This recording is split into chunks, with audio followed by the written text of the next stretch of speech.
Hello, this is a guy who likes fanfiction and is too lazy to read, so here is Vigilantia Pretium Libertatis in audio form. Check the description for the links to the author. Chapter 1, Without Limit. Ad infinitum. Manhattan, New York. AD 4 Calendas Septembris, 2766 AUC. The thin, glossy pages of the vaguely old 50-cent X-Men comic crinkled beneath his sweaty fingers. He had begun to hum idly, a vaguely familiar tune to an old nursery rhyme or a hymn from his childhood that had long since bled dry into the faded landscape of his memory. The words drifted loftily in his mind, but he could not form them, and he could only catch wisps of a verse like grasping at smoke. Mein Hand sind verschwunden. The late August heat had invaded the little comic shop on the lower floor of the massive mall he had dragged Hang into a few minutes earlier. There was a little fan cycling behind the front desk, white and rapidly circulating stale air, blowing back humidity with a whirring breath. The comic shop was a little underwhelming, and Aaron was considering just leaving out of disappointment. Also, he was really hungry, and he was beginning to feel the vicious vertigo effect that overtook him when he neglected to eat a full meal or two every few hours. "See anything you like?" Hang asked, hopping up beside him. They'd materialized from the shadows, creeping up on him as they liked to do when they noticed him focused on something moderately more interesting than a microscope. "Not really," Aaron said, flipping the page of the cheap comic book. "Where'd you go, anyways?" "I saw myself on the news in Sears," Hang said, their large brown eyes growing wider with excitement. "They didn't even cut out my rambles about quantum physics this time." Hang Zoe was a very willowy person, with a lithe frame and a lax posture. They dressed in very loose, ambiguously casual clothing that could easily pass for formal with the addition of a vest or suit coat, which they tended to have hidden in the back of their car. Hang was a brilliant physicist, an entrepreneur, and a philanthropist. They had taken in Aaron Yeager 5 years ago, and adopted him the previous summer. "So can we go?" Hang asked, adjusting their glasses and glancing at their watch. "Because I've got that thing." Aaron's knuckles closed tightly around the edge of the comic he was holding, and the pages made a soft crumpling sound. "You mean that thing that I can't go to?" he asked bitterly. "You mean because you're grounded?" Hang smiled brightly. "Yes. I do, actually." Aaron clapped the comic shut, and shoved it back into the box he'd unearthed it from. "It's not like anyone died," Aaron snapped. "Nope," Hang said, their smile big, but their eyes narrowed dangerously. "But 5 people are in the hospital, and 3 are critically injured." "I didn't mean." "SHH, Hang hushed, their gaze flashing to the lone worker of the comic shop. It was a young lady, probably in college, with a pen cap wiggling between her teeth as she gazed down at the counter. Aaron was relieved to see white earbuds stuck inside her ears. "I know. But you need to understand where I'm coming from." "I don't think I'm dangerous," Aaron whispered furiously from behind a rack of new releases. Hang merely smiled, and rubbed his hair affectionately. "Of course you are," they laughed, eyes glittering vaguely with something Aaron could not describe, but he knew well. It was that mad look Hang got whenever the subject of Aaron's ability was brought up. The terrifying curiosity that burned inside Hank's large brown eyes that signified that they needed to know more, and they were willing to push Aaron to the edge for that information. But thankfully, despite Hang being more than willing, they did not push Aaron farther than they thought he could go. And he was grateful for it. Mostly. "Bullshit," Aaron growled, glaring at his feet. "I'm just a little out of practice, okay? I don't get to go all out often." "For this reason exactly," Hang reminded. Aaron scowled at them, and they laughed again, though Aaron could sense how forced it was. "Lighten up. I only grounded you for a week. And, hey, aren't you always complaining about missing your TV shows?" Hang grinned and snapped their fingers. "There we go. Watch some Netflix. Or better yet, make some friends." "I have friends," Aaron said stiffly. "And fuck you, I can't watch the episodes I've missed of any of my shows on Netflix." "I'm sorry, then why do we own this?" Hang blinked rapidly, and they frowned. "I'll work on that. Till then, I won't tell on you if you watch stuff illegally." "Okay, whatever," Aaron grumbled, shoving his hands into the pockets of his jeans. He glanced out into the mall, and he sighed. I'm hungry. Then go eat. I don't have the money, Aaron said, glaring at them with his scowl still firmly in place. Because someone only gave me $3 to buy a comic book. How terrible, Hang cooed, fishing their wallet out of their pocket and offering it out to him. Promise me you won't max my card. You have like, 7, Hang, Aaron retorted, snatching the wallet and whirling around. He paused, and he spun to face them again with a furious expression. Don't you dare go outside and smoke. Whoa. Hang threw their hands into the air, and grinned broadly. Wasn't gonna. But, now that you mention it, I'm feeling a little low. This isn't a joke. Aaron shouted. Hang looked surprised, but they smiled nonetheless. The girl at the counter was watching them with a frown, one earbud clutched in her fist. I'm gonna go and burn every last solitary cigarette. Isn't that the point? Hang offered weakly. No, it. Aaron paused, and he clamped his mouth shut. His shoulders were squared, and he scoffed in irritation. Whatever. Go on, burn up your lungs, see if I care. I love you too. Hang called as Aaron whirled away again and marched out the door. Have fun. Make good choices. Aaron kicked a trash can on the way out the door, and gave a rather startled squeak when it tipped over. He glanced around, and hastily put it back up, feeling guilty for letting his anger go unchecked. He could hear Hang laughing. Practice what you preach, Aaron thought bitterly, his cheeks flushing. He adjusted the backpack he had slung over one shoulder, vaguely remembering something about homework, but school had only just started, and he wasn't very concerned. He could probably just deal with it later.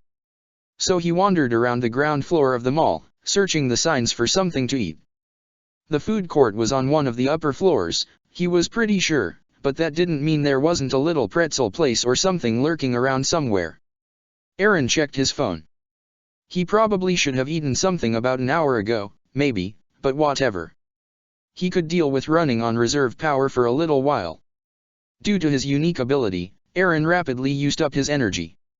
He was narcoleptic and diabetic, so he had to be careful to monitor himself when he used his power. This was one of the reasons why he rarely transformed entirely, and instead only partially grew massive limbs. It was tedious, but safer on his body and for everyone around him. Nobody wanted a 15-meter monster crashing into skyscrapers, no matter the monster's good intentions. The first time he had ever transformed in a densely populated area, he'd nearly killed 12 people. He'd slept for 2 days afterward. He probably should check his blood sugar and take his insulin, but food came first because he wanted food really bad, and he'd checked it a few hours ago, so he was probably fine. He passed a drugstore, and he paused for a moment. Then he glanced at his phone, and tucked it in the pocket of his backpack, walking slowly into the bland, off-white maze of shelves. Aaron was checking out nicotine patches when the distant sound of screaming piqued his interest. He glanced around wildly, his fingers moving slowly toward his backpack. And then he remembered that Hang had confiscated his uniform.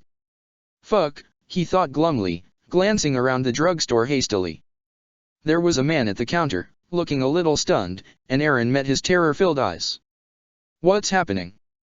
Aaron asked casually, hooking his thumb around the strap of his backpack. The man's face contorted in vague irritation. Well, yeesh, kid, I don't. A walkie-talkie spluttered into life beyond the counter, and a broken, panicked voice gasped, "Gunshots on 7th floor." Hey, Aaron thought amusedly. That's where the food court is. He thought it was funny. If he hadn't been distracted by Hang's awful smoking habit, he could have been up there, already kicking ass. Except, he remembered, I'm in my goddamn civvies. Being a hero was less of a choice and more of a necessity. There was no Aaron Yeager without Rogue.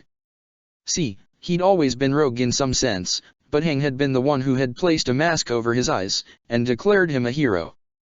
That was something he'd needed when he had been younger. He'd needed that optimism, that gentle word that shed light on Aaron's potential. Hero. Because being a monster didn't mean he was bad, or anything. It just depended on what path the monstrosity inside Aaron took. And so far, he thought he was being a pretty nice monster, actually. his fingers were tingling with anticipation as he mulled over what to do. He could just leave it to Hang, or the police.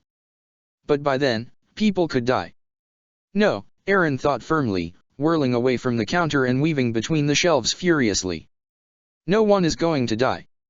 He passed a shelf full of children's art supplies, and he grabbed a bottle of green finger paint, tearing off the price tag and slapping into another shelf as he bolted from the store. Outside, chaos had enveloped the entirety of the mall. There were throngs of people leaping toward exits, running downstairs, some were screaming and some were on the phone, and Aaron took a deep breath and threw himself into the streams of bodies pushing the way opposite of his destination. Aaron would be able to handle this situation faster than Hang. Hang was much more recognizable, and beyond that, they were human. Aaron didn't want to risk Hang's safety over something that he could easily do on his own. Of course, he knew they were more powerful as a team, and he was totally cool with that, but on short notice like this Aaron was the one with the power to stop a shooting, not Hang. Aaron didn't even know if Hang had their uniform with them, unless it was in the car. They weren't like professionals, or anything. It's not like either of them had any how-to guides to superheroing, aside from comic books, which Aaron found ill-informing. Keeping identities a secret was way harder than it looked, and not to mention all the crazy stunts that just didn't work in real life. Aaron had his ability, yes, and he was pretty good at hand-to-hand combat, but he would never be able to scale a building or drop from one even with his ability. He'd probably take the building down, honestly. Aaron tore at the plastic around the cap of the paint bottle as he fought through the stampede of people running down the stairwell. He could hear sirens vaguely in the distance. Aaron flicked open the bottle of finger paint, and paused upon the flight of steps leading to the 7th floor. He was suddenly very alone. He could see a figure lurking at the landing, and Aaron carefully ducked behind a pillar. He decided squirting the paint would make too much noise, so he just yanked the entire cap off and scooped a glob of green paint out of the bottle with 2 fingers. Aaron was thinking really only of security cameras, because Hang was very careful not to let the media take pictures of him. No one would recognize him in his civvies, but it was a precaution he needed to take. He was a little jealous of Hang, who had developed a pretty good cover for their secret identity. They were perceived by the media as being female, which they said didn't bother them much, but Aaron was not so naive anymore as to believe that. As a hero, the media used male pronouns for them. Thus, no one ever made the connection between Hang Zoe and Polymath, who were both heroes of technology in different senses. Aaron closed his eyes and smeared the paint carefully around the hollows of his eyes, spreading the green goop across his cheekbones and the bridge of his nose, and he could smell the distinct acidity of the cold, dripping liquid. It was clumping in his eyelashes, plastering his hair to his cheeks. He didn't care much. He tossed the bottle of paint aside, and it bounced against a step, clacking noisily as green paint coagulated against worn granite. Aaron was already running up the steps when the gunman guarding the stairwell turned around. Aaron grabbed hold of his wrist as he moved forward, and he blinked rapidly to dispel the paint from his vision. Then he squeezed his right hand, and gave it a quick, painful twist until a sharp crack spat through the silence, and pain shuddered through Aaron's arm like a jolt of electricity pulsating slowly, and then rapidly, crackling and bursting with a sudden life that tingled his nerves and caused his olive-toned skin to split open with a steaming hiss. The man's eyes momentarily went wide behind his mask, and his gun swerved in Aaron's direction momentarily before a mighty, half-formed fist came crashing down on him like the hand of God squashing a fly. The man crumpled on impact, and Aaron streaked past him before he even hit the ground. The stairs opened up on the food court, and it might have been a lifesaver to him if he had the chance to actually get food. He listened to the sound of gunshots, his arm throbbing from the mass of nerves bulging from the appendage into the fleshy mass of his rogue arm. He had 2 ways to trigger his ability. Broken Bones triggered a controlled variation, where he could choose what part of his body he wanted to go rogue, and Breaking Skin, which triggered the full-on rogue transformation. Becoming 15 meters tall was not optimal on the 7th floor of a building. Nor was it particularly great for Aaron's health. Aaron spotted a group of people clustered between tables, sitting with their hands over their heads and their eyes on him. A hostage situation? Aaron had to frown, and wonder where the logic was in that. He covered himself with his rogue arm as gunfire rang out in rapid succession of whooshing bullets. He felt 1 or 2 graze his rogue arm, steam flooding the air upon impact, but it did no damage to his actual body, so he didn't really care. He spotted a few gunmen, who were looking at him vaguely with terror and awe, and he grinned at them broadly. "Hey!" Aaron cried, waving his rather disproportionate right arm in the air wildly. "Recognize me, huh?" Aaron had learned pretty quickly that the only way to act in these situations was carefree. Otherwise he'd overthink what he was doing, and it was important that he kept all attention on him. He didn't want any hostages getting hurt. "Hold on," called a woman, her arm flying out and her chin jerking at one of her lackeys. Her eyes were on Aaron, her chin high, and Aaron thought perhaps he recognized her. She was vaguely familiar, but there was a mask covering her dark face. Aaron tilted his head. He prepared to begin punching out anyone with a gun, but something flickered out of the corner of his eye. Someone standing amongst the sitting hostages. It was a familiar sort of flicker. It sent a wave of déjà vu flooding through him, as he recalled the troublesome games of hide-and-seek, a boy who had only wanted to go outside for just a few minutes to feel the sun on his skin, the uncanny memory of disembodied blood dribbling effortlessly from an invisible wound and glistening as it hovered in midair, accompanied by distant, breathy sobs that came from nowhere, and came from nothing, and yet erupted with the voice of a miserable child from the corner of a scathingly white room. Did they beat him, Aaron wondered, or am I remembering wrong? Aaron could feel his rogue arm unraveling, threads of artificial flesh sloughing from bone in a mist of heat, and Aaron felt his heartbeat accelerate in alarm and excitement and confusion, his eyes roving the crowd of hostages once more to try and find that familiar flicker just one more time.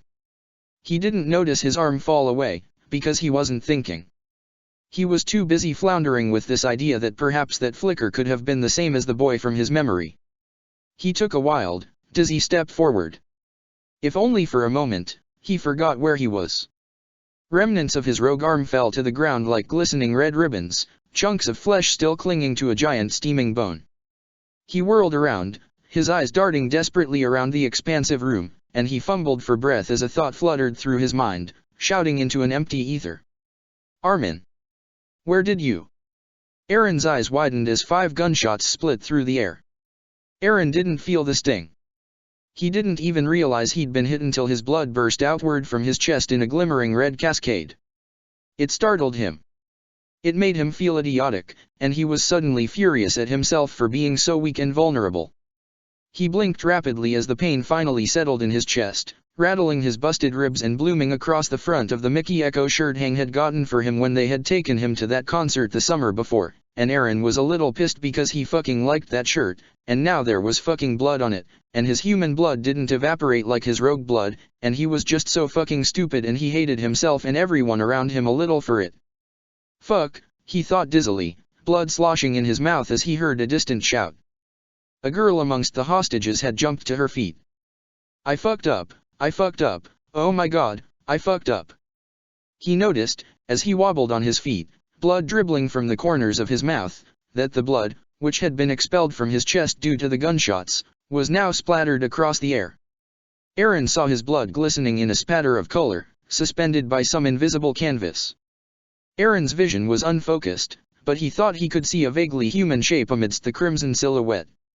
Aaron blinked rapidly as the world began to flicker around him. No. Not around him. Before him. Like a faulty television screen, the sight of a small boy flickered in and out of existence right in front of Aaron's eyes.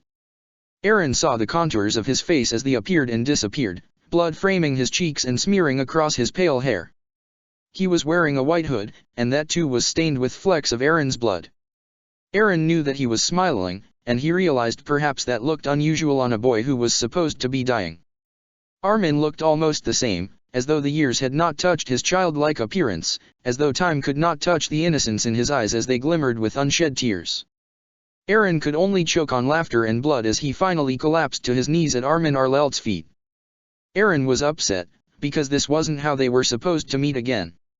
Aaron had concocted the entire scenario 1,000 times.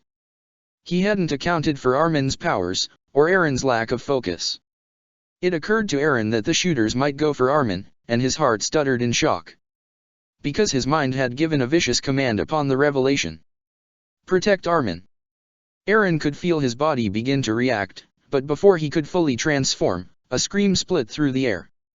The scream was louder than any gunshot, and it shuddered and cracked and unfurled like a flag of rage and pain, bearing a crest of shame and shock and sharing none of the blame and simply reaching and rumbling and crashing like waves, and Aaron felt the scream in his bones, felt it rattling inside him like a wounded animal against a cage, and he felt it in his heart and felt it in his head and felt it crash against his mouth, sloshing against his tongue, and he felt it in his eyes and in the blood that pooled beneath him as he toppled over in utter shock, breathless and bleeding and broken and bested by foes that he didn't even know, and there was screaming in his head, and screaming all around, and Aaron thought perhaps he was screaming too, though that was impossible because there was blood filling his mouth, and he was pretty damn sure his lungs were filled with bullets and blood and bits of bones. The scream embedded itself inside Aaron and festered fast, blooming deadly and darkly, dusting his mind with poison. It was a shock that blasted throughout the entirety of Aaron's being, and it was unlike anything he had ever felt before, like someone was in his head and ripping him apart from the inside until there was nothing left but a chilly blank slate, and Aaron was scared for that reason as the entire world seemed to shatter at that very moment, a scream still shuddering through the air at a banshee's pitch, and Aaron could not keep consciousness anymore. He drifted into an almost peaceful slumber, with the face of his childhood friend illuminating the darkness that shrouded Aaron's mind. Location unknown. 2760, AUC. It was very white in the institution. Aaron and Armin and Mikasa had once tried to count the colored walls, and they had gotten to 6. But they weren't allowed everywhere in the building, so that hindered their progress a little bit. All in all, it was a rather boring little life they had. They had classes, and they had their own rooms, and sometimes they were allowed to watch movies if they were well behaved and didn't bite the doctors when they did their tests. It was a pretty boring life. A stifling life. Aaron felt as though he was being kept in a cage and being raised for slaughter. "Don't say that so loud," Armin whispered, his frightfully bright eyes rapidly scanning around them. "They might hear you." Mikasa agreed sullenly, and Aaron scowled at them. "But it's true," he hissed, glaring at the crayons they'd been given. They were told to draw a picture. Aaron had drawn the blinding of the Cyclops from the Odyssey, which they were supposed to be reading in class, but Armin was the only one who actually did the work. Aaron didn't really understand much of it. "They keep us locked up in here, and for what? Don't you guys miss the outside world?" "Of course," Armin whispered, hugging his knees to his chest. Mikasa bowed her head, and Aaron rounded on her. "Well," he said furiously, "don't you?" Mikasa frowned, and she glanced at him. Her pretty, round face was curtained by her long black hair, and she closed her eyes. "Yes," she said mildly. "Of course." Aaron huffed, and let the wax of his crayon build up along the texture of the paper. "Anyways, we're missing a whole bunch of stuff, nice stuff, like the sunrise. Mom and I used to wake up every day to watch the sunrise." He stopped, and he looked down at his drawing, and he set his crayon down and decided he didn't want to draw anymore. Mikasa were quiet after that. Armin was too, until he began to sing that dumb nursery rhyme again, and Aaron found himself humming along quietly, not knowing the words, and even Mikasa bobbed her head to the lofty, foreign words. "Mijn hand sind verschwunden, ich have keine Hand mehr, de sind die Hand wieder, tralalalala."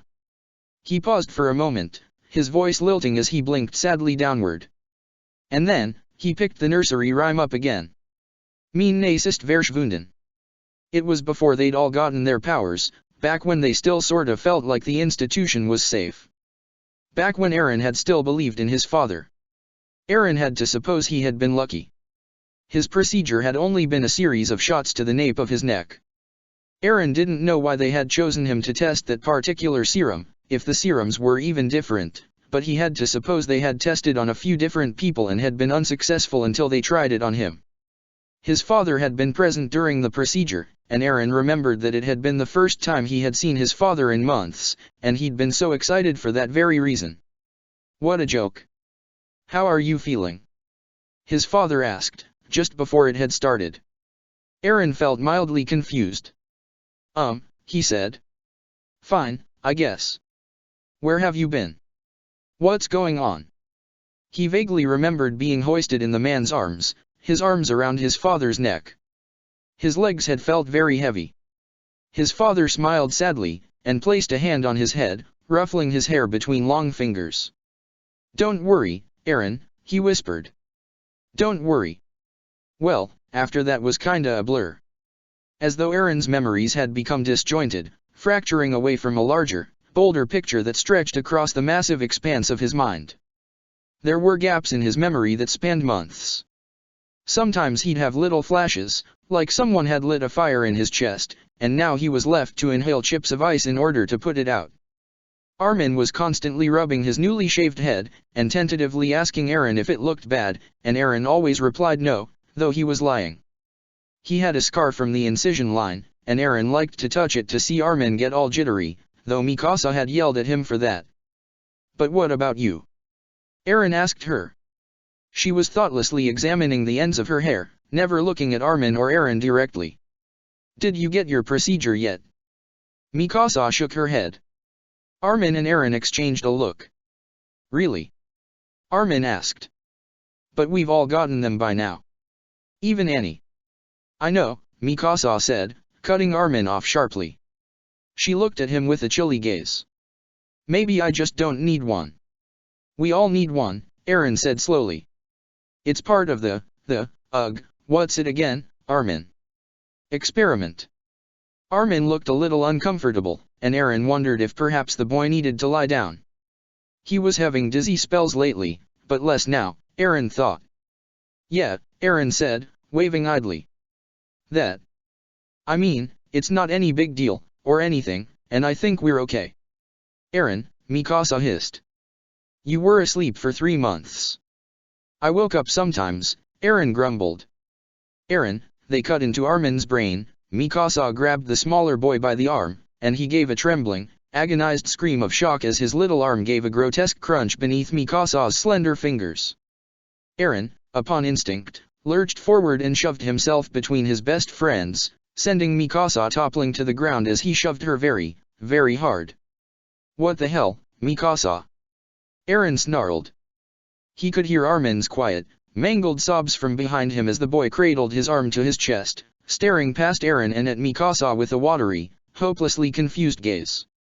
Mikasa was lying upon the white floor of the common room, staring with mild horror at her hands. Her slender fingers were trembling. She said breathlessly, her eyes raising to meet Aaron's. "I didn't." Before Aaron could yell at her some more, one of the institution's male doctors came striding up to them, cutting between Aaron and Mikasa with a stern expression. "I think that's enough playing for today," said the man, carefully pulling Mikasa to her feet. She stood on wobbly legs, staring at her hands with wide, terrified eyes. The man held her wrist very tightly, studying her as though she had fallen down while running and skinned her knee. "Armin, come here. Let's get you to Dr. Jaeger." "And no," Armin gasped, his voice quivering and tears streaking his ashen face. He was cradling his arm to his chest, and Aaron felt the urge to wrap his arm around the boy's shoulders to shield him from the doctor. Aaron didn't know his name, or he didn't remember it. "No, sir, I am fine, I'm." "That's enough, Armin," said the doctor steadily, his warm eyes assessing Armin with the gentlest of gazes. Aaron realized the man was very young, probably like a teenager, or just out of being a teenager, or something like that, because his face was still pretty round, and he looked nicer than most of the other doctors. "Please come with me." Armin looked at Aaron sadly, and slowly followed the doctor out of the room. It was never really clear to Aaron before their powers manifested that the things going on at the Institute could be evil. Previous to the procedures, he had just that they were being treated unfairly, but Aaron still believed his father knew best despite his doubts and irritation. But then Mikasa had hurt Armin. Mikasa, who Aaron sought to be the rock in his world, had harmed their friend, and he had almost damned her for that. She had avoided him and Armin for weeks and weeks, and when she appeared to class she often had bandages wrapped around her knuckles so thickly that she appeared to barely be able to hold her pen. It wasn't until Armin's powers manifested that Aaron began to realize what was truly going on. The experiment they were part of, it wasn't just data and research. It was variables, and those variables were them. They weren't taking part in any experiment. They were the experiment. Chapter 2, Ever Faithful. Semper Fidelis. Manhattan, New York. AD 4 Calendas Septembres, 2766 AUC. She was painfully aware of the obscurity surrounding her memories. She was sometimes angry, because her memories were all she had left of her family, and she felt as though she was peering through an old, dusty window of a dilapidated house, cobwebs glimmering in her eyes, and a mighty crack spider webbing across the grime-caked glass. She remembered some things clearer than others. She remembered the day she broke Armin's arm, the feeling of his fragile bone crunching like a dead leaf between her fingers. She remembered the sound he had made, the agonized whimpering of a boy who had never done anyone any wrong. She had never been given any procedure or surgery to acquire her strength.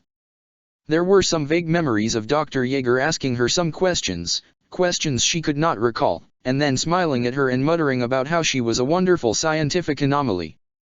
Mikasa had sat quietly on the checkup table, playing idly with the thin sanitation paper beneath her, and she had wondered what that meant.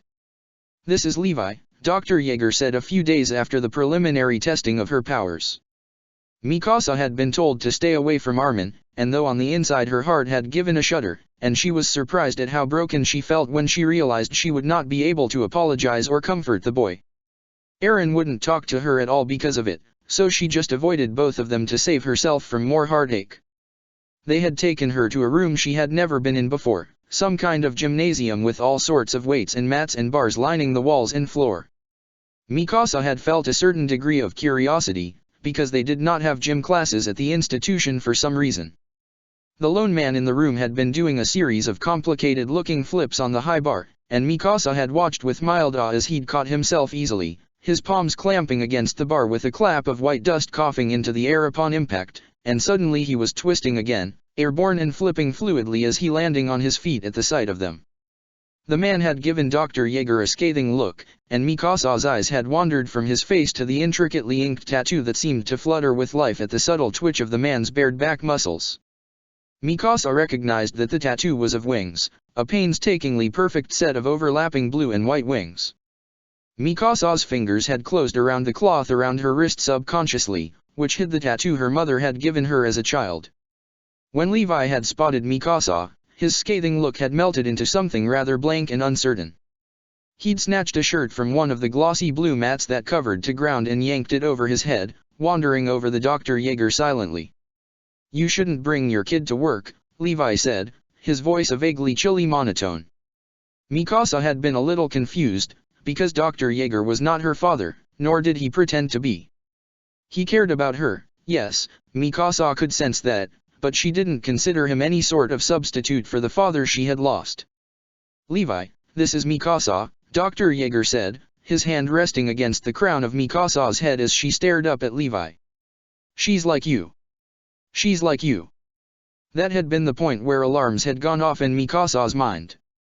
She looked up at Levi, and she realized something with a cold and numb thought whistling through her mind. "This experiment is bigger than us." And for a moment she felt the urge to whirl around and run away, run toward Eren and beg him to talk about going outside again. Levi had looked at her, and she could sense he had the same thought. His hollow blue eyes had sparked with something furious, and his brow had furrowed as he'd stared at her face. "Excuse me?" Levi asked quietly, never looking away from Mikasa's face. She felt uncomfortable very suddenly.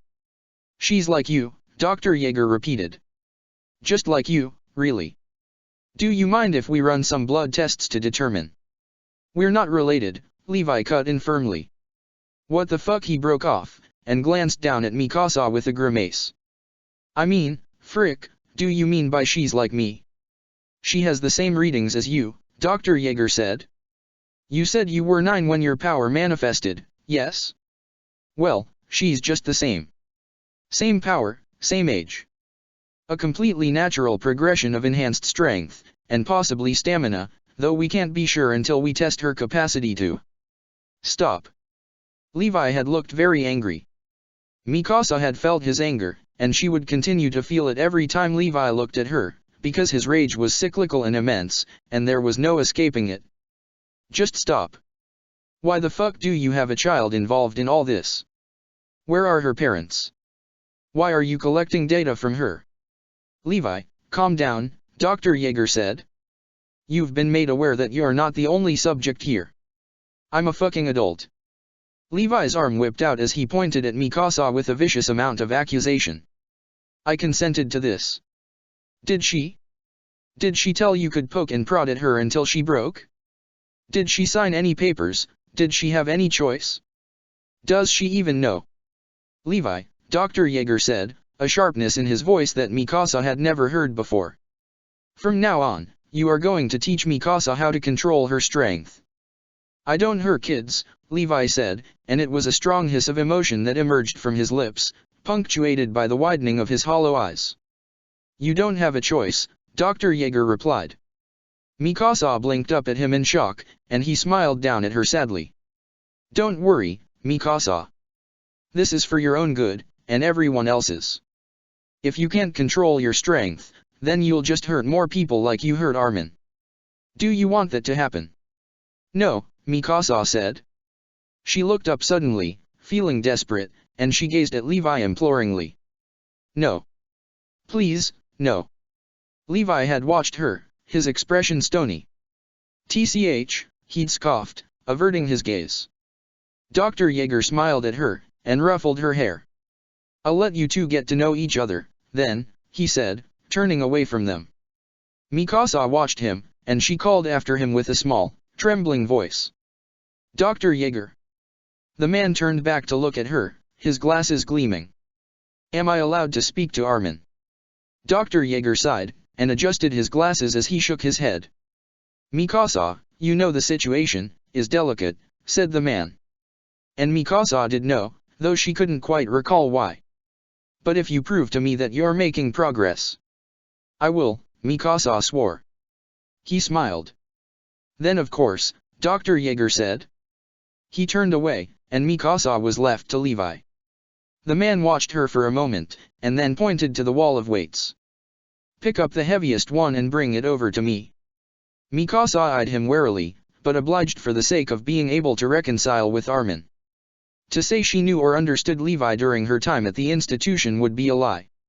She merely tolerated him at the time, and allowed him to teach her how to control her newfound strength. Other than sparring, there was no physical interaction between them, and they only exchanged a few words every week. Mikasa didn't care about Levi, but he was at the very least helpful. Do you even try when you fight me? Mikasa asked one day. She remembered that he had been wrapping up his knuckles, because he was going to teach her how to pull her punches. Nope, Levi said, tossing her the roll of gauze at her. She had caught it, and frowned, feeling inadequate and silly very suddenly. She stared at the gauze, and slowly wrapped it around her hands, intentionally fumbling and winding it the wrong way. Levi glared at her, and she could sense his irritation. He'd wandered over to her slowly, shaking his head with a severe degree of incredulity, as though she was the most idiotic person he had ever met. I thought I taught you how to rap. He caught her wrist before her fist could connect with his jaw, but he could not block her knee as it collided with his stomach. She blinked as his body buckled a little, a slight grunt of pain escaping his lips. She stared up at him, allowing herself to feel a little glimmer of pride before Levi backhanded her across the face so hard she went skidding across the floor. Levi had begun to show an actual interest in fighting her after that, though. Mikasa had wanted an escape so badly, but it had never occurred to her that Levi would be the one to make it possible. And she still did not forgive him for it. She knew that he was responsible for the institution's collapse, because he had told her not long after rescuing her, and to this very day she blamed him for being the separation between her and her family. Levi had explained to her, after finding her frantically stumbling through a blazing hall in search for Eren and promptly grabbing her, that he and another man had planned an escape from the institution with the intention of crippling the entire program. Mikasa had been enraged, but the smoke had strangled her to the point where she could barely wriggle out of his grasp, let alone punch him. Anyway, that had all been about 5 years ago. Her clearest memories were of Levi, for some reason, and Mikasa had to suppose it was because she spent a lot of time with him before and after escaping. He'd become her only means of survival, and though she had a bad track record of running away to find Eren and Armin, she always came back, and he never minded, and Mikasa decided that there were worse people in the world than Levi. A few days before, Mikasa had been sitting in the kitchen of her and Levi's tiny apartment in downtown Chicago. She'd grabbed the box of Cocoa Puffs from beside Levi's bowl, and she'd fished through the box with her bare hand, staring at Levi expectantly, as she did every morning, as she popped a few chocolatey spheres into her mouth. He looked up at her sharply, and snatched the box from her fingers, whacking her over the head with the rolled-up newspaper. "Get a bowl, you fucking pig," Levi had snarled at her. Mikasa obliged without comment. She did this every morning to check how lucid Levi was. Mikasa began to notice that whenever he was feeling really low, he didn't notice when she did something unsanitary. It was then that Mikasa had to begin to worry, because Levi had been clean now for about 3 years. "What did I miss?" Mikasa asked, swirling her Cocoa Puffs around in the milk until it became a faint, powdery brown color. "8 muggers, 3 rapists, 1 thief," Levi said. He took a sip of his tea and unfolded the paper, while Mikasa began to focus on the television. "Did you finish your paper?" Mikasa hummed, her spoon protruding from her lips as she took the remote and turned up the volume on the news. Levi grimaced, because, as he put it, it was too early to listen to how horrible the world was. Mikasa pulled her spoon from her lips, never looking at Levi. "So now I can go on patrol again, I guess." Mikasa glared at him. He had forbidden her from vigilantism, which was a pastime they had both taken up post-institution, whenever he found out that she'd been neglecting her homework. Which, thanks to the internet, was pretty often nowadays. He told her that she had to go to college, or else he was kicking her out, and she had replied that that was fine, because she could easily live on her own, and Levi had told her that she was bluffing because she'd never truly tried, and she was definitely going to college, and that was the end of that discussion. They had decided to take up vigilantism because after a few months on the run, they had both agreed to look further into what the institution was actually for.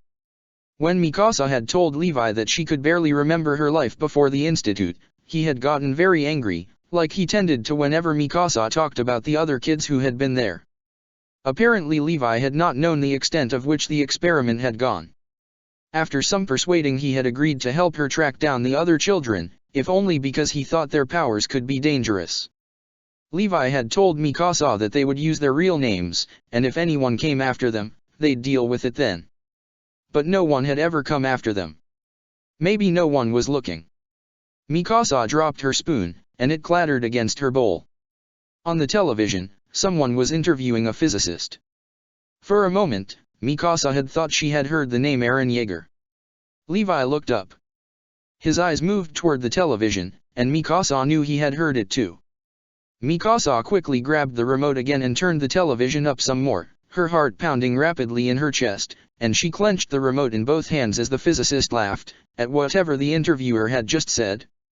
"Oh, yeah," said the physicist. "I did it last year, because it's gotten to the point where I don't think I can imagine my life without him in it, and I only waited because it was always Eren's choice, you know." Mikasa held her breath. Eren, she thought, her cheeks flushing with excitement. Eren, my best friend, my Eren, alive and happy. God, please, please, please. How did he come into your care, Miss Zoe? The interviewer asked. The physicist smiled. Call me Hang, they said. Please. And, well, I actually found him about 5 years ago on the side of the road. The interviewer laughed. Like a puppy. He's exactly like a puppy, Hang said, beaming. He's gonna pitch a fit that I'm talking about him like this, because he doesn't like it, but he's an amazing kid, and I'm really lucky to have him in my life. Levi, Mikasa said as the interviewer returned to physics. Who is that? Ask Google, Levi said, taking a sip of his tea and watching the television. Mikasa scowled at him, and pulled her phone closer to her. Looks like a big shot. Hang Zoe, Mikasa said. She has her own website.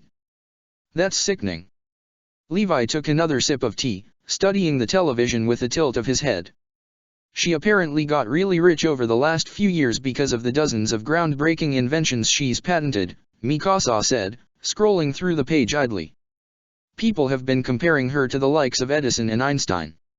Edison stole from Tesla, and Einstein was responsible for the atomic bomb, Levi said dully. Edison still introduced the light bulb whether you like it or not, Mikasa said.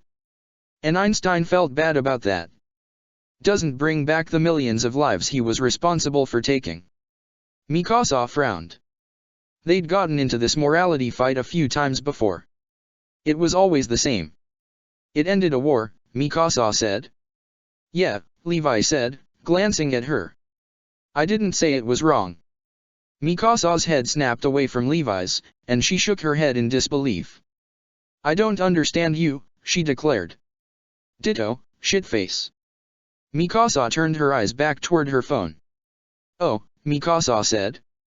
Apparently they mostly prefer not to be referred to with gendered pronouns. What the hell does that mean? It means don't call them she or he, just call them they, Mikasa said, continuing to read along. Oh, Levi said. He took another sip of his tea, and glanced at the television. Mikasa continued to read until she found what she was looking for. Levi, Mikasa said, never looking up from the phone. Her eyes were widening as she read. In 2008, Zoe took in an orphaned child they'd found while driving, and in 2012 they'd adopted Aaron Yeager as their son. Well, Levi said, setting down his teacup. Shit. Levi, Mikasa said, twisting in her seat to face him. Her heart was thudding so hard that she could hear it thundering, and feel it against her throat. She felt a little dizzy, and a little giddy, and she thought she might throw her arms around Levi's shoulders and hug him because she was just so happy, and she couldn't contain it. Levi. I heard, Levi said, glaring at her. They live in Manhattan, Mikasa said, rising in her feet. She ran her fingers through her hair, and looked around her hurriedly. We have to go. Right now. Let's go. We are not going to Manhattan this fucking second, Mikasa, Levi said in a firm, irritated voice. Why not? Mikasa whirled around to face him, towering over him as he sat. You can do it. You're strong enough. I'm not carrying you to Manhattan, you crazy bitch, Levi said with a scoff. Just, sit down. It's your first week of school, and you're already behind. Don't pretend to be my fucking father, Mikasa snapped. He looked at her with his dull gaze, and passive expression, and Mikasa wanted to punch him. If you cared about me at all, you'd get your ass up and take me to Manhattan to see Aaron this fucking second. Well, I guess I don't care about you. Levi set down his teacup, and bowed his head. Go get dressed. I'm taking you to school. I'm not going to school, Mikasa said. She took a step back on impulse when he stood, and she could almost feel his satisfaction. And you can't take me to school anyway, you don't have a car. I'll walk you to the bus stop. Are you really that determined for me not to see Aaron? Mikasa asked furiously. Are you really so fucking stupid, Levi asked, looking up at her sharply, that you can't give me a chance to think before you make your goddamn holy judgment? Mikasa stood, stunned, and a little embarrassed, and she looked at Levi with wide eyes. You're thinking about it? She asked. Just go to school, Levi said. It won't kill you to just go for today. Let me take care of this. And for once, Mikasa did what she was told. School had been hell that day because she couldn't focus on anything beyond writing her name, and even then her first period teacher had to give her a pen and paper because she'd forgotten her bag at home. She'd been pulled after class 3 consecutive times by her English, biology, and Spanish teachers, who had all asked her if everything was all right at home. She had said yes, and asked if she could go now, because she really didn't want to be late for class. It wasn't until her algebra teacher, who she'd had in 7th grade, had pulled her aside that she really began to realize how delicate her situation was. Mikasa, the man said. Listen to me. If your father isn't right, you need to tell someone. He's not my father, Mikasa stated, as she usually did when someone made that misconception. And he's fine. And even if he wasn't, I'd deal with it. Mikasa, that's the point, the man said with a sigh. You're only 15. You shouldn't have to deal with it. With all due respect, sir, Mikasa said dryly, I may not hold Levi in the highest regard, but as my legal guardian he's actually competent, so I'd appreciate it if you didn't judge him too harshly. Her teacher studied her for a few moments, and sighed. I don't want you to fall behind, Mikasa. Try to focus. Yes, sir, Mikasa said dully. Can I go to lunch, now? Yeah, go on. She'd been sitting at her lunch table for all of 5 minutes alone before a tray dropped in front of her. She blinked up at Gene Kirschstein, a boy who had sought Mikasa out the first day of school the year previous and kind of just followed her around until she asked him if he wanted to sit with her at lunch. She sometimes thought he had a speech impediment, but she realized that he never stuttered in class or around other people, so she figured he just probably had trouble talking around girls. He didn't stutter very much anymore, thankfully. I can't wait to get out of here, Gene declared. Mikasa watched him with a bored expression, and began to tear at her French fries anxiously, never with the intention of eating them. I'm going to get the fuck out of here, and get a nice scholarship somewhere that isn't a shithole.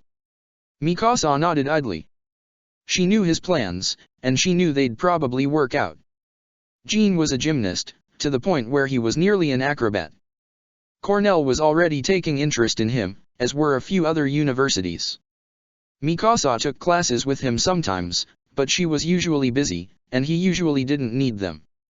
I'm serious, Gene said, his body hunching forward, his head tilting to catch her attention. Mikasa said. Gene gave a mighty sigh, and he said furiously, you can do it too, you know, if you practiced more. I'm busy.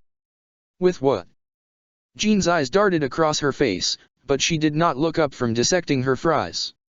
Why you can. I mean, I'm free on Saturday, if you wanna, PR practice with me, or. I'm going out of town this weekend, Mikasa said, dropping her fry and scooping up another one as another tray appeared beside Gene's. A gentle little laugh spooked her out of her daze, and she looked up at the tanned, freckled face of Marco Bod. Oh, not this again, Marco said, sitting down beside Gene. You're supposed to practice with me this weekend, remember? I needed help with my gainer last week. Shit. Gene blinked at Marco, and his eyes flew wide. I blew you off. Why didn't you fucking remind me, or something, oh my god. You were busy, Marco said, his smile dim. Marco was a nice boy, with a warm face and warm eyes, and Mikasa had always found his presence comforting in comparison to Gene, who had always made her just a little uncomfortable. Marco and Gene always reminded her of being around Armin and Eren, which was probably why she had never pushed them away. Anyways, you're going out of town, Mikasa. Yeah. Mikasa wiped off her hands on a napkin. Soon. Where? Gene blurted. He looked a little frantic. For how long? New York City, Mikasa said. And? I don't know. It depends. New York. Marco's eyes glittered. Why are you going there? Do you have family there, or something? Yes, Mikasa said quietly. Wait, Gene said, blinking at her. I thought all your family was. Gene, Marco hissed. Mikasa glanced at him, and nodded gratefully. Sorry, Mikasa. No, it's fine. She looked to Gene. He's not really my family. But he's the closest thing I have. Even closer than the little grandpa. Gene asked.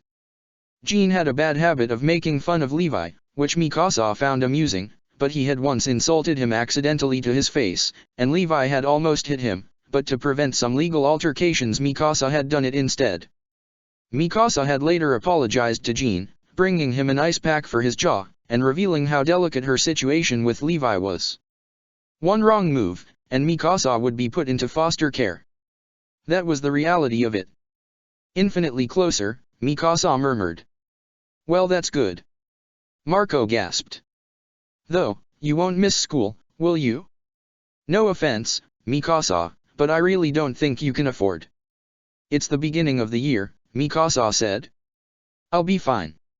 Yeah, she'll be fine, Gene said, waving offhandedly. Totally. Anyway, did you guys see that video of Neo? Mikasa snapped to attention, a heavy chill flooding her chest as the name collided with her lungs, making it a little difficult to breathe. Neo. That's right. That's what she'd called herself when Levi had told her to make up a moniker. She was very careful not to be seen, but even if she was, her mask completely covered her face. She and Levi had agreed to wear masks bearing the faces of the Neo-Guardians, which she knew from vague memories of her mother's Buddhism lessons. Mikasa had styled her entire Vigilante persona after the Neo-Guardians, while Levi kind of just looked like he hadn't tried very hard. Which, he hadn't. Both of them had assembled their personas through a series of thrift shops. "There's a video of Neo?" Marco asked, blinking at Jean with wide eyes. "Wow, I didn't think anyone could catch her." "Me either," Mikasa said dryly. "Yeah, she's like, beating up this drug dealer, and a guy recorded her from the window of his shop." Jean pulled out his phone, and he continued to speak as he flicked through it. "It's so weird, because she doesn't look like she's got any powers or anything, like Rogue or Freiheit, but she just beats him to shit. I mean, I could do something like this if I wanted to." "Yes," Mikasa said, eyeing Jean suspiciously. "And you could also be killed." Marco looked between them, and he smiled with very little warmth. "Hey, Polymath hasn't got any powers," Marco reminded. "They do fine." "Yeah, Polymath has all those gadgets, and shit," Jean said, turning his phone toward them. Mikasa could see the hazy video quality of a shaky phone recording. "Like Batman." Mikasa hummed in response, and watched the video of herself in full costume. As Neo, she wore a tight black shirt they had found, which was made out of heavy Kevlar, and beneath that was a light, high-collared cotton blouse that ruffled in vague resemblance to the veins protruding from the necks of the popular depictions of the Neo-Guardians. She wore a golden band around her shoulders which connected at her chest, and attached to it was a sheer strip of fabric that framed her abdomen and fell to her waist, splitting in two and connecting at the base of her back where the scabbard of her sword was located. Strips of white and pale blue fabric were fastened around her hips, knotted tightly and billowing to her knees in a ripple of cloth. Because the cloths were only connected at her waist, they rippled and shifted freely, allowing more mobility for her legs. One silvery-hued satin strip was attached to the pommel of her sword, which she often grabbed onto mid-fight to manipulate and toss at whoever got in her way. It had only been used against her a handful of times, and even then she only had a scar or two as a result. "Wow, look at that," Marco said, pointing to the swift spiral of Mikasa's body as she twisted the silver cloth around the drug dealer's neck and yanked with a reverse grip on her sword's hilt. "I don't think you could do that, Jean." "Is that a challenge, Marco?" Jean asked, his voice low. Marco blinked at Jean, and he choked on his laughter. No," Marco said. "Don't try it. On anyone. Please." Marco focused on the video again, and his eyes widened. "Whoa, was that a triple salto?" "Yeah." Jean pulled the phone back to him to look at the video, and Mikasa felt the urge to grab it and chuck it as far away as possible. "This is what I'm saying. I could totally do that." "While kicking a guy's ass?" Marco asked, smiling weakly. "Jean, you're great, yes, but do you have the focus to?" "I am dead serious, I'll make a bet with you right now," Jean said, pausing the video. "I can definitely do exactly what Neo did." "Neo was clearly trained differently than you," Mikasa said icily. "If you were smart, you'd realize that, and not try to mimic her." Jean looked at her with wide eyes. Marco bowed his head, and said nothing, while Jean continued to gawk as though Mikasa had insulted him. "But..." Jean pocketed his phone, and he shook his head. "I know I can do it. That move is like, that's something I've mastered. Hell, didn't I teach both of you how to do it?" Mikasa looked down at her tray, and she scowled. This wasn't going well. And she couldn't let either of them find out that she was Neo. That would be disastrous. "I think Neo is stupid," Mikasa declared. Both Marco and Jean looked at her sharply, Jean with confusion, and Marco with horror and awe. "She gets into all these fights, and it's not like she's bettering the world or anything by it. That drug dealer got out on bail a few days after she put him in jail. Her entire crusade is pointless, and frankly, I think people should stop paying attention to her." "Oh," Jean said. He leaned back, and exchanged a glance with Marco. "Wow. I didn't realize you. It's just my opinion, Mikasa cut in, taking a bite of one of her fries and chewing thoughtfully. But vigilantes are pretty incompetent. Beating up a bad person and putting them away does not equate to goodness. It just makes it seem like there's a balance where there clearly is not. Mikasa closed her eyes. I don't think we should support them. Mikasa did not look at them, or speak again for the rest of the lunch period. She left them to think about her words, and hoped she'd swayed their judgment somehow. She didn't want Jean and Marco making a huge mistake, and trying to follow in her footsteps, or something like that. She was only a vigilante because she wanted to find Eren and Armin, and that had gotten her some unwanted attention. At the end of the day, she'd gotten text from Levi telling her not to take the bus. When she'd exited the school, there was a yellow Volkswagen Beetle that looked like it had been ripped right out of a 1970s intersection. Mikasa stood for a moment, the car looking vaguely familiar, and she continued to stare at it even after someone rolled the window down and called to her across the busy street, "Move your ass, you little brat." Mikasa stood for a few moments longer, and she flipped her middle finger up at him with an impassive expression. A few people glanced at her, but no one seemed to notice or care about the vulgarities. She noticed, as she moved closer to the car, that there was a woman in the front seat verbally berating not Levi, but an unfamiliar man who was sneering at her in response. From the back seat, Levi emerged, and he took her bag and tossed it into the car. "Levi," Mikasa said, blinking down at him. "What?" "Get in the fucking car," Levi said. Mikasa stared at him for a moment, and obliged. There were 3 duffel bags stuffed on the floor of the car, and Mikasa had to prop her feet up on one of them to fit. Levi got into the car beside her, and with that the car was off. Mikasa stared at the duo in the front seats, who were bickering noisily about manners, or something. Mikasa said cautiously, glancing at Levi. His eyes were already out the window, staring into something far off, as though he could see the horizon somewhere between the high-reaching buildings around them. "Who?" "Oh, I guess you don't really remember me, huh?" The woman glanced in the rearview mirror, and Mikasa could see her smiling. She had short strawberry blonde hair curled into loose ringlets around her ears and jaw, and warm brown eyes.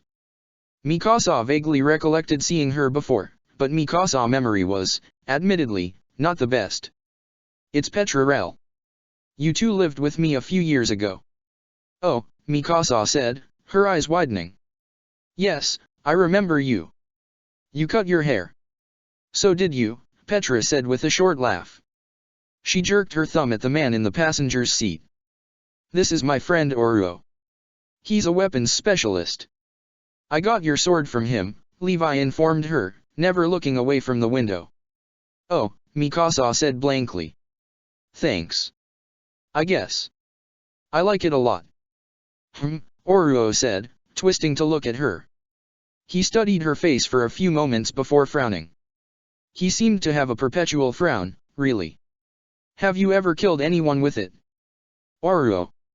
Petra cried. "You don't ask people that." "I'm just curious," Oruo scoffed. "It's an honest question. I've heard a lot of rumors about Neo and Freiheit, and I want to know what's true and what's not." "Mikasa has never killed anyone," Levi said dully. Mikasa sat awkwardly under Oruo's stare. "Well, that's a relief," Oruo drawled. "Thought we were harboring criminals, or something." "I'm going to kick you out," Petra growled. "I swear to God, if you don't shut up right now, I'm kicking you out right now and you can walk to New York." "Calm down, Petra," Oruo said, throwing his hands up and laughing shakily. "I was joking." "You're being an asshole," Petra said. "To a 15-year-old girl, might I add, which makes you a scumbag." "It's okay," Mikasa said. She looked at Levi with wide eyes. "We're really going to New York?" Petra laughed, and Oruo gave another little scoff, and Levi glanced at her. "Of course," Petra said. "We've gotta find your friend, right?" "Right." Mikasa quickly buckled her seatbelt, and she nodded eagerly. "Right." The rest of their journey had been rather uneventful. Petra and Oruo bickered, and Levi sat quietly beside Mikasa, never giving her a sign of what he was thinking.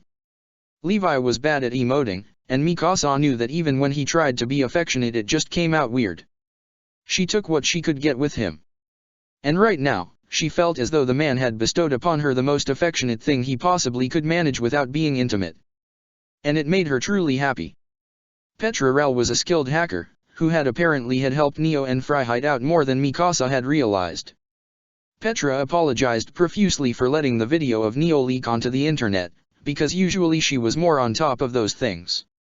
Oruo supplied her and Levi with all their weapons, somehow, and for that Mikasa could tolerate him. Mikasa was curious as to how exactly Levi had met them, but she never asked. They ended up crashing at an apartment in Brooklyn that belonged to two guys, Gunther Schultz and Erd Jin. Mikasa was informed that Levi had once been in a gang with all these people. In hindsight, it made sense. But Mikasa couldn't help but stare at Petra, who was laughing and complaining about grad school over a beer, and wonder how old she had been when she'd been in this gang. Mikasa was then informed that Oruo was barely 21. Does Levi just surround himself with people younger than him? Mikasa wondered. Does he get a kick out of it? For the next day or so they tried just about everything.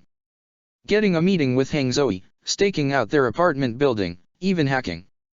But not even Petra could get past Hang's security system, which seemed to trouble the entire gang. Even Levi. What if something's wrong? Mikasa thought. What if they're not really helping Eren at all? Mikasa was growing irritable and paranoid. Someone in the apartment seemed to notice, because by their third day in Manhattan, Petra had declared that she and Mikasa were going to go shopping. Mikasa initially refused, but Petra had convinced her that going out and looking for Eren was far more productive than sitting inside and waiting for a solution. You really don't remember me much, Petra said solemnly. She had braided her bangs back into her short hair, allowing Mikasa to see just how warm and bright her eyes were. The woman was very pretty, and she seemed to exude confidence and understanding. Mikasa wished her presence was more of a regularity. I do, Mikasa said. I just don't remember you well. Petra shrugged. That's fine, she laughed, shrugging her tiny shoulders. They were walking around a mall, and had been for about an hour, though neither of them had bought anything. I was still not quite on my feet back then. I lived with my dad. Do you remember him? No. Mikasa said quietly. Sorry.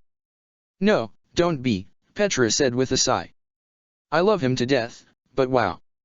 Did he give me shit for that one? I had to make up a story about how I knew Levi, but then my dad found out that I lied about Levi's age, and he thought we were. Petra flushed suddenly, and she shook her head. I mean, I had to tell my dad Levi was asexual to shut him up. Wait, Mikasa said, staring down at Petra. What? Petra looked up at Mikasa with large eyes. Wait, you didn't know? The woman's mouth opened, and she shook her head furiously. It's not a big deal, but don't tell him I told you, because he gets really uncomfortable whenever sex is involved. Why? Mikasa was stunned. She'd known Levi for 6 years, and she had never known this fact about him. But now, upon this sudden revelation, she looked back and recalled uncomfortable silences when anyone ever had the guts to make advances toward him, and the unique brutality Levi always seemed to have toward rapists and pimps. I'm not really sure, Petra said slowly, tucking a strand of hair behind her ear. It's not my business knowing. Well, Mikasa said, I think it's my business knowing. Ask him, Petra said. He might tell you. Mikasa glanced away with a frown. TCH, she hissed. Petra gave a little laugh, and she shook her head in disbelief. You're a lot like him, Petra said with a smile. Mikasa blinked in surprise. And not in that cheap way Oruo tries out, but like, you're actually genuinely just so much like him it's a little scary. Oh, Mikasa said. She didn't really know how else to respond. She studied her surroundings, and frowned a little. She didn't think she and Levi were much alike, but she had to suppose that living with him for so long had had a chameleon effect on her. It didn't matter much, though. It was probably better that they acted alike. I don't mean it in a bad way, Petra continued, shoving her hands into the pockets of her high-waisted jean shorts. Petra was astonishingly stylish, and Mikasa had been reluctant to admit her attraction to the clothing the woman had brought with her. And Mikasa didn't like fashion. She just liked clothes. Cheap clothes. Hoodies, and cardigans, and long skirts, and faded jeans. But Petra had a sense of style that was unparalleled to anyone else, as though she could throw on a tablecloth and have the confidence to walk down the street in it. She'd pull it off too. She was just that type of person. Trust me, I don't. I think Levi is the most amazing person I've ever met. And from what I've seen, you have a lot of his good qualities, and not many of his bad ones. All his qualities are bad, Mikasa said bitterly. Petra barked a laugh, and Mikasa frowned. I guess to you, yeah, Petra said, smiling brightly. But you grew up with him. You should have seen him when I knew him. She shook her head, glancing around the mall with a sad shake of her head. He was a mess. More of a mess than he is now. Petra bounced idly on the balls of her feet. He told me he slipped up a few years ago, Petra said, glancing up at Mikasa. Mikasa stayed quiet, and her mind was filling up with the distant, hazy images of a dim apartment building, smaller and dingier than the one they now owned despite all attempts to tidy it. She remembered vaguely asking what the pills had been for, and Levi had never quite been honest with her, but she had been quick enough to notice his dependence on them. Levi had been clean for about 3 years because of an incident that neither of them liked to remember, but it was flooding back to her with a vivid burst, as though someone had wiped down the dusty window into the hollows of her memory and illuminated the dank and dreary catacombs where she kept all her unwelcomed and unwanted experiences. She recalled tears, the first and last time she had ever cried over Levi, and screaming, and frantic rattling of a very still body, and she recalled checking for a pulse and finding one with a bewildered, breathless relief, and clinging to the knowledge that Levi was alive, and Levi was strong, stronger than her, stronger than everyone, even though she hated to admit it, and so Mikasa had punched him. She hefted Levi over her shoulders, carried him into the bathroom, propped him up against the tub, and punched him until her knuckles cracked open, and his lips had torn against his teeth and her bones, and his nose had bent, and blood and splashed against the grimy, off-white porcelain tub, and she'd punched him until his hollow blue eyes had cracked open dazedly, staring up at her without recognition or regard, simply gazing and not quite seeing. Mikasa and Levi had been through a lot together. But there had never been an instance in their relationship where Mikasa had loved him with such a hopeless, naive intensity, and loathed him so fervently as she did in that moment when she had to call 911, and been talked through forcing Levi to regurgitate opiates into a toilet. Slipped up, Mikasa repeated dully. He almost killed himself. He was stupid and careless. Petra paused, her expression crumpling as she gazed at Mikasa's face. Mikasa glanced back at her, and it was clear that she had struck a chord. That's very ignorant to say, Petra said softly. Mikasa, Levi has been struggling with substance abuse for years. Even the strongest man in the world has a weakness, and sometimes he needs support too. Mikasa wasn't sure how to respond to that. She knew, of course, that Levi had a lot of problems. She had a lot of problems too. But it had never occurred to her that Levi's problems had predated the institute. She had always assumed the opiates had been to ease whatever pain the experiments had put him through. But Petra made it out to seem like there had always been something in Levi's life that he'd tried to numb. And Mikasa couldn't help a vague, squirming concern knotting in her stomach as she glanced away guiltily. I was a 12-year-old responsible for a 30-year-old, Mikasa said quietly. I'm allowed to be bitter about that. Petra smiled, and Mikasa was stunned when the woman placed a hand on her arm. Why don't we get something to eat? Petra offered, glancing around quickly. You can tell me a little bit more about his slip-up. I don't want to, Mikasa said, shrugging Petra off. It doesn't even matter. He's clean now.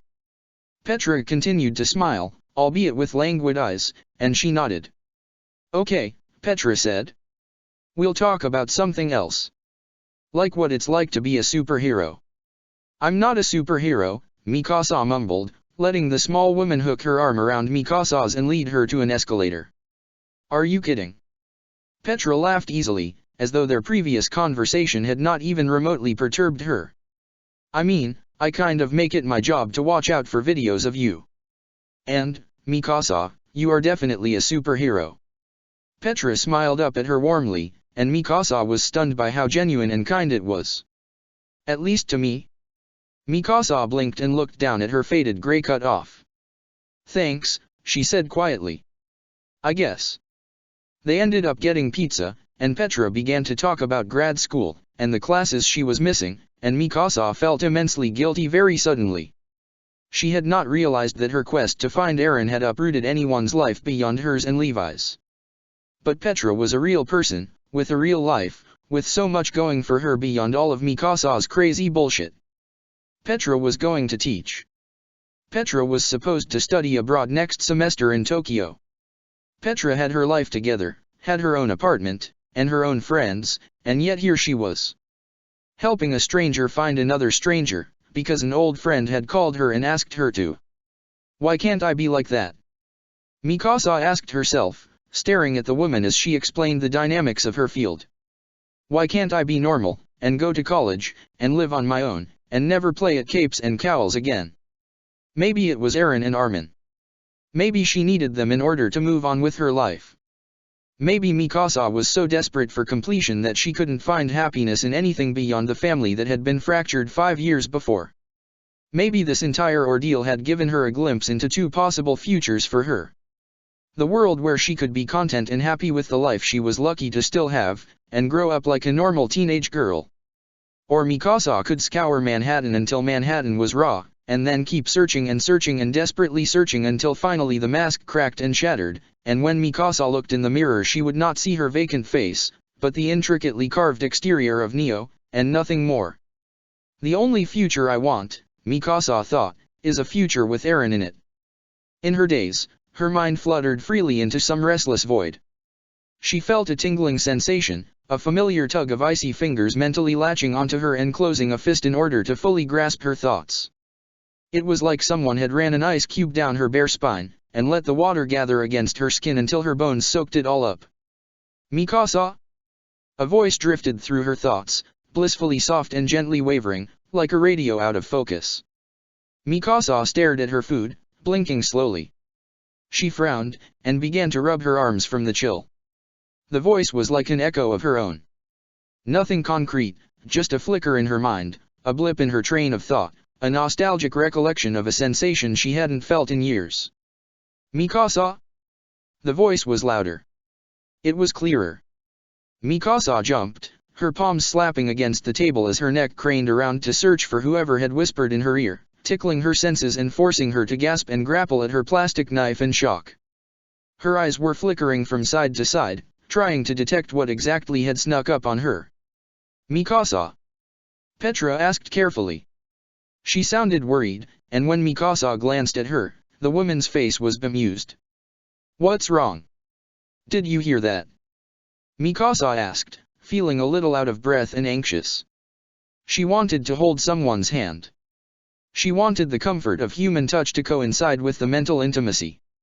She wanted someone's forehead to brush against hers, 2 different palms fitting in her own, and 2 different voices laughing inside her head, 2 very different boys knowing her thoughts before she voiced them, and 2 best friends giving her their minds with all the trust and courage she could not muster anymore. Hear what? Petra asked slowly.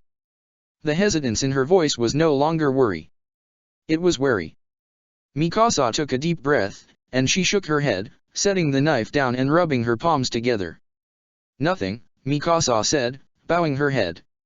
It was just. A shot rang out. A gunshot that cracked and bled into 100 screams. People were flying under tables, fleeing with the force of a stampede, screeching and bellowing and frantic. Chaos upon a single warning.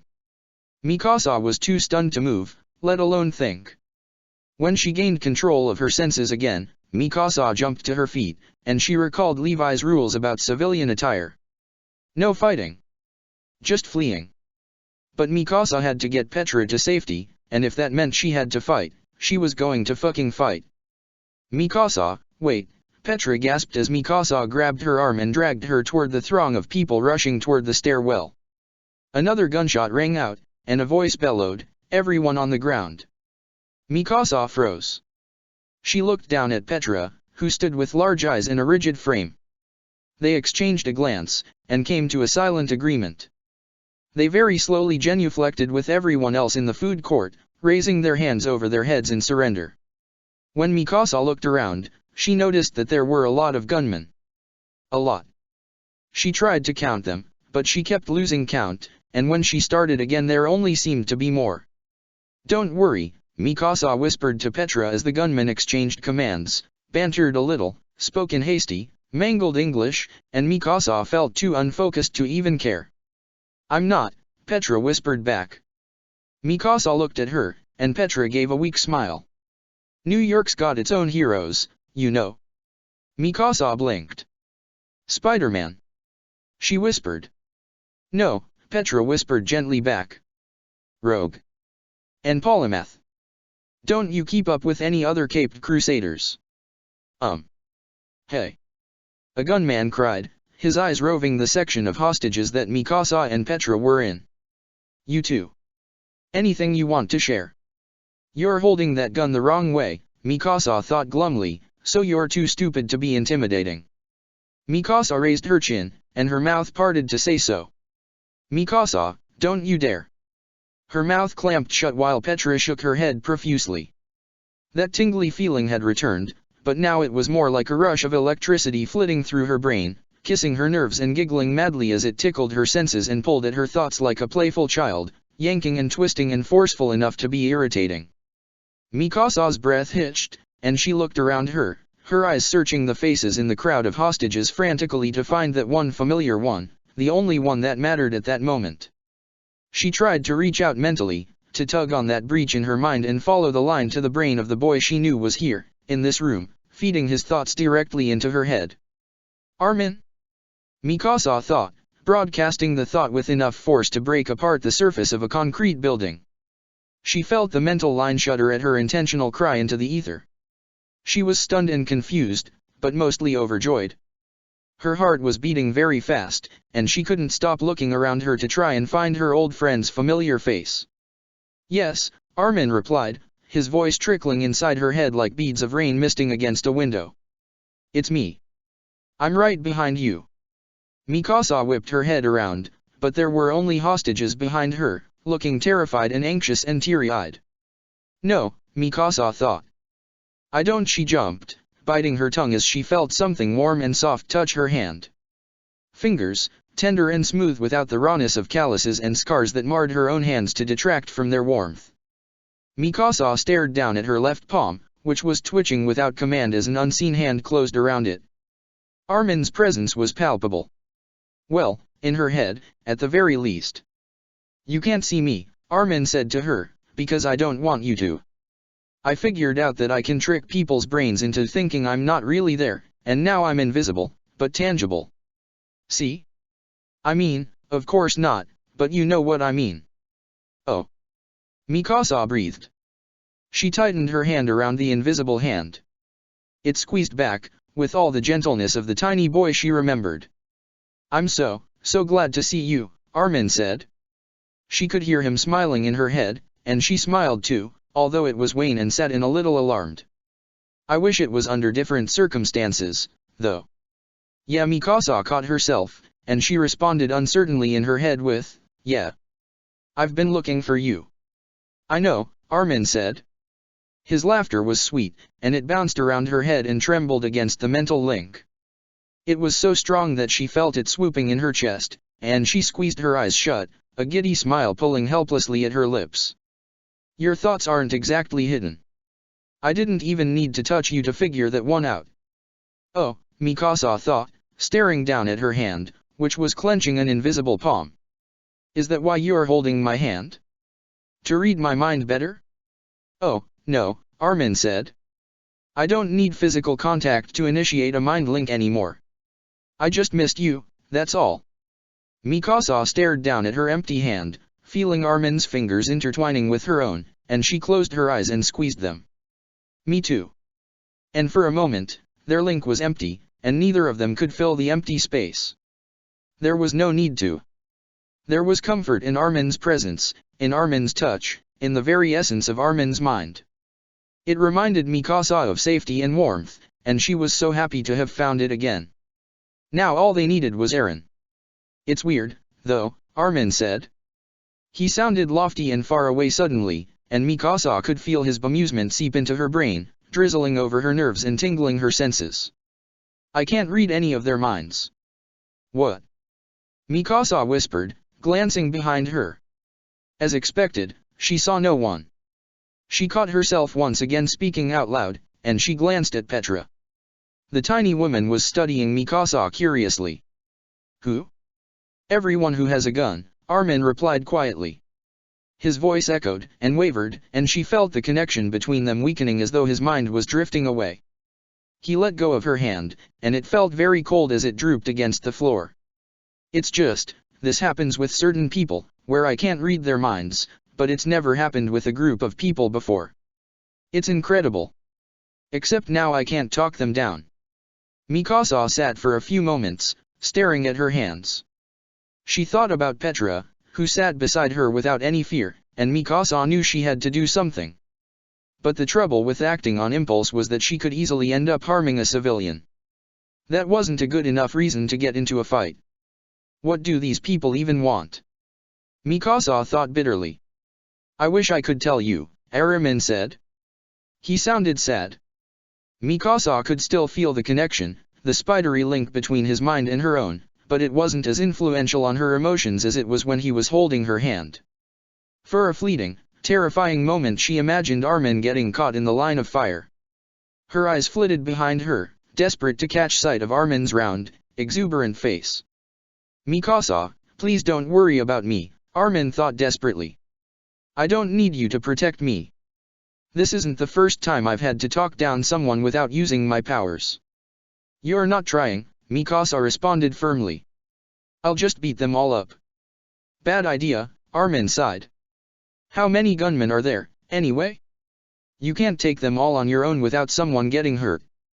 And don't forget, you're still human despite all your strength. Do you have a plan, Armin? Mikasa asked, feeling a little prickly. Do you know that you'll be able to talk these people out of this? Because I think they'll just shoot you on the spot. I have other tricks besides telepathy, you know, Armin said. And anyways, I always have a contingency plan. Mikasa nodded. Okay, she said. I trust you, Armin. She almost felt his smile in the flutter of emotion that passed through their mind link.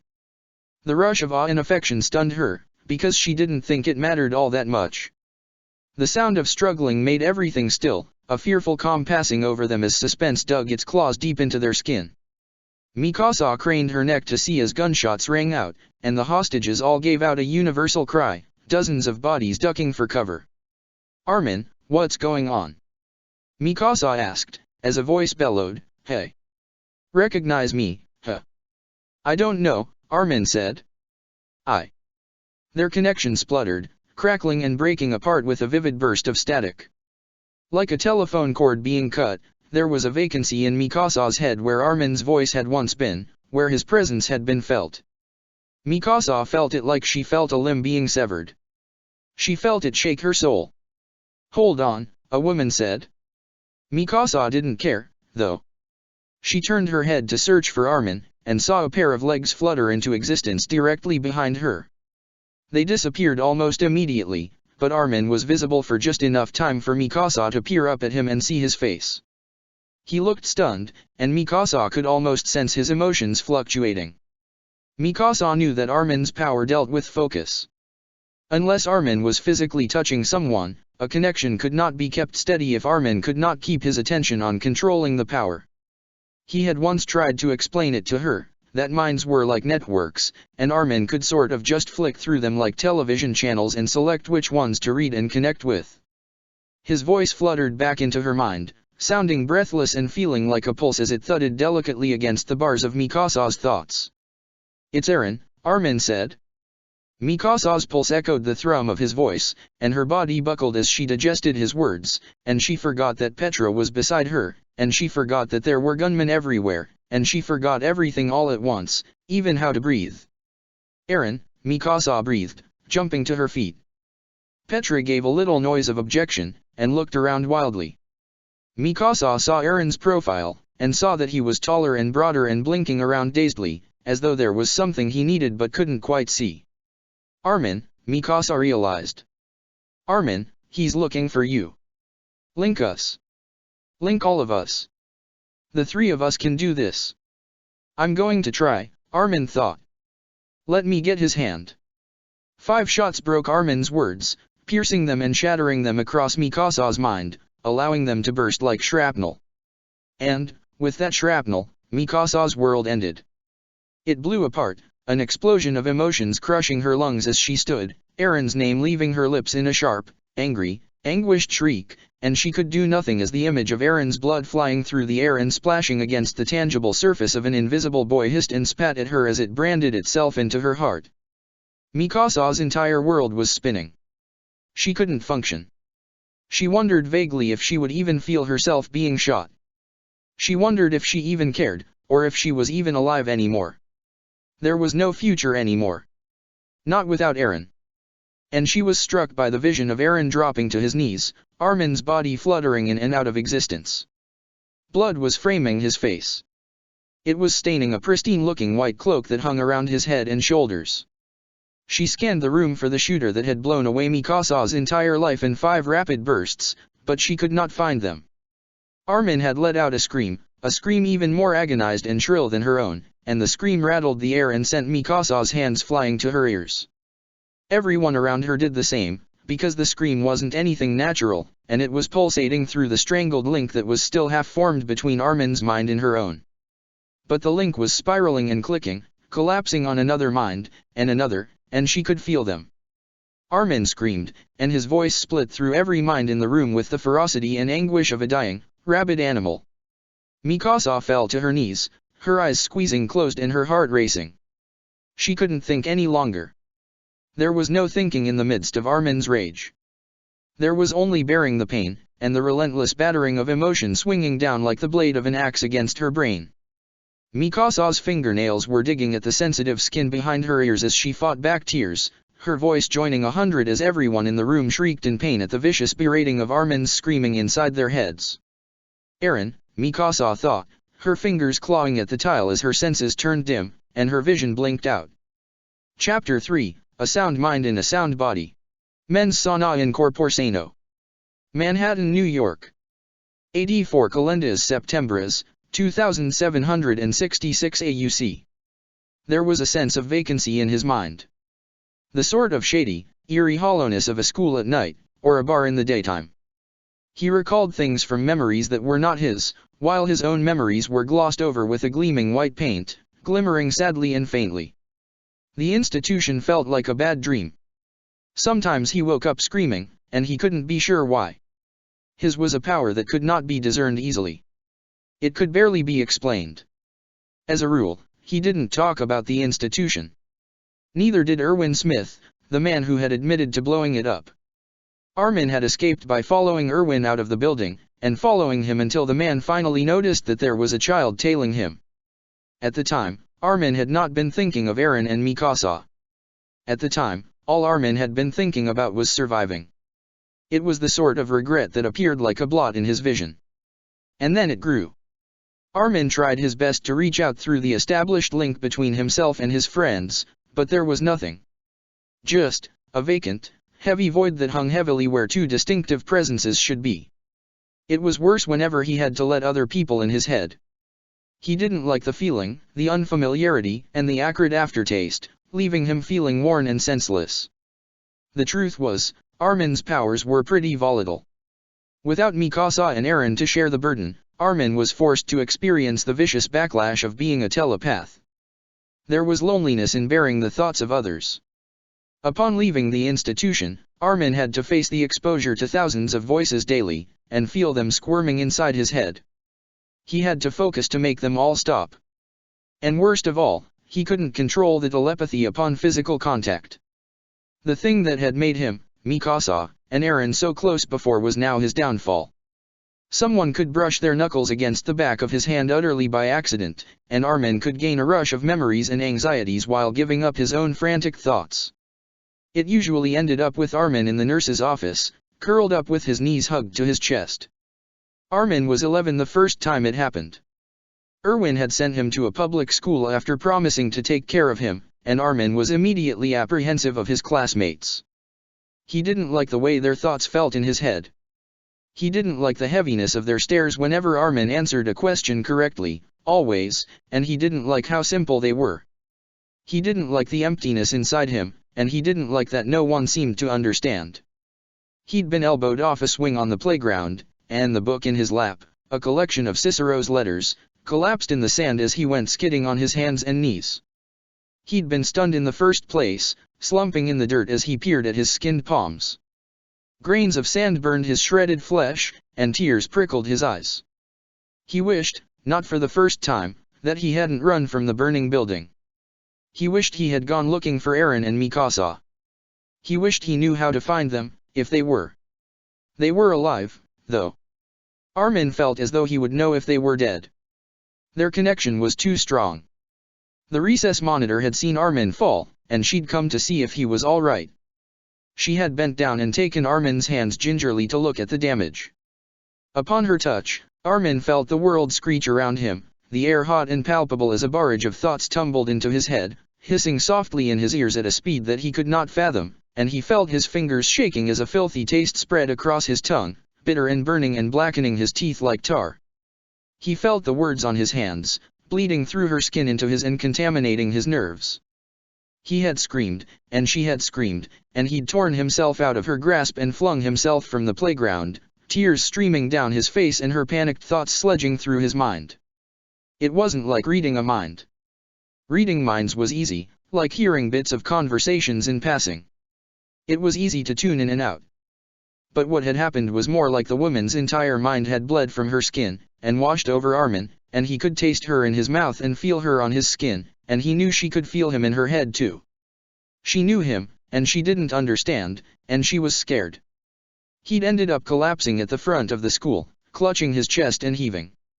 He felt pressure on his lungs, as though something was constricting his ribs, pressing onto them until they felt ready to give and cave in on him. He was rasping and shaking and sobbing, his bloody hands scrubbing helplessly at his face, and his eyes, hoping to wash away the stain of the woman's mind, hopelessly digging at his head in vain to erase the connection, to erase the sensation of invasion that clung to him, bruising his brain and bleeding from his heart.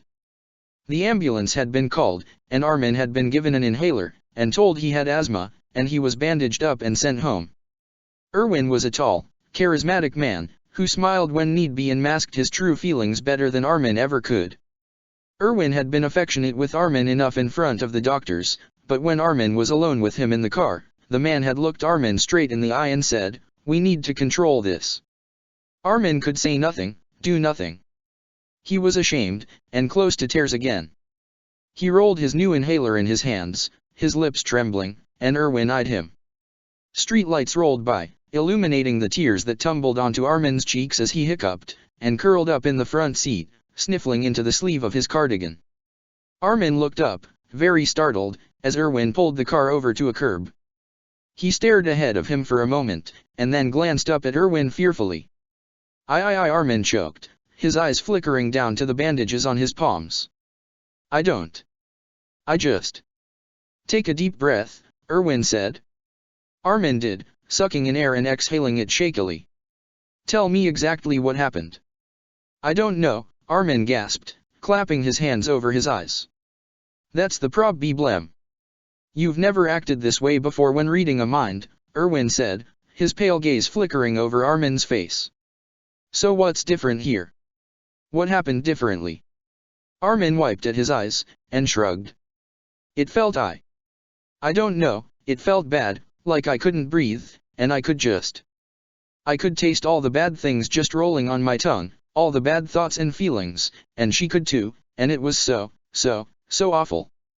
Erwin nodded slowly. It's okay to not be in control all the time, Erwin said gently. But you sent that woman into shock, whatever you did. So now we need to be more attentive to how powerful you really are. But, Armin said faintly, I'm not powerful. Erwin stared at him. He twisted his body in his seat to face Armin, and he reached forward and took Armin's tiny hand. Erwin was unreadable.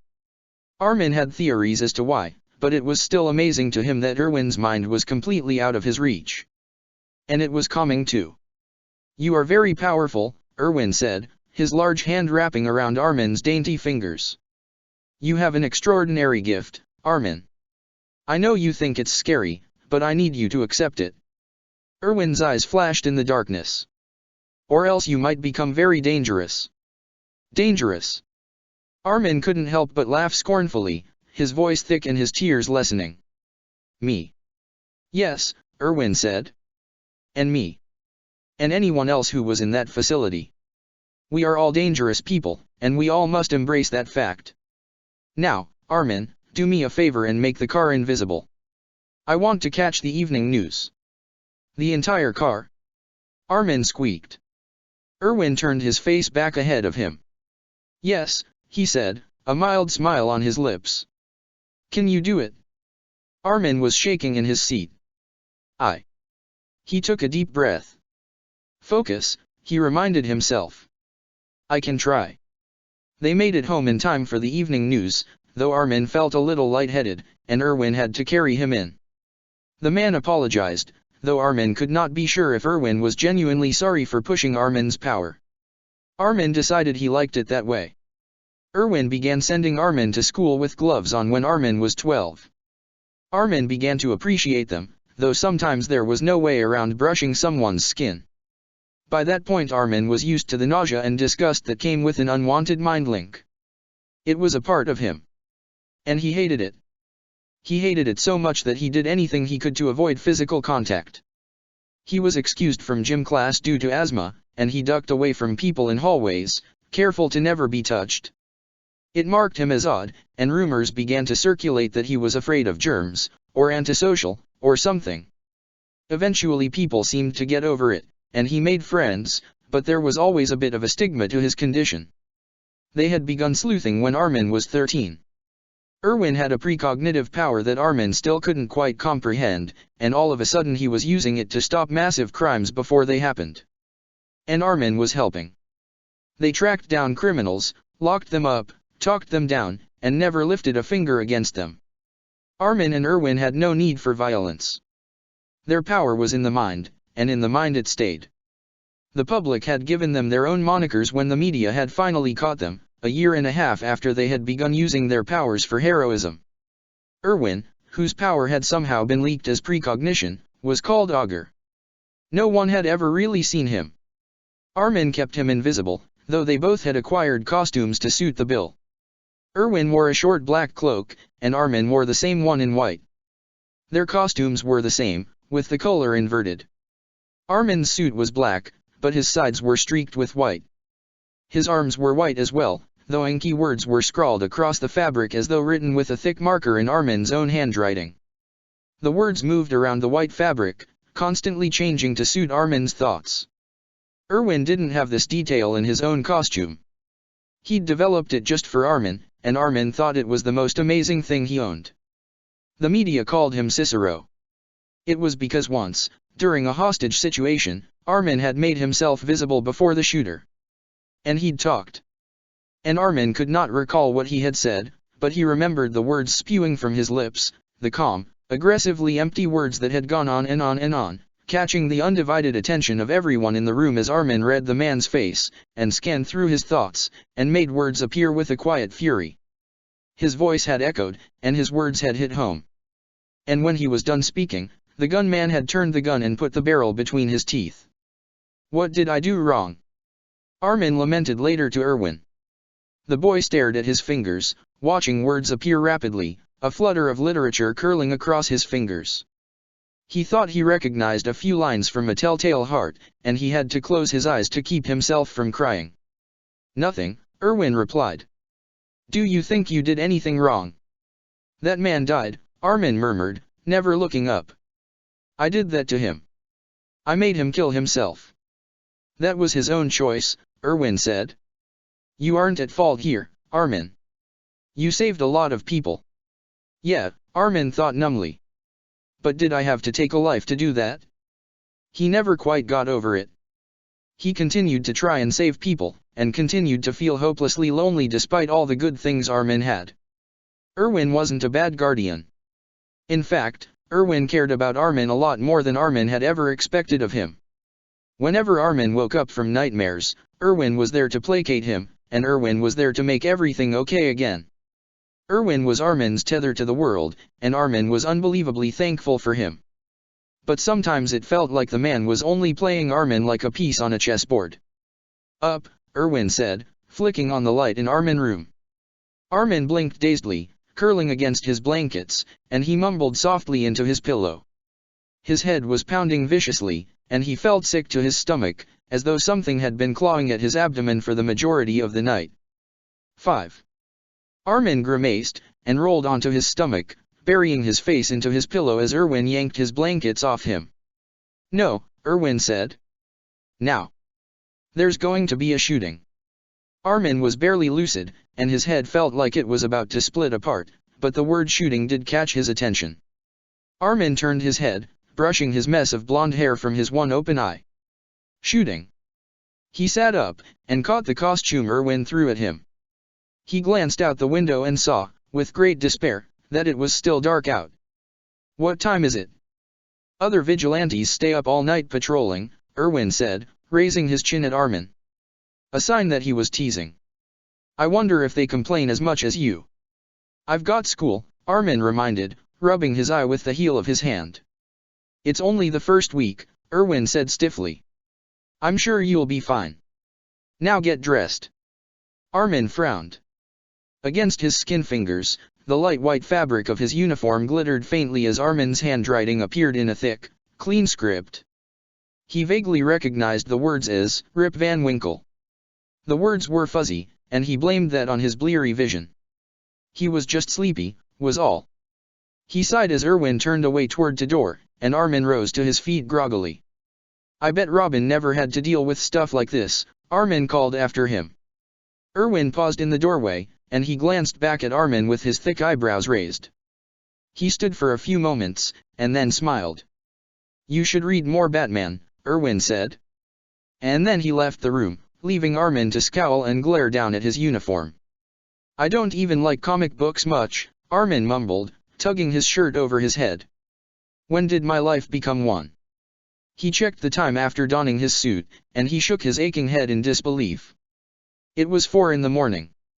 Sure, his sleeping habits weren't exactly the best, but that was because he had intense studying habits that were infinitely more important. He hated it when his heroing habits got in the way of his life. He would need coffee. He would need a lot of coffee, and probably some chocolate and Motrin and something fuzzy to get him through the day. "It's 4 am, Armin informed Erwin as he exited his room, pulling on his knee-high boots. "I don't like being a superhero anymore. I think I'm going to quit." "Do you enjoy giving me anxiety?" Erwin asked, glancing at Armin curiously. The boy managed a weak smile, and took the white cloak he offered out. "You know I can't do this without you." "Yeah." Armin threw the cloak over his shoulders, fastening it to the left. "Yeah, I know. I was just joking." "Of course," Erwin said. He fastened his own cloak, and nodded to Armin curtly. "You can sleep in the car if you're really that exhausted. Also you might want to grab some clothes, just in case." "What?" Armin asked flatly. He stared at Erwin, who merely stared at him, and Armin groaned and whirled away. "Where are we going? Are we leaving the state?" "Please pack lightly," Erwin said. "We're not leaving the country, are we?" Armin kicked a book bag from his closet and into the center of the floor. He tugged a sweatshirt from his drawer, and then a pair of jeans. "What am I packing for?" "Because I'm not packing any short sleeves, I'm drawing the line there." "We're going north," Erwin said, leaning against the door frame. "You should still pack some shorter sleeves, though. It's hot." "Yep," Armin said glumly. "I know.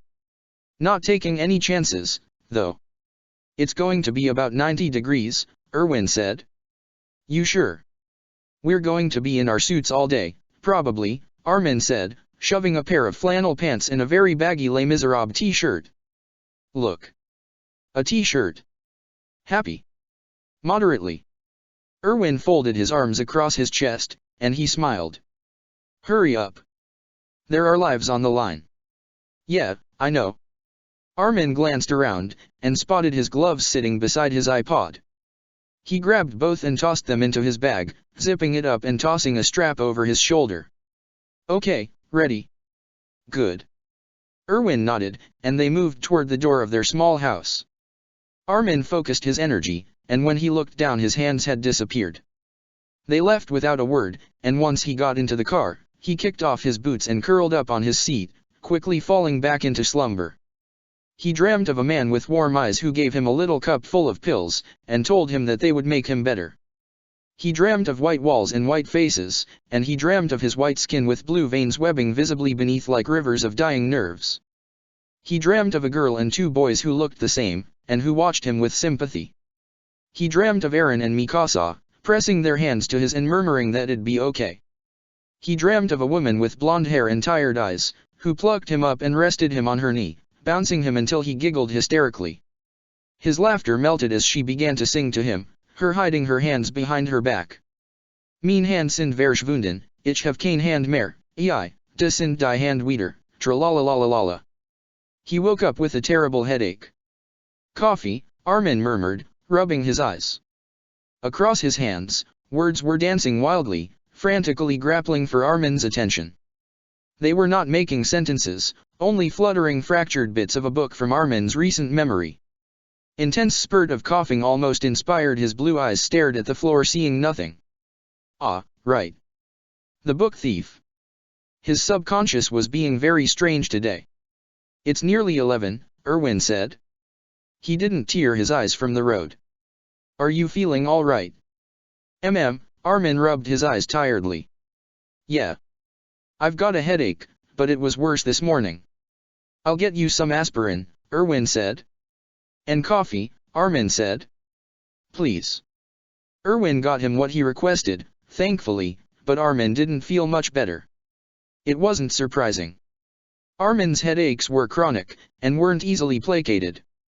He blamed it on his power, which used so much energy that his brain probably just couldn't deal with the stress.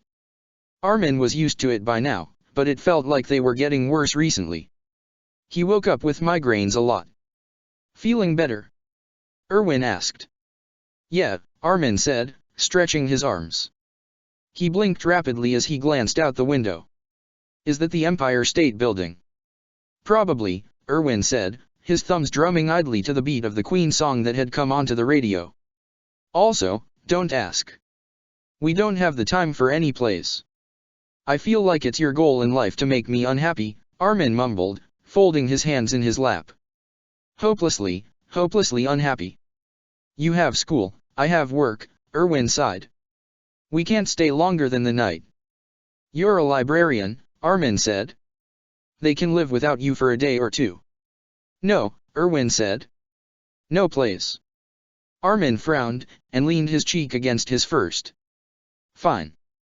The afternoon was heavy, and sort of languid, sitting with heat and humidity and causing Armin to grimace.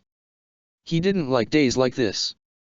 It was hot and sticky, and it made it uncomfortable to wear long sleeves and gloves. How do you know it was in New York? Armin asked, glancing at Erwin. I recognized the mall, Erwin said. Armin didn't want to ask about how he knew the mall, or if he'd lived in New York City before, or anything. Armin didn't want to pry. Erwin's business was his own, and he didn't talk about it very often. Armin understood that the man deserved his privacy, so he never asked too many questions, but he was still desperately curious. I'm going to warn you ahead of time, Erwin said as he parked the car. Armin pulled his boots back on. You're going to meet someone you know here. A girl. A girl. Armin could feel his heart jump excitedly. Is it Mikasa? I wouldn't know, Erwin said, tugging his black hood over his face. I never met the girl. But possibly. Armin couldn't help but jump excitedly at the thought of seeing Mikasa again. But what if it isn't Mikasa, he wondered. What other girls do I know? In truth, Armin didn't interact much with people. He talked to his classmates, sure, and he had friends, but he couldn't recall ever being attached to any girl aside from Mikasa. He felt the prickle of memories trying to surface, prodding at the layer of soot and snow that buried his unsavory past. "Armin," Erwin said. They were making their way into the mall, invisible and unnoticed. "I've been curious about this. You've never wanted to look for your missing friends before. Why is that?" Armin had been thinking about it a lot lately. What he would say to Eren and Mikasa if he ever saw them again. If they were angry that he'd never sought them out. But the truth was, Armin felt that they were both better off without him. Armin was kind of just dead weight. He'd hold them back, in the end. "I know they're alive," Armin said. "They don't need me. I've never had a problem with getting left behind. It's just my fate, I think." "Left behind?" Erwin sounded vaguely surprised. "Is that what you think?" "Well," Armin said, "it's just the most logical thing to do, I think, because I know I can be a burden." Erwin was silent as they moved forward, and Armin couldn't help but feel nervous. He'd never really talked about his insecurities to Erwin before. He'd never thought he had to. He always thought Erwin just knew Armin, and read him as easily as though Erwin was the one with telepathy. Armin had never questioned it. He'd always gone along with Erwin's uncanny intuition. But now he was beginning to feel sheepish, as though he should not have spoken at all, as if he should have just left it alone. "You are not a burden," Erwin said suddenly. His voice was unbearably sharp, and loud enough to turn heads. Armin froze, and he glanced back at Erwin. Armin could not see him, but he could sense his presence inexplicably, despite not being able to read his thoughts. There was something different about invisibility that was on a different mental level.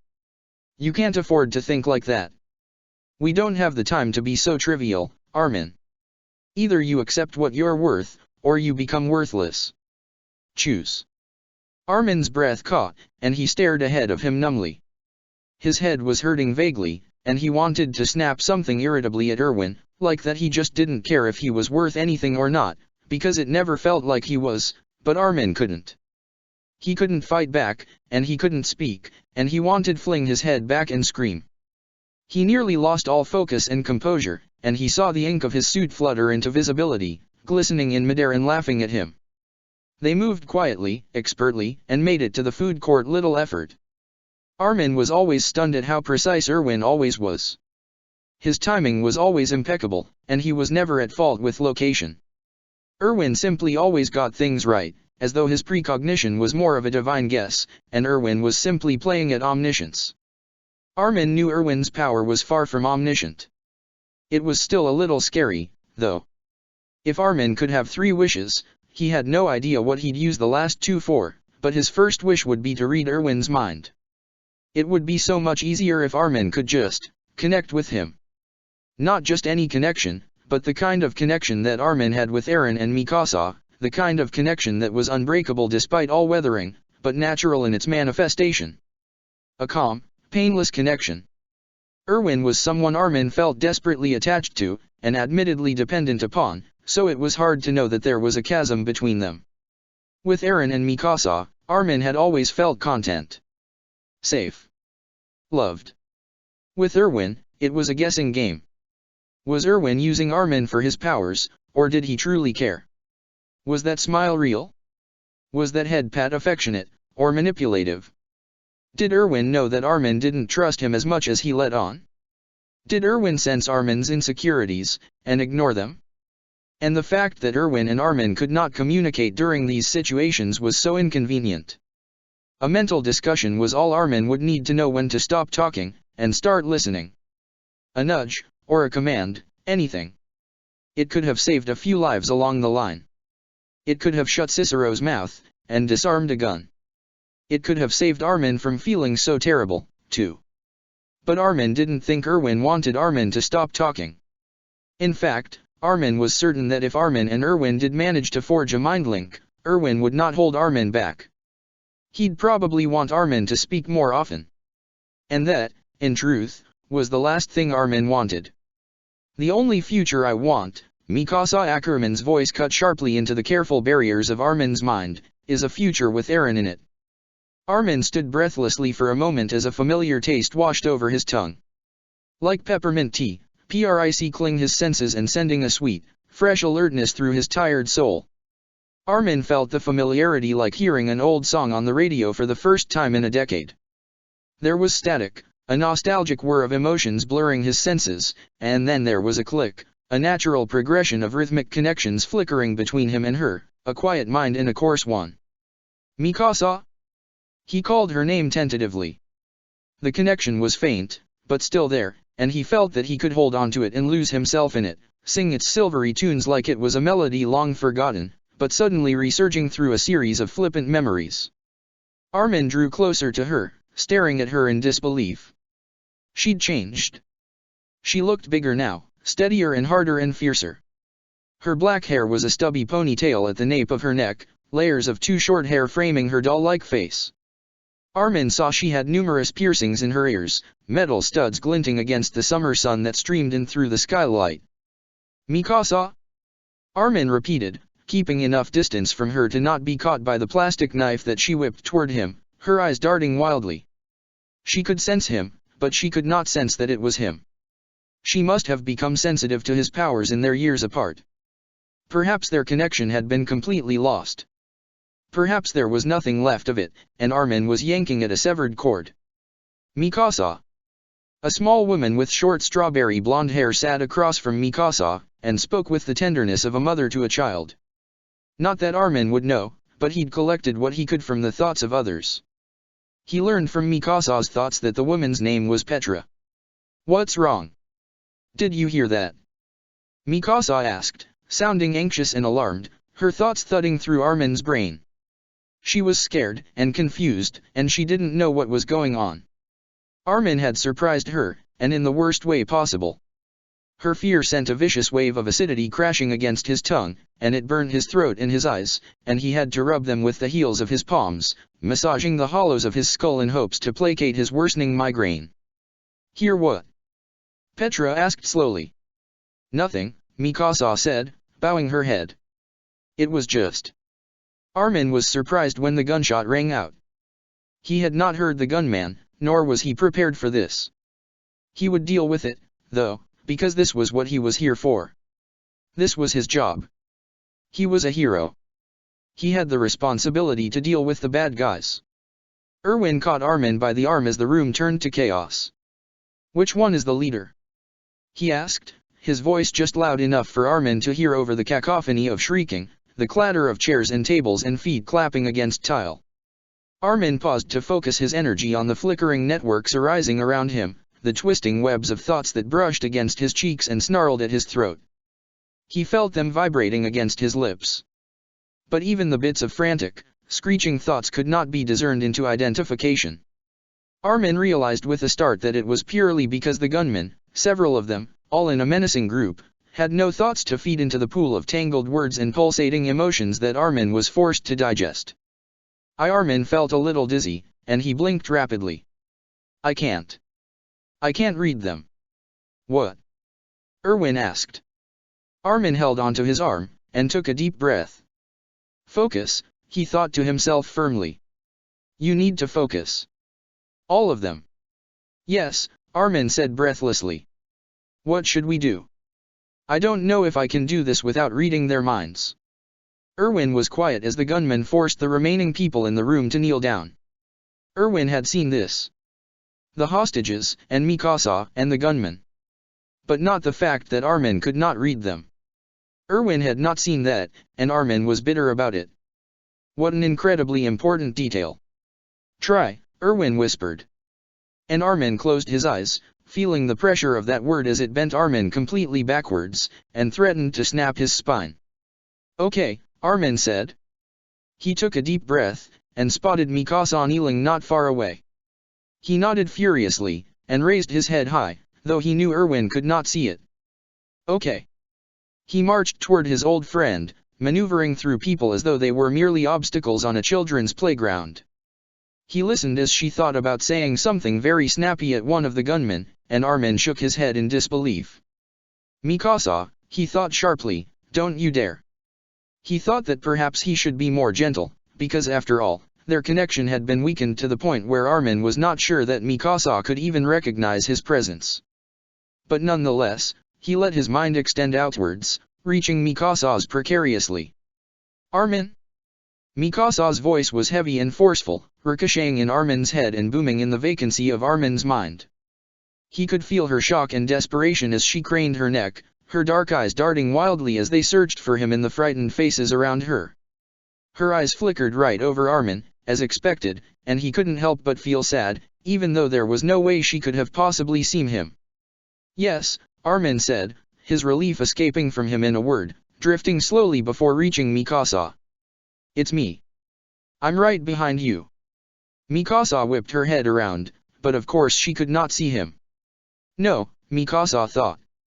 Armin pulled the glove off his right hand, and bent down beside Mikasa. I don't. Her thoughts halted with a jolt as Armin's hand pressed against hers. There was a strange burst of warmth at the point where their skin brushed, and Armin was surprised and exhilarated because it had been forever since he had touched someone aside from Erwin.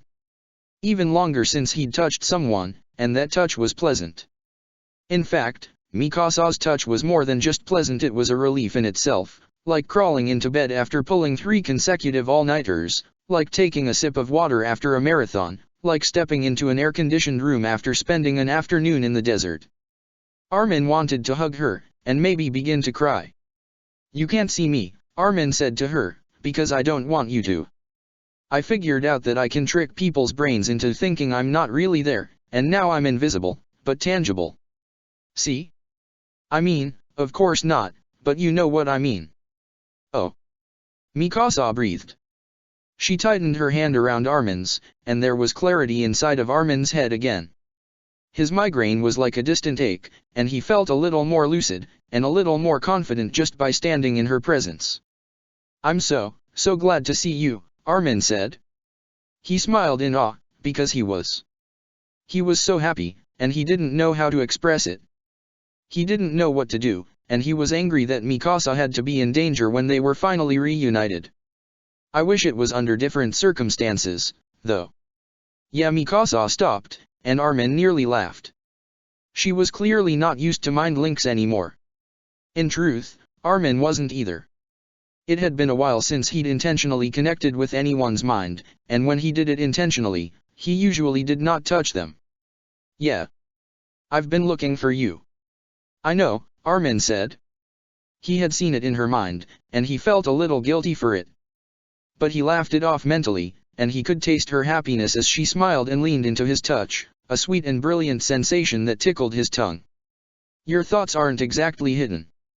I didn't even need to touch you to figure that one out.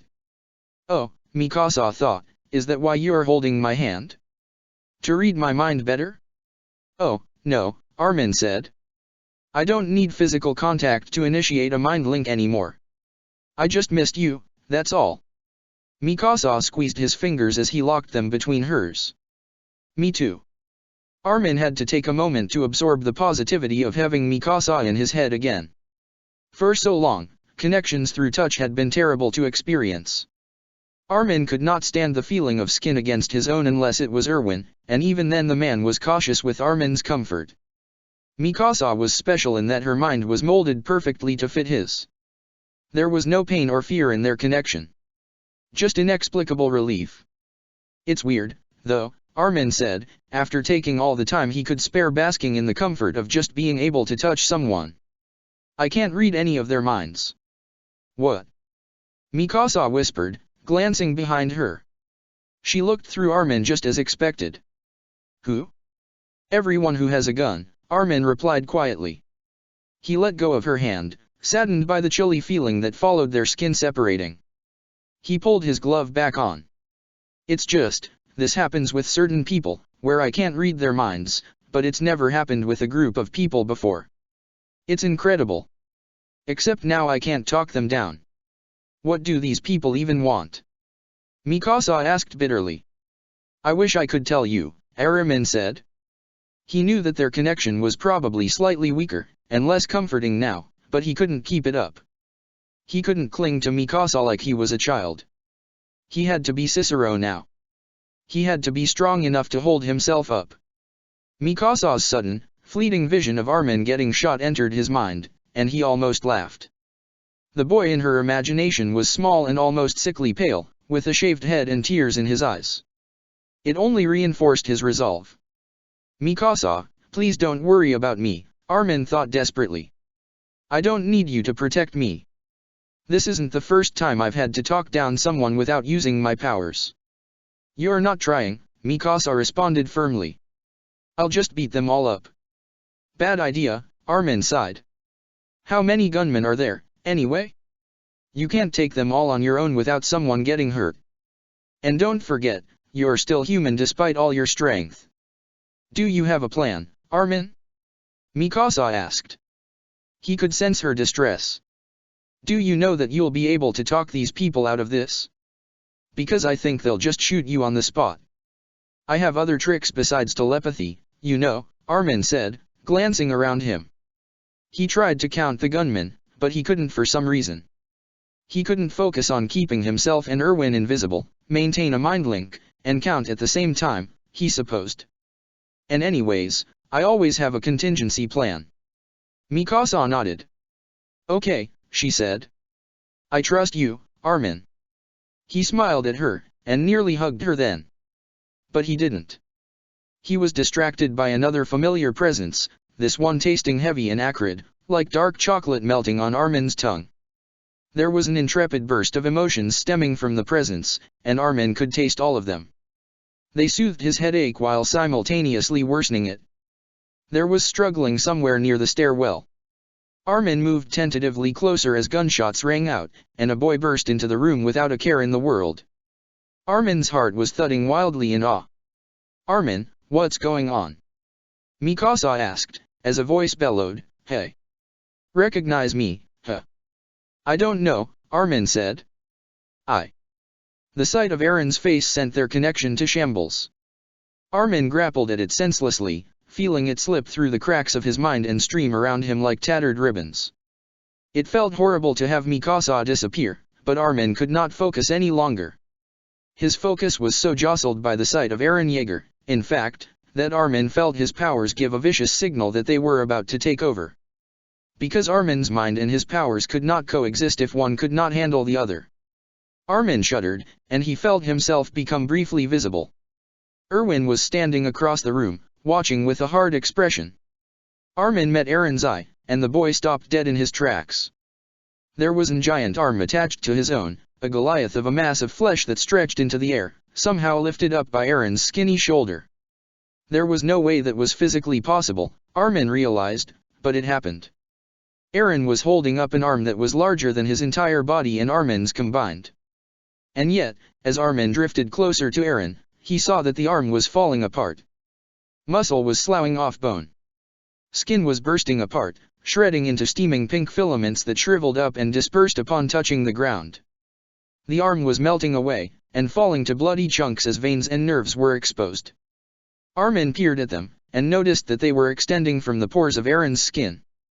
They snapped as though severed by a god's careful swipe, and even they fell away into steaming inexistence. It's Eren, Armin said, recollecting the fragile, broken connection of his mind and Mikasa's. Eren was looking around, whirling in place as his mouth dropped open. Armin could see green paint dribbling down his cheeks, shading his eyes from view and properly disguising his face from anyone who didn't know it. Armin wondered for a moment why he did that, but then his attention turned back to the steaming remnants of the colossal arm that had been attached via artificial nervous system to Eren's dark skin. Rogue, Armin realized, keeping the thought to himself. Eren is rogue. That's amazing. Armin, Mikasa said, her voice faint inside his head. It grew very harsh suddenly, frantic and unsteady. Armin, he's looking for you. Link us. Link all of us. The three of us can do this. I'm going to try, Armin thought.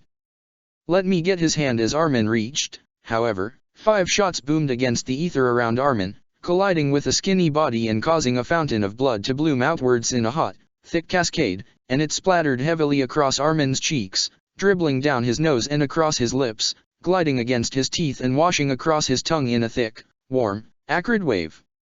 All connections were broken. He felt them shatter his connection with Mikasa and his connection with Eren and burrow into his eyes in white-hot shards, blinding him with a blazing, stinging pain, and Armin felt the void collapse on top of him, laughing at him with such a sadistic glee that it crushed him. Fuck, Eren thought, his inner voice faint. I fucked up, oh my god, I fucked up. There was no line between Armin's power and his restraint. There was only Armin. There was only a boy who stood with blood sinking into his skin, forcing him to become a red silhouette in the face of the glinting summer sun.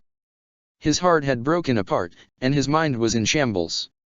The only thing inside Armin unbroken was some kind of fierce, angry power that had built up over time, hiding itself in nooks and waiting for the moment to strike. Armin fluttered into existence like a light flickering on, and he felt himself fading between void and visibility, viciously tugged from one realm of perception to another, and it was forcing him to see the world in shades of reds, of burgundies, and vermilions and cherries and blessed, bloody crimsons. Aaron, Armin called into the hollow air. Armin felt his mind. He felt it failing. He felt it fading and falling away into oblivion. Armin was certain Aaron couldn't even hear him, which was distressing because all Armin wanted was for Aaron to hear his voice and to be okay. Aaron dropped to his knees, and Armin buckled. He couldn't take it. He was crippling under his own despair, his own power flooding through him and taking control, sending him spiraling into a pit of fury and desolation. Tears were prickling inside Armin's eyes as a scream ripped from his throat, bursting into the ether and ripping it to shreds. There was no ether. There was no void. Armin would destroy it all. He'd scream until it was all wasted, and he'd scream until the world shattered, and he'd scream and scream until his head stopped hurting, and he'd scream until his heart stopped, because he couldn't fathom a world without Aaron in it, no matter how far away Aaron had been for years and years and years. Armin. He was still screaming when Erwin clamped a hand over his mouth from behind, one strong arm hooking around his waist to prevent struggling. It didn't work.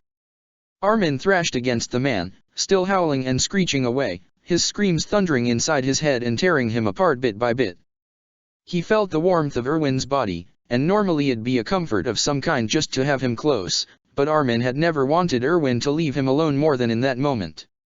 Tears were streaming down Armin's face, hot and splashing against his skin, melting the still wet blood smeared across Armin's flushed cheeks. Armin, Erwin said, dodging Armin's arms and successfully muffling Armin's screams with his palm. Armin's head whipped back, slamming against Erwin's chest, and Armin felt the need to claw at Erwin's face until he bled.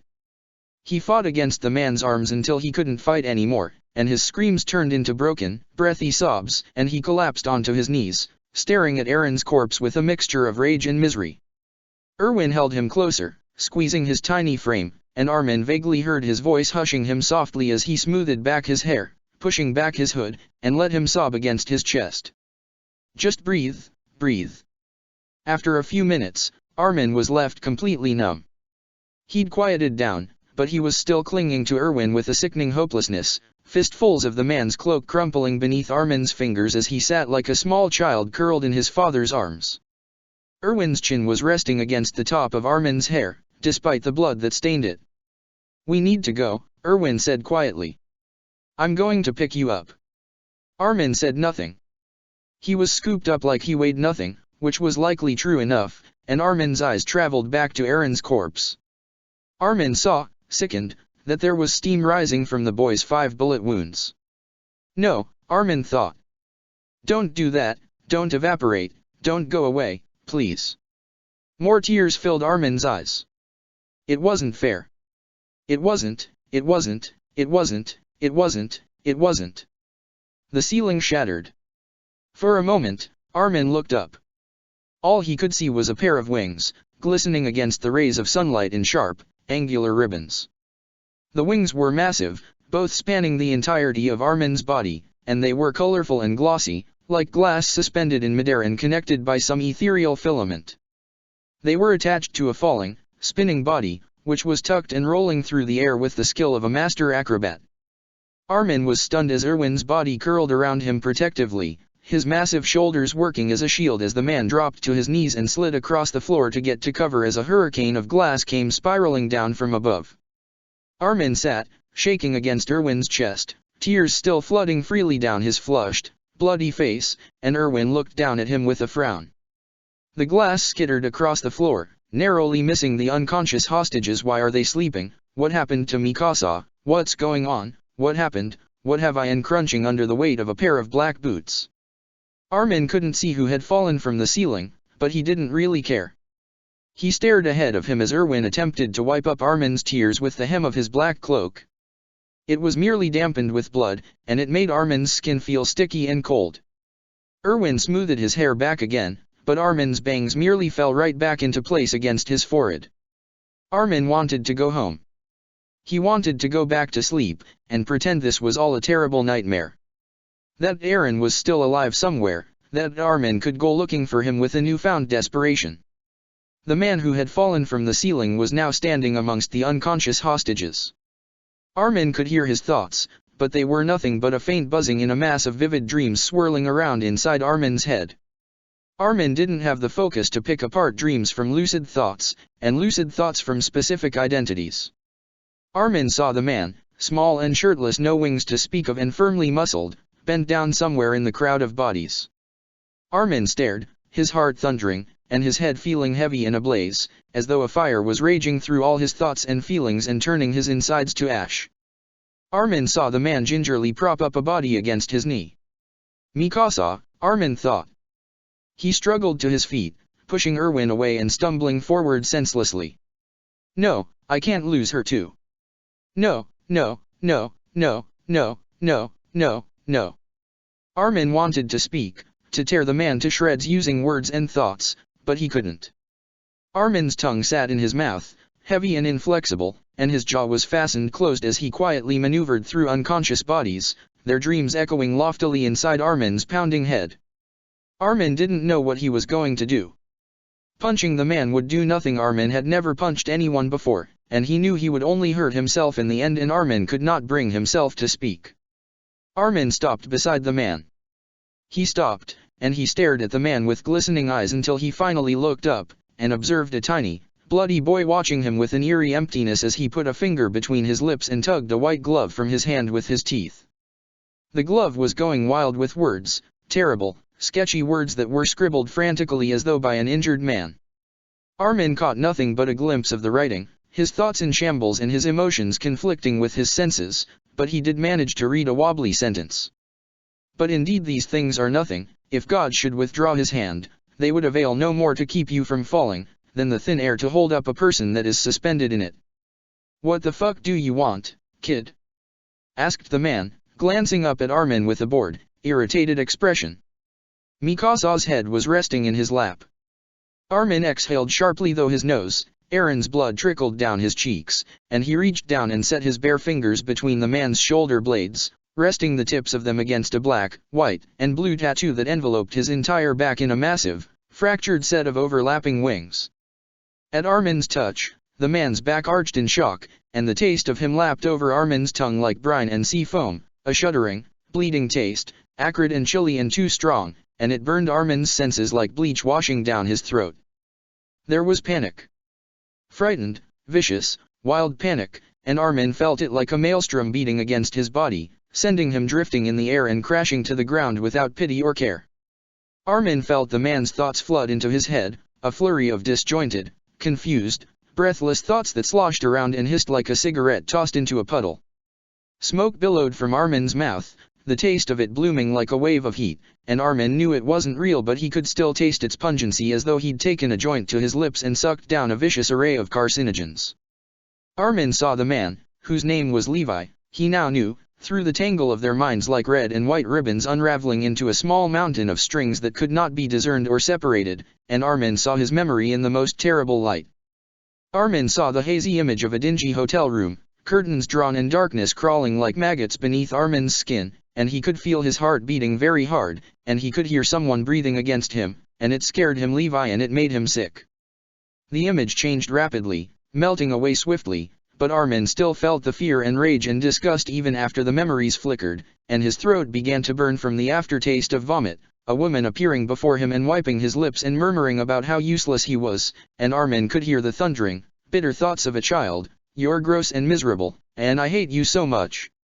Armin watched the image change again, a memory burning into another, this one hazier, of a syringe in hand and a tourniquet cutting against his flesh, and in his head a voice whispered, "Unclean, you're unclean, you filth, you monster, Armin felt the needle prod against his arm, and the memory changed again just as Armin realized he could not take any more of this hell that was Levi's mind, and he dug his fingernails into the faint scars that traced Levi's spine, too light to be seen over the tattoo, and Armin felt his mind quake with rage. "Let go of her," Armin's voice said, echoing as it ripped apart the memories that lashed out inside Levi's mind. "Let her go right now, or I'll." Armin could do nothing. Levi broke out of the daze that Armin's mind had set him under, and the man leapt to his feet and curled his hand into a fist, delivering a blow to the side of Armin's head that threw off his equilibrium and would have sent him flying if Levi had not caught him by his cloak and slammed his knee into Armin's stomach. Armin didn't even feel it. Armin blinked as another blow came, Levi's knuckles grazing Armin's cheek. "Just sign so you can get back on your feet, just fucking do it, it can't hurt." And then another, "This was stupid, I'm stupid, I can't take care of myself let alone a child, they should just take her, we'd both be better off, we'd both be safe from each other, it'd be better if she was just taken away." And he listened to Levi's thoughts though he could not understand them, and Armin realized he was crying and shaking. And he felt a little laugh escape his lips, shocked and pained. "Stop." Erwin had caught Levi's arm as the man pulled it back to hit Armin again. Armin stared at him blankly, tears flooding his bloody cheeks, and Armin tasted blood in his mouth, warm, fresh blood that could only be his own, and he was beginning to feel the aching of the beating he had just received, and Armin knew he deserved it. Levi dropped Armin, and Armin hadn't even realized he'd been lifted off the ground until he crumpled beside Mikasa, coughing and gasping, his fingers twitching toward his chest. Armin gratefully accepted the inhaler Erwin thrust at his lips, and after a quick dose Armin felt a little better, and his mind felt a little clearer, and he shuddered and blinked and stared at his bare hand in horror. "Wah!" Armin breathed, slumping against Erwin's arm. "What did I?" "I'm not sure," Erwin said. "Do you know what just happened?" "No," Armin whispered, touching his nose gingerly. It didn't feel broken. His head was pounding like hell had been unleashed inside it. And he was almost positive that it had been. I have no idea, Armin glanced around him wildly, at the unconscious bodies and the blood and the shattered glass, and Armin swallowed hard. Oh my god, did I do this?" "Yes," Erwin said, plucking Armin's glove from the floor and carefully sliding it back over his palm. The fabric was a mild comfort against his skin, which felt prickly and unclean, filthy, disgusting, but he didn't know why. "You sent out a mental shockwave when Eren was shot. Do you remember that?" "No," Armin choked, shaking his head furiously. Thoughts rattled there, and they felt like nails carving up the hollows of his mind. "No, I remembered I screamed, but I don't. I didn't mean to." "I know," Erwin said gently. He glanced up, and so did Armin. Levi was standing over them, looking furious and implacable, and Armin saw that there were more tattoos and more scars, and he was very confused. He needed to go to sleep. For a really long time. He just needed to not be here now, because he couldn't think properly. "You didn't mean to hurt anyone, right, Armin?" Armin stared up at Levi, and he took a deep breath and continued to shake his head. "No," Armin gasped. "I don't know why Armin rubbed his forehead, and took another deep breath. "I'm sorry. I need to think." "You do that," Levi said icily. His eyes flickered to Erwin's face. "What the fuck, Erwin?" "Nice to see you as well," Erwin said placidly, rising to his feet. "I'm sorry for what Armin did to you. I can assure you, it was worse for him." "I sincerely doubt that," Levi said. Though he glanced at Armin, who was hugging his knees to his chest and scooting closer to Mikasa. He wondered if he could wake her up. "What the hell is he?" "A telepath," Erwin said. He frowned for a moment, and unfastened his cloak, offering it out to Levi. The small man stared at it for a moment as though it was something that would corrode his skin if he touched it. He then took it, looking at it glumly, and he threw it over his bare shoulders. "He followed me from the facility, so I took him in. I see you did the same." Levi blinked down at Mikasa as he carefully fastened the cloak. "Yeah." Levi shrugged. "We have the same power, so I wanted to make sure she didn't end up like me." "Understandable," Erwin said, nodding. Armin stared at Mikasa for a moment, and he looked up at Levi sharply. "You took care of Mikasa?" Armin squeaked. Levi looked at him sharply, and Armin knew that the man hated him. "Yes," Levi said dully. "Aren't you supposed to be a mind reader?"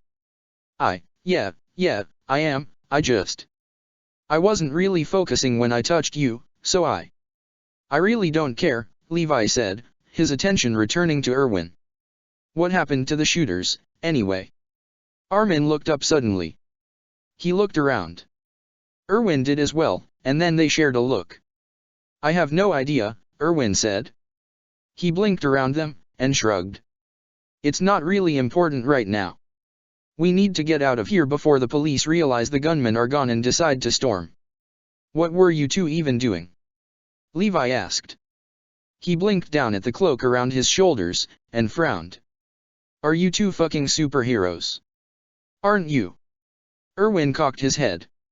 "Freiheit. I maim criminals on a regular basis," Levi said, averting his gaze. "So I guess it's more like reckless vigilantism." "It's all the same," Erwin said. "I don't think the media knows the difference. If you wear a disguise and fight crime, you're a superhero. There's no going back at this point." Freiheit. Armin knew that name. "Isn't there a hero in Chicago called Freiheit?" Armin was stunned. That meant that Mikasa too was, and Eren. Armin's heart nearly stopped at the thought of Eren. He buried his face in his hands, and took a deep breath. He needed to calm down. He needed to think. Rogue, Armin thought. He had to try and recall the videos on the news that he'd never paid attention to. Rogue's power set is a mild form of shapeshifting, isn't it? And, when he steams it means he's... Armin jumped to his feet. Levi took a step back, and Armin felt something stir inside the man from their brief connection that had not been severed. Fear. He's afraid of me, Armin thought. It was almost too much to handle. Armin wanted to laugh at how ridiculous it all was, but he couldn't. It was as though everything had fallen into place. Armin's mind was clearing up. He wiped the blood streaming thickly from his nose, and he took a deep breath. "Mikasa," Armin called into the void. He felt it reassembling as his mind snatched up all of the power that had escaped it. He saw his friend stir, and Armin focused solely on her, severing the connection he had made with Levi and latching onto the eternal one that existed from his mind to hers. "Mikasa, wake up." She jolted awake, her body curling into a defensive stance. "Mikasa," Armin said. His voice was thick from the blood pooling in his mouth and flooding from his nose. She looked at him, and her eyes widened, darting across his face wildly, and she moved very suddenly upright, and her hands grasped his face, turning it from side to side. "Who did this?" she asked, her thumb running over the bruise Levi's fist had left on Armin's cheek. Now that Armin thought about it, Levi said he had the same powers as Mikasa. Meaning, he had super strength. Meaning, Armin was very lucky to still have his head on his shoulders. Armin took her hands, and shook his head. "It doesn't matter," he said quickly, blood dribbling from the corners of his mouth. "I'm sorry I knocked you out. I lost control of my powers for a little bit." "I've done worse to you," Mikasa reminded him, rubbing her head. Armin couldn't help but smile grimly at the memory. "Where's Eren?" Her eyes widened for a moment, and then Armin watched them dull. "Oh. No," Armin said, shaking his head furiously. He grabbed Mikasa's hand and pulled her forward as the two adults eyed them both suspiciously. As he led her to Eren's body, still lying crumpled where he'd been left, Armin heard the distant breath of someone running. He watched as a person came rushing up the stairwell, skidding to a stop before them. They had messy brown hair yanked up in a ponytail, and glasses that were set askew on their long nose. They looked around, and took a deep, shuddering breath. "Wow," they laughed, running their fingers through their hair. "Gosh, that was a trip and back. So, where's my son?" Armin stared at them, his mouth dropping open. Before he could read their mind to find answers, Mikasa lifted her arm and pointed at Eren. Armin glanced at her confusedly, and then he looked back at the person near the stairwell. They were looking Eren with a frown. Armin tuned quickly into the track of her thoughts. Well, they were thinking, that sucks. Aaron liked that shirt, and now he's gonna whine at me for a week because he can't wash blood out of anything at all. Is that paint? They wandered over to Aaron's body, and then bent down, prodding Aaron's cheek gently with the tip of her finger. Mikasa lurched forward, her eyes flashing, but Armin caught her by the arm and dragged her back. Rogue, Armin recalled. And polymath. That makes sense. Aaron was adopted. Armin wondered vaguely why Erwin had never adopted him. Do you know who that is? Armin asked, plucking at his mind link with Mikasa. Mikasa's voice was clipped in reply. Hang Zoe. They adopted Aaron about a year ago. Excuse me, Armin said, stepping forward. Hang. They looked up at him, and smiled genially. Hey there, they said, glancing between him and Mikasa. I can explain. You don't have to, Armin said, pulling Mikasa closer to Aaron's body. She didn't stop him, but he could feel her squirming to put some distance between her and the corpse of her best friend. I know he's rogue. How does his healing power work, exactly? Mikasa looked at Armin sharply. Healing, she said, her voice heightening in pitch. Armin looked up at her, and he smiled. Rogue's got regenerative abilities, Armin said, rubbing the blood crusted on his face. At the institution, Aaron's powers had never really manifested. They couldn't have known. Though I guess his blood doesn't evaporate when he's in his normal body. Ha, Hang smirked up at him and sat back on the tile floor. You're pretty smart. And I think I recognize that outfit, too. Cicero, right? Armin flushed, and continued to rub at his cheek. Yeah. Armin glanced at Mikasa. And? Neo. Mikasa wasn't listening. She'd already dropped to her knees beside Aaron. Armin watched her tuck her hair behind her ear and rest her cheek against his bloody chest. Armin couldn't help but want to do the same. Whoa. Hang's eyes flew wide. Whoa. Wait, okay, Neo, Cicero. They craned their neck to look at Levi and Erwin, who Armin knew were talking behind him. Ha. Augur and Freiheit too. How'd we all end up here? Well, we were. Armin paused as a soft sob escaped Mikasa's lips. Armin had never seen Mikasa cry before. It was alarming, and disheartening, and Armin blinked suddenly as tears filled his eyes, and he looked away from Hang, biting his lip which tasted like blood, of course, because his entire face was a bloody mess, and his entire body was aching, and he took a deep, rattling breath to try and steady himself. He was so close to Aaron that Armin could feel their connection, still alive despite all odds, and he couldn't help but reach out and latch onto it. Aaron, Armin called. Please wake up now, please. Armin dropped to his knees as Aaron's body buckled in shock, his eyes fluttering open. Mikasa did not let go of him, and Armin saw her arms tighten around him instead, her face buried in his chest. He blinked rapidly, green paint drying on his cheeks, and his mouth opened and then it closed. He patted her head awkwardly, his brow furrowing. Mikasa. He sat up, and then he winced. Oh, shit. Shit. What? Armin squeaked, putting a hand on Aaron's back to support him. What's wrong? Are you not completely healed? Do we need to get a doctor, or? No, I completely healed. Aaron grimaced.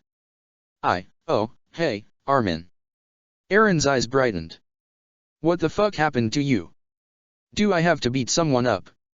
No, Armin sighed. The blood is mostly yours. What's wrong, Aaron? Oh. Aaron laughed weakly, and shrugged one shoulder. Mikasa was still hugging him. Well, this has happened before, but like. I kinda healed around the bullets, so. Oh. Armin's eyes widened. Oh my god. Okay. Yeah. Don't worry, Hang chirped. I've got a very steady hand. All we need to do is get out of here and back to the apartment. I can get us out, Armin said. He felt Aaron's eyes on him, and Armin wanted to hug the boy so badly, to start crying and sobbing too, but he couldn't. No one else could get them out of the mall undetected. You're Armin, huh? Hang asked, tilting their head. Armin stared at her in surprise. Erin's talked about you. And Mikasa. It's really nice to meet you. Why yeah, Armin said, blinking confusedly. Same. He looked back at Erwin and Levi, who had finally decided to wander closer to them. I'm going to make us all invisible, but I'll be the only one who can sense everyone, so it might be best if we held on to each other. You're not getting in my head again, brat, Levi said. He was watching Mikasa hug Eren, though, and there didn't seem to be much bite to his tone. I don't need to touch you, Armin said, rising to his feet. I don't even need to touch your mind, really. Just hold on to Erwin, if I make you that uncomfortable. Levi seemed to bristle at that, and his eyes snapped to Armin's face dangerously. You're a little punk, Levi told him. Armin couldn't find a real response to that, so he just nodded, and spun around to face Eren again. Can you stand? He asked Eren desperately. Armin knew he might pass out at any moment, and so he wanted to get them all out of there as quick as possible. Making so many people invisible at once would definitely weaken Armin, but it didn't really matter at this point. He had no choice. Eren shook his head, and he frowned. Shit. Hang, I need to take my insulin. Wait, Hang said, their eyes widening. Seriously? You didn't take it before this, okay, I'm not really surprised, but wow. Someone needs to give you an ass whooping. Tell that to the 5 fucking bullets in my chest, Hang, Eren retorted snidely. I will. Hang beamed, their teeth gleaming as they laughed. When I surgically remove them from your sternum. You're a scary bitch, you know that. Eren frowned, and blinked as Mikasa let go of him. Hey. Are you okay, or? I'm fine, Mikasa lied. Armin could sense she was lying. By the look on Eren's face, he could too. We need to get you out of here. Armin watched as she picked Eren up easily, much to his dismay, and he couldn't help but laugh. What the fuck? Eren's eyes flashed to Armin's face. Don't laugh at me. I have a disability. I am sorry, Armin gasped, stifling the laughter with his hands. He felt blood seep through his gloves, and pulled his hands back to see that his palms were completely stained red. Armin whirled to face Erwin, and he held out his bloody hands. Will this wash out? Depends, Levi said. Armin was surprised the man was speaking to him, after what Armin had done. If it's a delicate fabric, put dish soap on the stain before you wash it. Oh, Armin said, his eyes widening. He glanced at Erwin, who gave a small nod. Thank you. I still think you're a little scumbag, Levi said. And then he shrugged. But Erwin and I talked about it, and I can't really blame you for wanting to protect Mikasa. Also, it was pretty ballsy of you, since doing that apparently causes asthma attacks. Levi shrugged. But don't touch me ever again. I really don't want to, so don't worry, Armin said quietly. He moved to brush his hair back from his neck, but he remembered that it was in a ponytail, as it always was when he was Cicero. Can everyone hold on to each other? Hang all but bounced over to Erwin and Levi, locking their arms between theirs. Armin smiled a little, because Erwin looked genuinely amused, while Levi looked ready to decapitate someone. Hey, there, fellas, Hang said. I've got this weird feeling we're gonna be seeing a lot of each other. Hang. Eren called from Mikasa's arms. Don't be creepy. Says you zombified little. Fuck, Levi said suddenly, breaking away from Hang and spinning away from her. Hang paused, and frowned, glancing up at Erwin as Levi went running back to the hostages. Was it something I said? Hang asked. No, Erwin assured her with a gentle smile. He's terrible with people. Don't take anything he says personally. You know, Armin said, you never told me about anyone else from the institution. I never felt it pertinent, Erwin replied. I just assumed it was an unspoken rule between us to not talk about it. Well, Armin said with a frown, it's not like I can remember much of it anyway. True enough. Levi returned to Hang's side with a body in his arms. Armin recognized her as Petra, and he was surprised, because he had forgotten all about her. As had Mikasa, it seemed. "'Kay," Levi said. "Let's get the fuck out of here." "Right," Erwin agreed, his eyes meeting Armin's. "After you make us invisible, wake everyone up." Armin took a step back in surprise. He glanced away, his eyes following the path of bodies across the floor, and he couldn't help but shake his head in disbelief. I don't know if I have that kind of power. I don't know if I have the energy," Armin wanted to say, feeling desperate and scared. He had no idea how to reach so many minds at once. "Can't we just let the police deal with them?"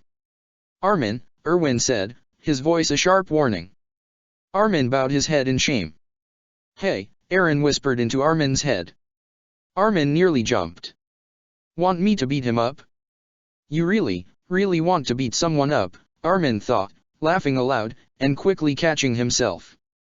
Erwin studied him with vague suspicion. "I have to sever our connection, okay? I can't focus on this many things at once."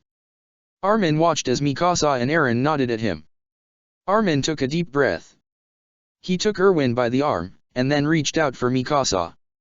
She moved closer to him, and he took her by her bare arm, sending a quick mental apology for getting blood on her.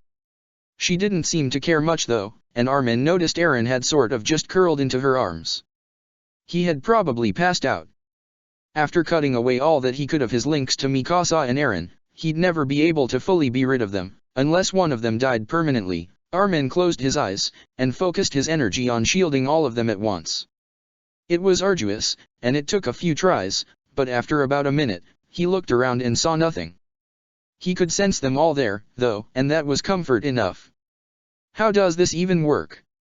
Levi asked. "What?" Armin asked, his focus breaking away from trying to figure out the links of all the minds in the room. "The invisibility," Levi said. "Are you just cloaking us? Because you clearly don't need to be in our heads to make us invisible." "Yeah." Armin sighed, and he closed his eyes. "Something like that." Armin had no way to grab onto all the minds in the room at once, but he'd done it before, so he figured he could do it again. Armin usually had plans for these sorts of things, but he couldn't manage to think beyond what was in front of him at this point.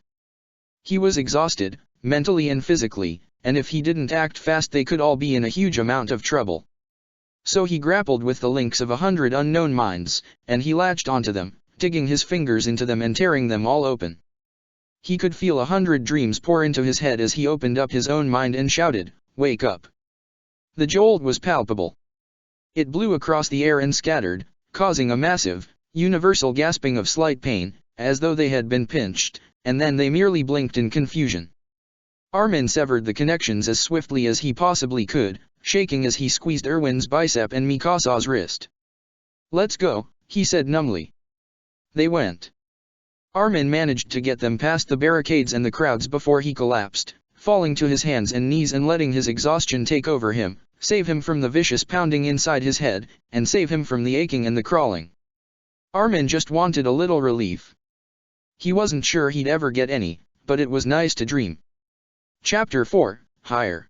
Excelsior. Chicago, Illinois. 87 Idas Septembris, 2766 AUC. The two semi-automatic handguns sat almost innocently at the foot of his bed, glinting against the fading summer sunlight. Truthfully, Gene only thought they looked innocent because he'd never actually used them. But, hey, here was his chance. A cigarette dangled from the corner of his lips as he hummed along to the song that had appeared on his iPod. Smoke billowed from his lips, and he tugged at the hooks around his waist idly. "You think this'll hold?" Gene asked, frowning down at his belt. It was equipped with a taser, superglue, a jackknife set, a panic button. He had yet to tell Marco he'd stolen a life alert button from his grandmother, but he figured sometime in the near future Marco would thank him, an extra pair of gloves, a penlight, a switchblade, a small, sharp, sheathed knife, some strong cable, a lighter, and a box of cigarettes. "It should," Marco said from the floor, fiddling idly with an old handheld radio. Gene wasn't exactly the world's most tech-savvy, so he left that gadgety stuff to Marco. Somehow he had rigged it to pick up police transmissions. Marco, Gene decided, would be utterly invaluable in a zombie apocalypse. You don't weigh too much. I think it's just a matter of, can you maneuver yourself so you don't end up splat against the side of a building? Marco smiled brightly up at Jean, though his words made Jean scowl, and feel a little uncertain about this entire scheme. Marco's smile fell, and it was clear that he had noticed. We don't have to do this, you know. Yes we do, Jean said firmly. No chickening out now. We've gotta catch Mikasa's attention somehow. Is this really about Mikasa? Marco asked, his voice soft beneath the thud of music. What are you trying to prove? She's not coming back, Jean, I'm sorry, but she sounded so happy on the phone. Jean scoffed. Happy, he said, yanking on his gloves. Sure. Maybe she was faking it, ever think of that? Mikasa doesn't seem like the type to fake being happy, Marco said, his eyes following the trail of smoke that trailed from Jean's lips. If she was miserable, she'd say so, I think. And anyway, didn't Mikasa say she didn't like heroes? Jean pulled on a Kevlar vest, and shook his head. He'd been thinking about this. He'd been thinking about Mikasa, and her sudden relocation to New York City, and Neo and Freiheit's disappearance from Chicago and rumored appearance in New York. Jean was incredibly self-aware of his own intelligence, or rather, lack thereof. Jean had a tendency to do stupid, reckless things, and say stupid, offensive things, and never notice until it was too late. But this time, Jean had stopped to think, and he knew. I think Mikasa's Neo, Jean said, picking up one of the semi-automatic handguns he'd bought from the guy who supplied his weed. He didn't want to look at Marco, afraid that his friend would be giving him that dim look. The warm, disbelieving, almost pitying look. So Jean began to check out the gun to make sure it was ready to be fired if need be. You think so? Jean looked down at Marco, who was smiling vacantly. The gun in Jean's hands weighed heavily. Why am I doing this again? He couldn't help but think wildly. Yeah, Jean said thickly, setting the handgun down on his bed. I'm sure she is. That's why she was acting so weird about it when I showed her the video. Like, come on. Those moves were Mikasa's, and we both know it. And you remember when Mikasa told us about her real parents? Yeah. Marco nodded slowly. Her mother was Buddhist. So, clearly Mikasa named her superhero identity after the Neo-Guardians of Buddhism, right? Marco smiled, but Jean was a little irritated by his disbelief. If you don't want to do this, Jean said sharply, go home, Marco. I never said I didn't want to, Marco said, sounding alarmed. He looked alarmed too, and he leaned back in shock. I'm just a little concerned, okay? This is something really serious, and I'm kinda worried that we might. I don't know, just fuck up really badly. How could we fuck up? Jean asked, frowning to himself. He knew, of course, that the ways were numerous. Marco said with a short, nervous laugh, you could kill someone. He pointed to the guns on the bed, and Jean scowled. I won't kill anyone, Jean said with a sigh. These are just a precaution. Like, for safety. And stuff. I only got 2 so you could have 1. I'm not carrying a gun, Marco said firmly. You need to protect yourself somehow, Jean pointed out. Well, Marco said, shrugging, give me your taser, then. You seriously would get that close to your enemy? Jean shook his head, and he pulled the taser from his belt and tossed it to Marco in disbelief. It was such a shitty taser too. Fine. We probably won't even need it. So, we're really doing this? Marco sounded very uncertain, and Jean couldn't help but be annoyed. He didn't need to be here. Yeah. Jean nodded, and he pulled the cigarette from his lips and snuffed it out in a discolored dish he'd stolen from his kitchen about a year ago that no one had missed or gone looking for. He turned to face Marco, who had been ready for just about the last hour or so, but had waited patiently for Jean to quit ogling at his new guns. The sun was dipping pretty low in the sky, so Jean figured it was about time to get moving. They didn't have any trouble sneaking out. Jean's parents were working, and Marco's parents just didn't care. Jean was always a little concerned about his best friend, because he couldn't understand how Marco could be so cheerful when his parents were clearly neglectful. They had known each other for about 3 years, and Jean had caught a glimpse of Marco's mother once. He'd never spoken to her, and she hadn't even acknowledged his presence. Whenever Jean asked, Marco just said that he was used to it, and that it didn't matter. "So how's good ol' Lizzie these days?" Jean asked. They were sitting on the roof of the hospital that Marco often spent his spare time volunteering at. Sometimes Jean didn't see Marco for days at a time, and Marco would admit that he'd been busy with volunteer work, and Jean just didn't get it. Marco laughed beside him, his body blending into the darkness around them except for his face, which he refused to cover.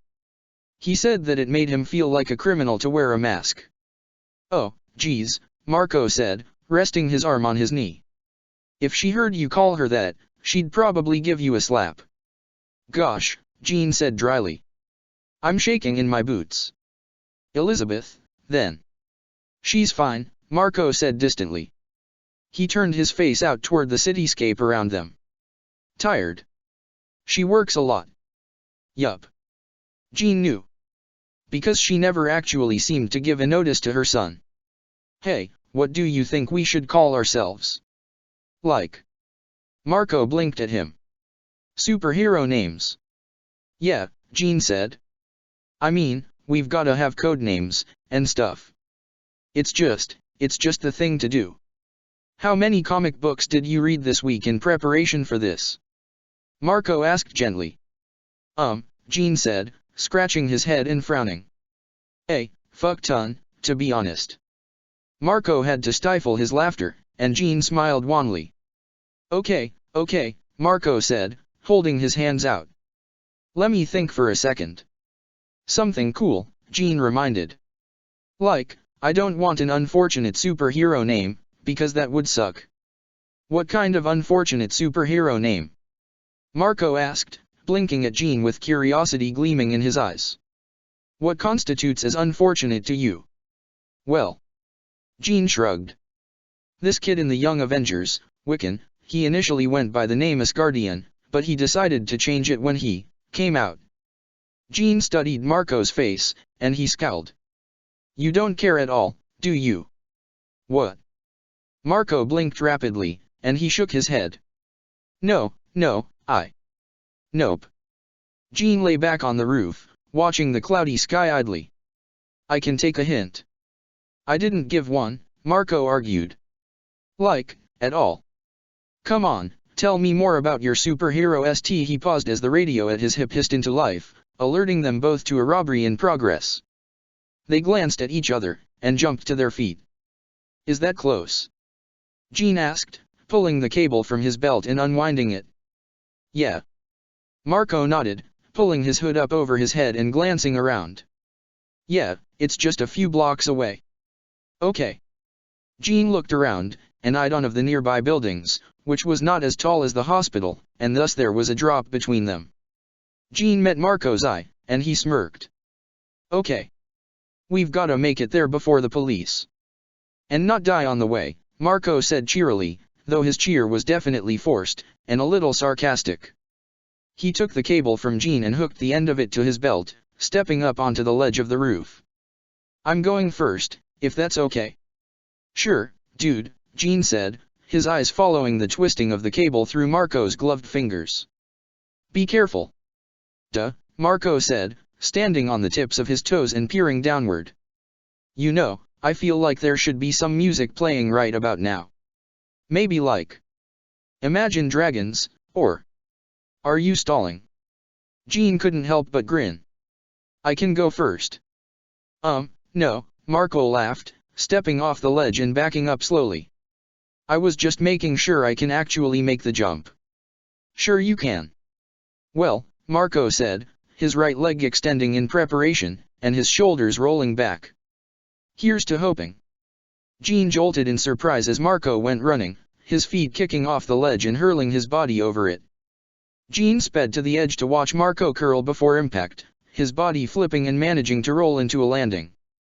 He jumped up and waved his arms, a sign that he was okay, and Jean released the breath he hadn't even realized he'd been holding. He glanced around, taking in his surroundings for a few moments, and then he backed up. It was an easy jump. He could make it. He met the open air without much hesitation. At the back of his mind, Gene could hear his own voice chiding him about his crazy and stupid this all was.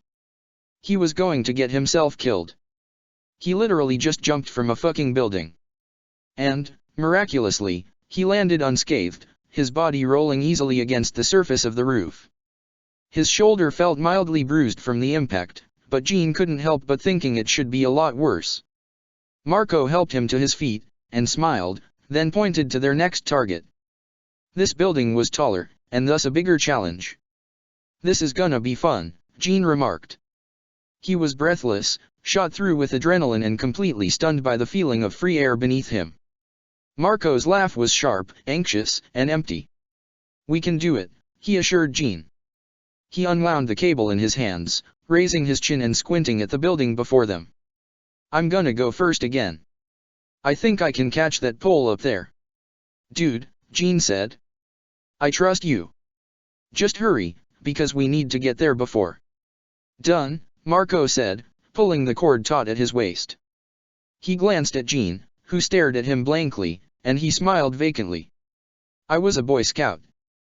"Wow," Gene said dryly, "and I'm surprised because—" "Whatever," Marco said, shaking his head and testing the strength of the cord with another sharp tug. "I'm investing in a grappling gun." Gene said. "Wow, you can afford that." "It's a necessity," Marco sighed, adjusting his hood and walking along the length of the roof. "If we're going to be doing this on a regular basis." "Fuck yeah," Gene murmured, watching with mild awe as Marco leapt from the rooftop and maneuvering himself carefully so he kicked off the building and used the momentum to push himself upwards instead of letting gravity suck him down. When he made it to the roof, Gene saw the cable come sailing back to him, and he caught it easily, buckling it to his belt and testing it until it went taut. Gene leapt again, and this time it was a little different. He had to flip, and use his momentum to steer himself upward, and it was the most terrifying and thrilling thing he'd ever experienced, fighting gravity with the skin of his teeth, and shifting his weight just so slightly so he could maintain balance and pull himself up, and up, until finally Marco's hand reached and caught him by the forearm. Gene had to stop for a moment to catch his breath, standing at the edge of the building and shaking a little from the shock. After that, they had it pretty easy. They didn't try anything too dangerous, like doing flips as they ran from one building to another. They weren't quite comfortable enough with the exercise of it to get all fancy. They began to laugh whenever they landed, supporting each other and nodding quickly, never speaking a word, and moving on. They had work to do. They finally came upon the electronics store that was being heisted, and for a moment, they were a little at a loss for what to do. Then, without warning, Marco slid down, using their cord like a rope, and he was on the ground before Gene could even think about what to do next. Gene was amazed, honestly, because he was aware of how much Marco really didn't want to do this. There was the distant sound of an alarm going off as Gene jumped down too, skulking quietly behind Marco and eyeing the broken glass that littered the sidewalk. He unhooked the cord from his waist, and listened. There were sirens wailing faintly in the distance. There was a van parked out front, the back doors swung open, but it appeared empty. Marco locked eyes with Gene, and jerked his chin at it. Gene nodded, knowing exactly what Marco was thinking, and pulled the switchblade from his belt. Marco crept closer to the shop while Gene slashed at the back tires of the van, and then quietly rounded to the front to slash those ones as well. He ducked as he listened to the distant murmuring of voices. His heart was pounding very hard, and he was sweating fucking madly, and it was making him really uncomfortable and nervous, and he felt like he needed a smoke real bad, but there was no time for that shit right now, because Gene and Marco needed to do this and prove to themselves that they could do this, that they could be heroes. Gene made his way back onto the sidewalk, glancing at Marco, who had pressed himself to the wall beside the shattered window, his face shadowed by his hood. Gene heard a soft, excruciatingly sharp crunching sound emit from beneath his boot. Oh, Gene thought, his heart thudding in his chest. Oh fuck, oh fuck. Gene saw Marco's eyes glowing white in the darkness beneath his hood, terror glistening there as they stared at each other, voices stopping suddenly upon the sharp sound of a foot breaking glass disturbed their robbery. Gene inhaled sharply, and stared into the depths of the dark electronics store as a flashlight's beam hit his face, effectively blinding him for a moment. "Who the fuck is that?" a panicked voice asked. "Fuck," another rasped, less panicked and more furious. A shadow came very close to the window, and Jean watched in terror as a man stepped up onto the shattered windowsill. Glass crunched beneath his feet, and he sneered in the dimness of the streetlights. "Get out of here, kid." "How'd he know I'm a kid?" Jean thought glumly. Jean didn't think he looked like a kid. He was tall, and it wasn't like the guy could see Jean's face or anything. Maybe Jean just gave off an air of adolescence. Fuck, that pissed him off. "No," Jean said. He saw Marco's mouth drop open out of the corner of his eye, but he didn't care. "How about you get out of there?" "Idiot," Jean thought, taking an instinctual step back as the man's eyes lit up with rage. He stepped out of the window, and his hands moved to the holster at his side. "Jean, you are gonna fucking kill yourself, and probably Marco too, and this is all to impress a girl who is so out of your league, and you're gonna fucking die a stoner who never amounted to anything, even though you had your entire life paved out before you had to fuck it all up, Jesus fucking Cree." A furious buzzing noise attacked the air as the man convulsed suddenly, his entire body clenching up and his body dropping like a weight upon the glass-speckled concrete, and Jean stood stunned for a moment, his eyes moving wildly from the man on the ground to Marco, who stood over him with large eyes. In his left hand was that shitty fucking taser. "Oh, thank fucking God," Jean blurted, a goofy grin appearing on his lips. "I'm flattered," Marco said, his voice remarkably calm for a guy who had just tossed a burglar. "But no, not quite." "Ha ha." Jean rolled his eyes. "Yeah, okay, thank freckled Jess." Jean was cut off by a charging body hurling itself at him, and he cried out, throwing himself to the ground and blinking wildly as he slid across the pavement, glass shredding his black training pants, and embedding itself in his arm. He didn't feel it, so he had to assume it didn't break skin. He felt a little rush of panic as the second guy picked himself up and dove at Jean, his fist flying and connecting with Jean's stomach. Pain spiked through him, and he let out a pained little gasp, his body buckling as the man drew back and punched him again in the ribs, and again, and Jean coughed and spluttered, shocked and shaking from the blows, and Jean saw something flash in the darkness, something gleaming and jagged, and Jean threw his head back and howled as the bit of glass dug into his bicep. "Hey!" Through the vivid pain, Jean could hear Marco's voice. Jean blinked away the stars from his vision, and squinted into the darkness. He saw Marco standing steadily about a foot away, his right hand tight on the grip of a semi-automatic handgun not dissimilar to the ones holstered to Jean's vest, and his left hand supporting the base. The barrel of the gun was pointed straight at the head of the man beating Jean's to a fine pulp. "Get off him. Now." The guy looked up at Marco, and he had the audacity to laugh. Jean stared at him in bemusement, blood trickling from his nose and into his mouth, and he could not believe it. "This guy is even more stupid than I am," Jean thought. That thought was comforting. The man grasped Jean by the front of his vest, and he rattled him a little. "Come on, kid," the man said. His voice was frustratingly condescending, and Jean exhaled sharply, glancing down at the shard of glass buried in his arm. "Can you even use that gun?" Marco's warm eyes blinked vacantly down at the man. Jean saw how steady his hand was, and Jean thought, odd, that Marco was so much better at this than he was. And then, Marco lifted the gun up and angled it toward the air, and the sound of a bullet being spat into the sky echoed against the heavy city sounds of sirens and distant music and chatter and laughter and something rustling in a nearby alley. The man holding Jean jumped, visibly startled by the fact that Marco had lifted the safety without alerting either of them, and Jean watched as the gun was lowered once again to the level of the man's eyes. "You know," Marco said, his voice the same soft tone that he used to ask if everything was okay, "how was your day? Can I have those chips? Why does your music suck, Jean? I think I'll manage." The man's grip loosened just enough for Jean to wrap his fingers around the glass biting into his arm, and rip it out. The man's eyes met Jean's only for a moment before Jean stabbed the shard into his leg, and kicked his face in as he rolled backwards and bounced to his feet, nearly losing his balance. He clamped his hand over his bleeding arm and watched as Marco swung the butt of the handgun, whacking the man over the head and watching him crumple. Jean wasted no time in scooping up the cable he had dropped and leaping over the unconscious man, kicking the face of the one stirring from his tussed stupor into the sidewalk. "Thought you didn't want a gun," Gene said, his tongue feeling heavy in his mouth as he spoke. He tied the man's hands behind his back with the cable, tears pricling in his eyes from the pain of the wound in his arm. "I don't," Marco said, tossing the handgun aside. It clattered against the pavement. "But if it's between your life and shooting someone, it's not exactly a hard choice." Gene paused. He stared down at the cable, and the blood streaming from the man's nose and staining the concrete red, and he couldn't help but be stunned by Marco's words. He quickly tied off the cable, and turned to face his friend, his eyebrows furrowing. "You'd really shoot someone for me?" he asked slowly. He didn't know why he was so shocked. Marco was fiercely loyal, and though he was genuinely one of the nicest people Gene had ever met, he could also be kind of scary sometimes. Marco laughed, and playfully slugged Gene's good shoulder. "Duh," Marco said. He glanced around, and tugged his hood further over his face. The distant sirens were not so distant anymore. "We need to go, though."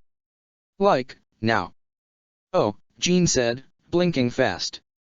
"Shit, wow, right, okay." Marco grabbed Gene's arm and yanked him down the nearest alley, and suddenly they were sprinting like the devil was at their heels. Gene didn't dare look back to see if there were red and blue lights bouncing from the street they'd fled from, and he couldn't even feel his injuries anymore. All he felt was the thundering of his heart, his feet against the asphalt, and Marco's hand on his arm, all steady reassurances that he was alive and that they'd succeeded, and that was all that mattered.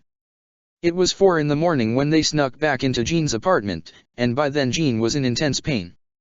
Fuck, Gene squeezed his eyes shut as he peeled his shirt off over his arm wound. "Fuckin' SHH, Marco whispered, glancing worriedly at the door. "The last thing we need is for your mom to wake up. Just hold still, it'll only take a second." "Right," Gene breathed, nodded furiously. He stuck the gauze he'd cut for his arm between his teeth, and tore open a bandage as Marco mopped up the blood from his arm.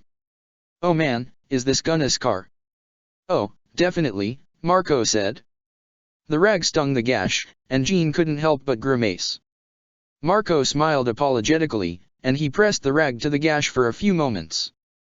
"If you let me stitch it up, it probably wouldn't, but you're a wimp, so." He turned the rag to his face and spat on the smear of blood that was beginning to set into the fibers of the cloth. Gene couldn't help but stare at him blankly. Marco noticed, and Gene couldn't help but laugh a little as the warm-hued skin behind his freckles turned faintly pink. "Saliva can get rid of small blood stains," Marco explained. "How do you even know that?" Gene laughed, hugging one knee to his bare chest. "Like, damn. Spit on my carpet, why don't you?" "You have carpet cleaner in the cabinet under your sink in the kitchen," Marco said, rolling his eyes and laying the blood and saliva-soaked rag over a basin of water. "I'll take care of it after I glue your arm shut." "Yeah," Gene said, nodding. "Do it." "It's gonna hurt," Marco said, no longer smiling. He picked up the bottle of superglue that Gene had kept in his belt. They hadn't stopped running until they'd returned to Gene's apartment building, so it was unsurprising that they hadn't managed to glue the wound shut until now. Marco unscrewed the cap, staring Gene straight in the eye. And Gene couldn't help but feel a little stir of panic inside him, because Marco tried very, very hard to keep things lighthearted. His serious demeanor fell through quickly enough. "I mean, probably not more than, getting stabbed with broken glass, but it'll burn." "You're pouring glue into an open wound," Gene said, rolling his eyes as Marco picked up his arm, leveling the bottle of superglue over the gash. "I'd expect nothing, oh, motherfoo." A searing pain shot through his arm as the glue met the tender, broken skin, and Gene stuck the gauze back in his mouth and bit down on it until he felt like his teeth were going to crack. And even then, he had to moan, his arm buckling feebly, and he wanted to punch Marco for being a jerk and not giving him a fucking warning before he stuck the adhesive into the profusely bleeding flesh wound. "Oh, fucking, fuck, shit, foo." Marco shook his head, and slapped the bandage onto the now closed wound. Gene shoved him, or at least tried to, but he was on the verge of passing out. "SHH." Marco gasped, pressing the band-aid to Gene's bicep. "You are seriously the worst at keeping quiet," Gene. Fuck, Gene muttered, pressing his bloody hand to his sweaty forehead. Marco smiled wanly. Go lay down, he suggested. I can take care of cleanup. Chapter 5, On First Sight. Prima facie. Manhattan, New York. AD. Edus Septembris, 2766 AUC. The initial offer had been, why don't you all stay the night? Mikasa had accepted readily, not even bothering to ask Levi what he thought about it. Armin had accepted as well, explaining that they had planned to stay the night in New York anyway. Well, he'd accepted after he'd woken up. It turned out that he'd overloaded on his power. Mikasa was a little angry, because powers shouldn't overload. It wasn't fair that Armin had a limit like that. Anyway, he had been okay in the end. A little weak, and a migraine worse for wear, but otherwise he was okay. And that was all that mattered. By that point, Hang, Levi, and Erwin had been talking about what to do. Mikasa was already sticking very close to Eren, listening to him talk about his life with Hang and how much better it was to be free, and Mikasa just nodded in agreement, but really she was just glad to be around him again. Mikasa and Eren had squeezed themselves onto Armin's bed, and by that point they had all come to the silent conclusion that no one was separating them again. So the next morning, when they told their respective guardians that, as they all drank their coffee and watched the news about the previous day's drama, they simply stared at them blankly. Oh, Hang said with a laugh. We know. Erwin saw it already. Unfortunately, Levi murmured, sipping at his tea. I'll need to find a job here in Manhattan, Erwin said, never looking at the three stunned teenagers. But I've already made the arrangements. We'll go back over the weekend to gather our things, Armin. Okay, the boy said weakly. Is this really happening? He thought to them, sounding rather dazed and giddy. What about you? Mikasa asked, eyeing Levi suspiciously. He glanced at her, and sat back in his chair. What? Levi asked. Are you staying? Mikasa found it rather hard to believe that Levi would just stick with her through all of this, and even stay when he didn't need to take care of her anymore. If I was gonna leave, brat, Levi said, picking up his teacup, I would have left days ago. What an amazing asshole, Mikasa thought over the mind link. I dunno, Eren thought back. He tilted his head, and shrugged. He seems kinda cool. So do serial killers, Mikasa said. But you don't go up and hug one. Wait, Armin thought, blinking at Mikasa. Has Levi hugged you? Like, ever? He once held onto me really tightly when I stuck my fingers down his throat to make him puke up the drugs he overdosed on, Mikasa thought. She blinked, her eyes growing wide, and she rounded on Armin. I didn't mean to think that. Are you guys talking to each other telepathically? Hang asked eagerly. Armin said, his eyes on Mikasa's face. She couldn't look at him or Eren, who was looking wildly between Levi and Mikasa. Yeah. We have a really, really strong connection. It never really faded from when we were younger. So you can just connect minds. Hang's fingers danced in midair to gesticulate. These were poor gestures. Just willy-nilly, connect 'em all?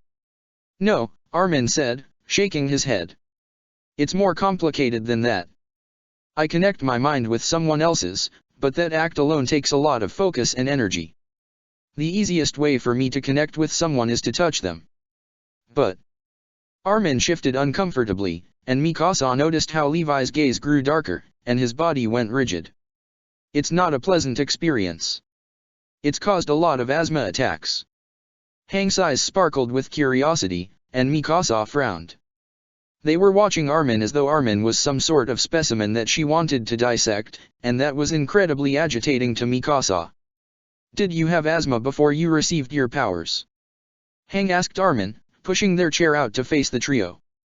Armin stood for a moment, looking stunned and a little bemused, and Eren glanced at him with a frown. After nearly a minute of silence, Eren spoke up, raising his head high. No, Eren said. He didn't. Through the mind link, Eren said, what's up with you? Armin looked away, and Mikasa watched him bite his split, bloated lower lip. He took a deep breath, and looked toward the three adults with an air of resignation. "I can't remember much before the procedure," Armin said slowly, wringing his hands in an anxious, uncertain fashion. "I barely remember anything from the institute aside from Eren and Mikasa, and I guess the surgery too. But I feel like the entirety of it was just a dream, honestly."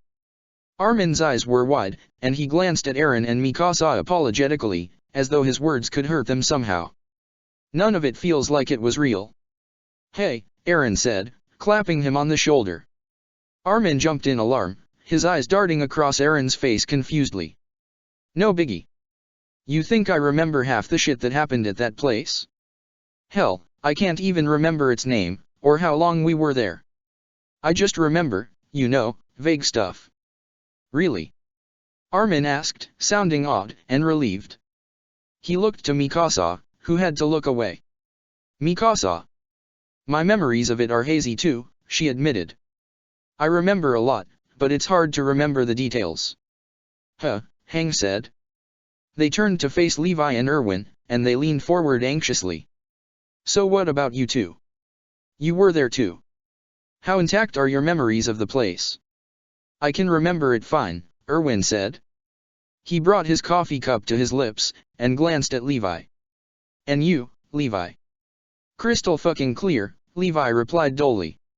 "So," Hang said, resting back in their seat, "it's possible that this institution did something to the kids. Can you guys remember if they medicated you or not?" Armin blinked rapidly, and glanced at Eren and Mikasa. All he could do was shrug helplessly, and Mikasa felt her stomach squirm. Could he really not remember that much? Well, it might be for the best. The institution wasn't the funnest of times, and Mikasa had no idea what Armin had actually went through to receive his mental powers. For all she knew, it could have been so hellish that it was the reason he had trouble remembering. "I wasn't," Mikasa said firmly. "Armin and Eren were, though." "Huh," Hang said. Their eyes moved across Mikasa's face. "Why not you?"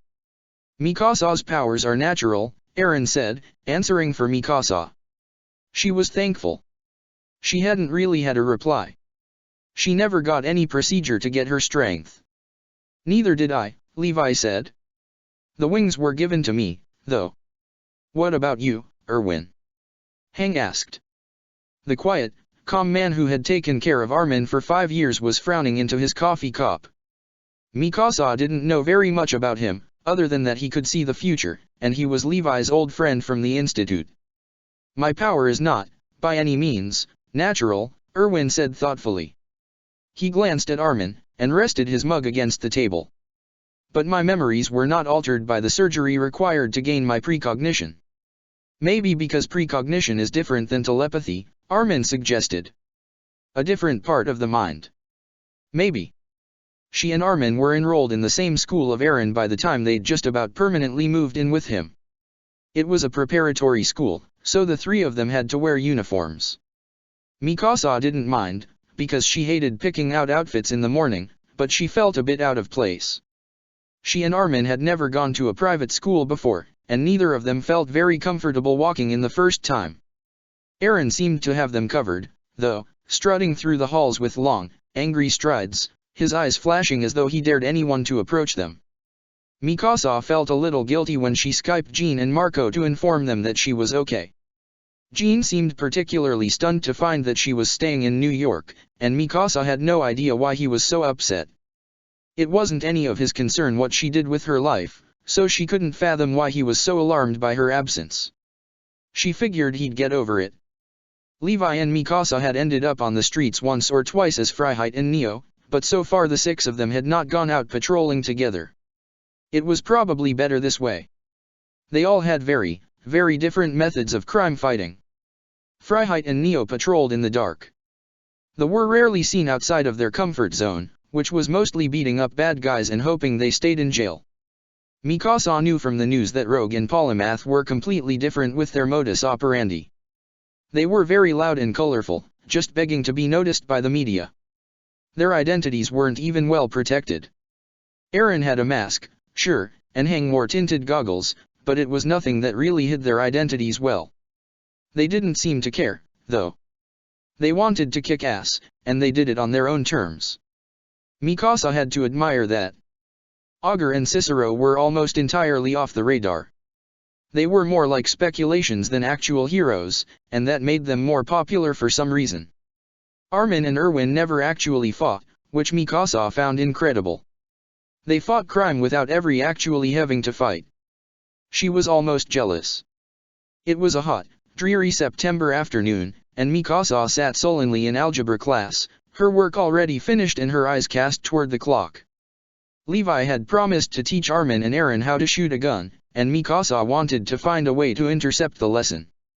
If Eren and Armin wanted to learn how to shoot, fine. But Mikasa wanted to be the one to teach them. It was only fair. Through the thickness of the summer air, and the dull, heavy humidity, Mikasa felt Armin's mind shudder. It was like her hand pressing against his bare back. She could feel the shudder like a shiver rushing down his spine, like the spasm of a muscle, and she jolted in her seat from the sensation of it. She twisted to face him, only a seat behind her, and she saw that his face had been washed out, drained of all color and life as though something had spooked him into a petrified state.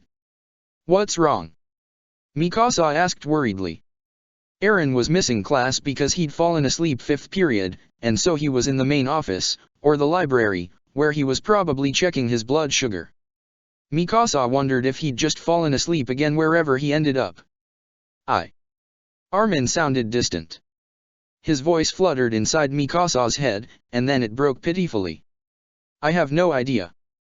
I just felt something weird. Like a mental shove." He turned his face toward the window, where clouds were gathering in the sky, fluffy and dark and squishing together rapidly in order to form one overreaching gray mass.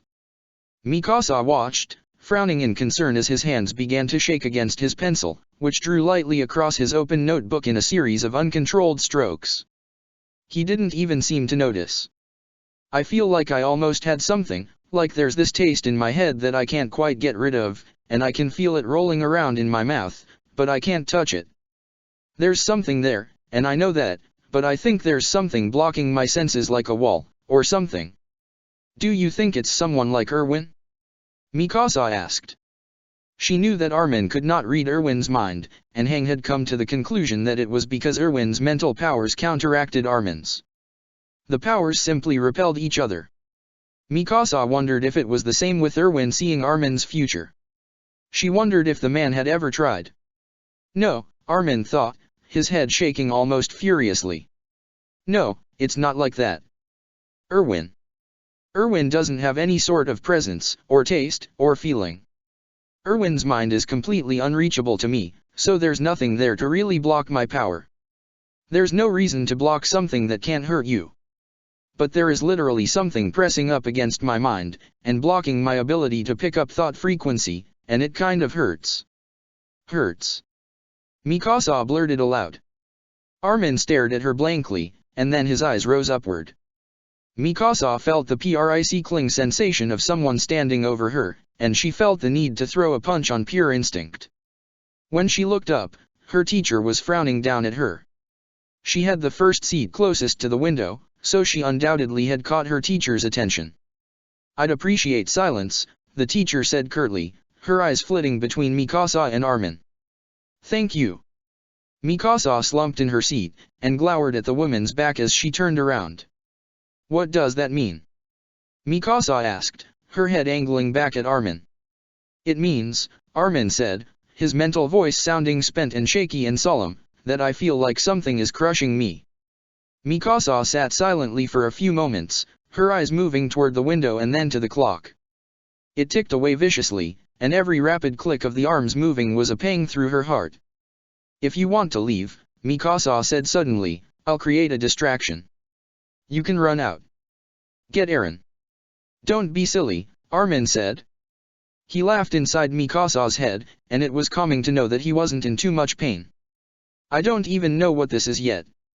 I don't even know if it's a person. What else could it be?" "I don't know," Armin sighed. "My powers are weird, Mikasa." She couldn't deny that. After about 5 minutes of weighing their options, Armin sighed softly behind her. She could hear relief, but also exhaustion perched upon his short exhalation. Mikasa wondered if it was just their connection acting overtime, or if Armin was just that stressed from the overload of his power. Mikasa hated that she couldn't help him. She hated that Armin was hurting, and that she couldn't bear the load, and that she just could not understand his burden. "It's okay, Mikasa," Armin said gently, his voice echoing softly inside her head. "I'm okay now. The feeling's gone." Mikasa didn't think it was okay. She didn't think it was okay that Armin had been forced into this life of constant hypersensitivity, of voices and feelings that he could not control or block out. She wished the institution had never touched him or Eren. She wished she could have just protected them before any of this had happened. Later that day, Mikasa and Armin found Eren sitting in the library, violently punching the buttons of a black 3DS. Mikasa had already ditched her sweater, tying it around her waist to let some cool hair reach her bare arms. There was a handkerchief tied to her wrist to hide her tattoo, as usual, and she tightened it a little as she glanced at Armin.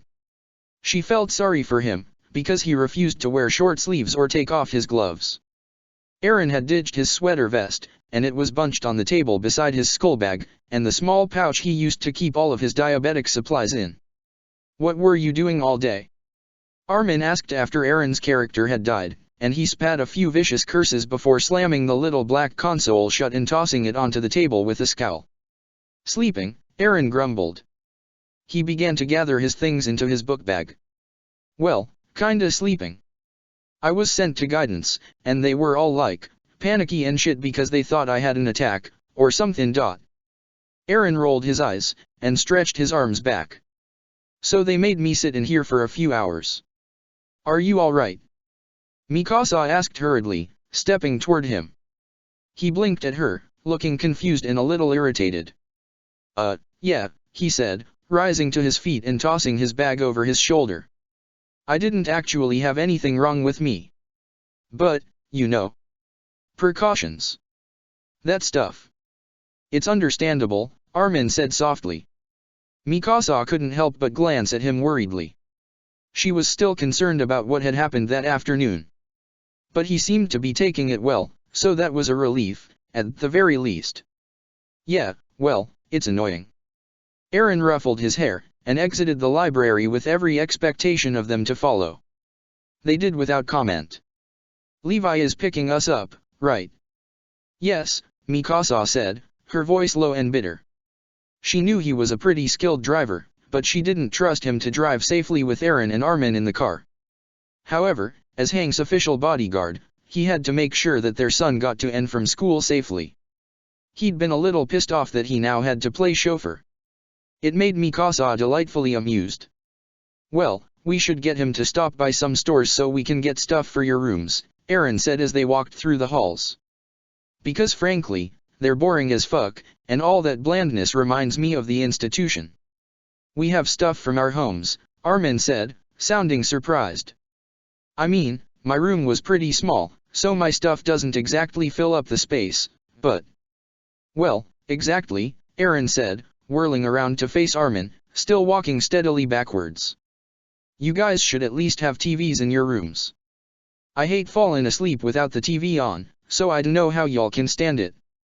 Mikasa listened to his voice slip into a faint drawl, and she glanced at him curiously. "I wonder," Mikasa thought vacantly, where Eren was raised before Dr. Jaeger brought him to the institute. They had met after Mikasa's parents had been murdered. Eren had been with Dr. Jaeger when they had came to investigate, and Eren had been the one to find the panic room Mikasa had been locked in, and he had been the one to cajole her out of the house. "I like the silence," Armin admitted. Mikasa watched him fiddle with his gloves, and she pitied him as he smiled. "It's not very often that I just hear nothing, you know." "Oh," Eren said. He blinked rapidly, and whirled around, nodding slowly to show that he understood. "It's not that I don't like watching TV," Armin said hurriedly. "I do." "I'd be a little freaked out if you didn't," Eren said, pushing open the doors. The three of them were met by a tightly packed wall of heat that smacked them in the face, taking them by surprise. Mikasa unbuttoned the collar of her shirt. She glanced at Armin, but he seemed relatively unfazed by the heat. Perhaps he was just used to baking in long sleeves and layers. "Ha ha," Eren breathed, slumping against the humidity. Shit. Summer is brutal, Armin murmured. Summer should go away, Aaron said, starting down the steps as he hooked the straps of his backpack over his shoulder. Mikasa followed him silently, scooping up her hair and lifting it from her neck to let air dry the sweat gathering there. As she did so, she froze, her body buckling as a familiar jolt shuddered through the mind link. Aaron jumped as well, and he whirled around to face Armin. What the hell was that? But Armin was staring straight ahead, his eyes glassy and distant, and Mikasa could see him shaking, see that there was something clearly troubling him. He snapped out of it quickly, and his eyes darted around suddenly, his body curling into itself as though he had gotten a chill. Which was ridiculous, because he was wearing a few layers of clothing on a very hot day. There's... Armin breathed, hugging his arms to his chest. There's someone here. What? Aaron asked, his eyes darting around as well. Mikasa found herself looking around too, but there was nothing but a few kids loitering on the steps. What does that mean? Someone like who? I don't know, Armin said, his eyes squeezing shut. I don't know, but there's something so familiar about this. He stopped, his eyes snapping open, and he stared straight ahead. Through their connection, Mikasa could feel it. The tight feeling of something moving closer, something frigid and constricting, something like a massive wall of ice slipping between the three of them, severing their links with the precision of a master sculptor. Mikasa and Aaron followed Armin's gaze. Standing at the foot of the steps was a girl. She wasn't wearing the uniform, so it was clear she didn't go to the school, and instead she was wearing a pair of tight black shorts and a worn white hoodie, which was pulled up over her face. Something prickled Mikasa's dusty, undisturbed memories, and Mikasa stared at the girl with wariness creeping uneasily through her chest. The girl was staring right back at them, watching with her chilly gaze, and Mikasa didn't know what to do. There was no mistaking her. It had been a few years, but there was no way to forget a face like that. She was still unbearably small, but not quite so tiny and frail as she had been at the institution. She looked healthier now, with a flush on her cheeks and life in her eyes. And she took a step back, her expression unchanging, a curtain of blonde hair falling into her icy eye. Annie. Aaron blurted, his eyes shooting wide with alarm and excitement. Annie Leonhardt's droopy blue eyes flickered to Aaron's face. Mikasa could feel Armin's mental grip rattle against their blocked connection, his irritation growing and warping until he broke through the ice glazing the ribbons linking their minds, and pulled them all back together again. Before he could solidify it, however, Annie spun on the heel of her beaten, mud-caked sneakers, and she bolted from the steps and straight to the front gate. Mikasa stood for a moment, stunned, and she blinked as Aaron streaked past her in a blur of white and black and brown. Aaron, she choked. And then, suddenly, she was running after him. She could hear Armin calling after her as she ran, but she could not let Aaron out of her sight, no matter what, and she felt guilty for it but she couldn't help it. She had to keep Aaron out of trouble, and for all Mikasa knew, Annie was trouble. Where had she even come from? Where had she been all these years? Why resurface now? No, Mikasa didn't like it. Mikasa. Armin's voice was strained inside her head. Aaron. What's going on? Who is she? Annie, Aaron thought harshly. What, you don't remember Annie? No, Armin said weakly. Oh, God, I don't remember her per se, but I know her. I know her, I can sense that she's been in my head before, but I don't remember ever seeing her before. Was she at the institute too? Yeah, Mikasa said darkly. She's got ice powers. That makes sense, Armin said glumly. He wasn't lagging too far behind, but Mikasa was growing worried. He had asthma, after all. Why are we chasing her? She was hurting you, Mikasa said. We should interrogate her. What? Aaron snapped. What do you mean, she was hurting Armin? Mikasa watched him swerve, turning a corner sharply as he continued to pursue Annie. In class, Mikasa said, Armin felt like someone was crushing him. Mentally. It had to be her. Why the fuck would you jump to that conclusion without any basis? Aaron asked.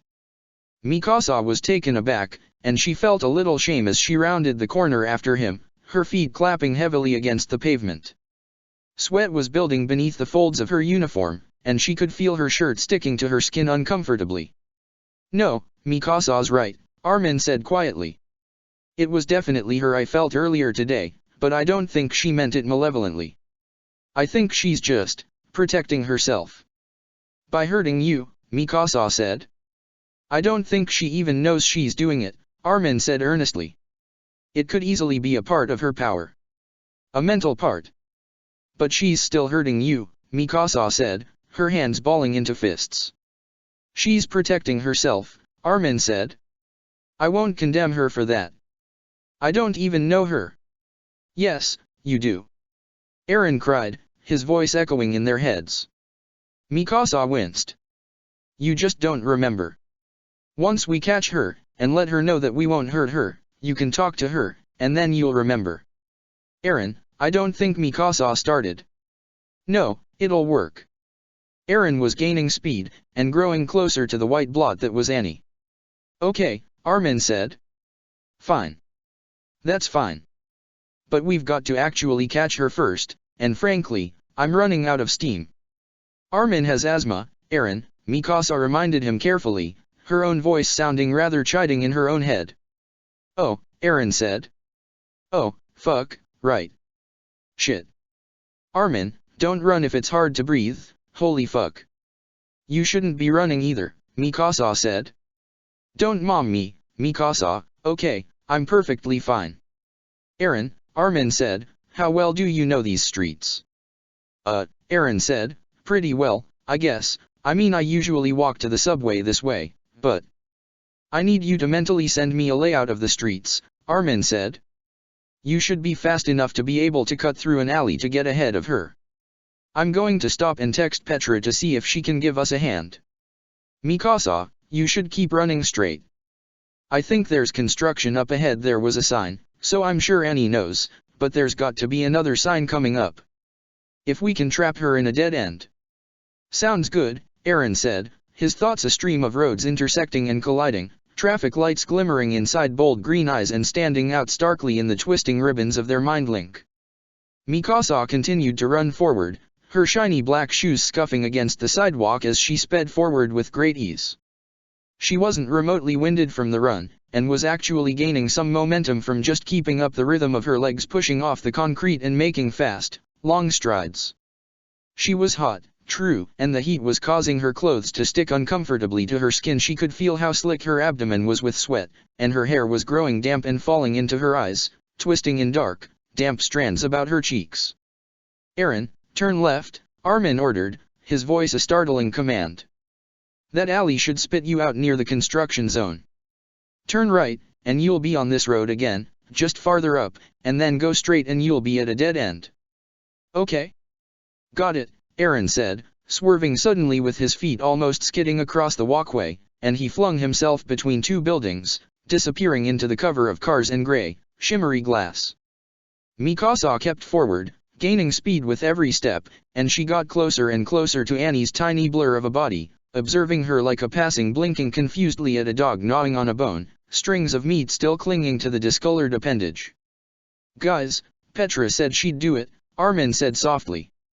"But I might be out of range soon. I'm going to try and keep up, but if I disappear it's because you'll be too far for my mind to reach you. Then me and Mikasa won't be able to communicate," Eren pointed out. "How will I know if Annie's coming?" "You should be able to see her," Armin said. "If you don't, then text me, or something." "Armin, how come you have Petra's number?" Mikasa asked. "I asked for it," Armin said, "because I figured it's always good to have a hacker on speed dial. I mean, I know how to do some coding, but that's baby stuff." Petra took Oruo Bossard off the FBI watch list, and they never noticed. "Did she tell you that?" Mikasa asked. "No," Armin said. "Erwin did." Mikasa wasn't sure what that meant. But she couldn't focus on it. She had to keep going forward, keep gaining on Annie, keep focused on their mission at hand. Armin fell out of range around that point, and Mikasa felt the emptiness in her head like swallowing an ice cube. It slid awkwardly through her, cold and painful, and she wished for Armin and Aaron's voices to just soothe the vacuous space. Sure, Mikasa had known Annie. She recalled the girl, quiet and glum, sitting alone during classes and at lunch and in the common room, always sort of blending into the stark white walls as though she was waiting for them to consume her. She had a look in her eyes that Mikasa never really forgot. Dull, and cold, and lifeless, like the eyes of a living corpse who had resigned to a fate inconceivable to man. Mikasa had often avoided her just to shake her eerie gaze. Mikasa, who was passive and quiet on her own, was utterly unnerved by Annie. But now she seemed different. There was something alive in her eyes, and there was something that had sparked in them upon coming in contact with Aaron, Armin, and Mikasa. There was fear glimmering uncertainly, flashing as brightly as a flame, and then Mikasa watched it consume her, and drive her away. Mikasa felt the need to grab the girl by both her shoulders and shake her until she made sense. Even after Annie's procedure she'd never really seemed alive. She would sometimes sit by the windows and touch the glass, watching vacantly as frost blossomed from the tips of her fingers, which were blackened and hard, and crawled swiftly across the surface with all the vivacity that Annie lacked. But then she'd notice Mikasa staring, and she'd slip on her gloves and edge away from the window, staring blankly at Mikasa until one of them averted their gaze. Now there was an irksome urge to pivot on the shiny heels of her black shoes, and run in the opposite direction of Annie. There was an instinctual hatred inside Mikasa that she could not fathom or explain. Mikasa was not one to hate people without grounds, but Annie was an exception. There was something inhuman about her eyes, about her very existence inside Mikasa's wan, dusty memory, and Mikasa couldn't help but wish ill of her. She was getting closer now, her long pleated skirt wavering below her knees, and she could hear the sound of the city pounding in her ears, cars whooshing by and horns beeping and construction jackhammers and shouting and the furious wail of buildings shaking, like the apocalypse had come to devour Manhattan, and it all started with a wrongly placed blow to a slab of concrete. Mikasa's hair was no longer tickling her face, but it was blown back by the force of her flinging her body forward, and she felt wind against her face despite the overwhelming humidity, and the cool feeling of the rush only made her move faster, exhilarated and determined, until she could reach out and run the tips of her fingers across the back of Annie's heavy white hoodie. Mikasa skidded to a stop as Annie was tackled in front of her, two bodies tangling and rolling into the road. Mikasa stood for a moment, stunned by this change of course, and she watched for a few moments as Aaron tore Annie's hood back, snarling something at her that could not be heard over the din of construction. Annie was squirming, slipping out of his grip and driving her elbow into the side of his head, her arms shooting out and clapping against the road as she tried to drag herself out from under Aaron, who was practically crushing her under his frame, and Mikasa watched with vague interest as the tiny blonde girl's gloved fingers scratched senselessly at the asphalt, not able to get any traction, and finally relenting to flipping herself onto her back and kicking Aaron off her. The sound of a car coming close caught Mikasa's attention. She saw it moving with a moderate slowness, but it was still going fast enough to crush Annie and Aaron if it kept coming.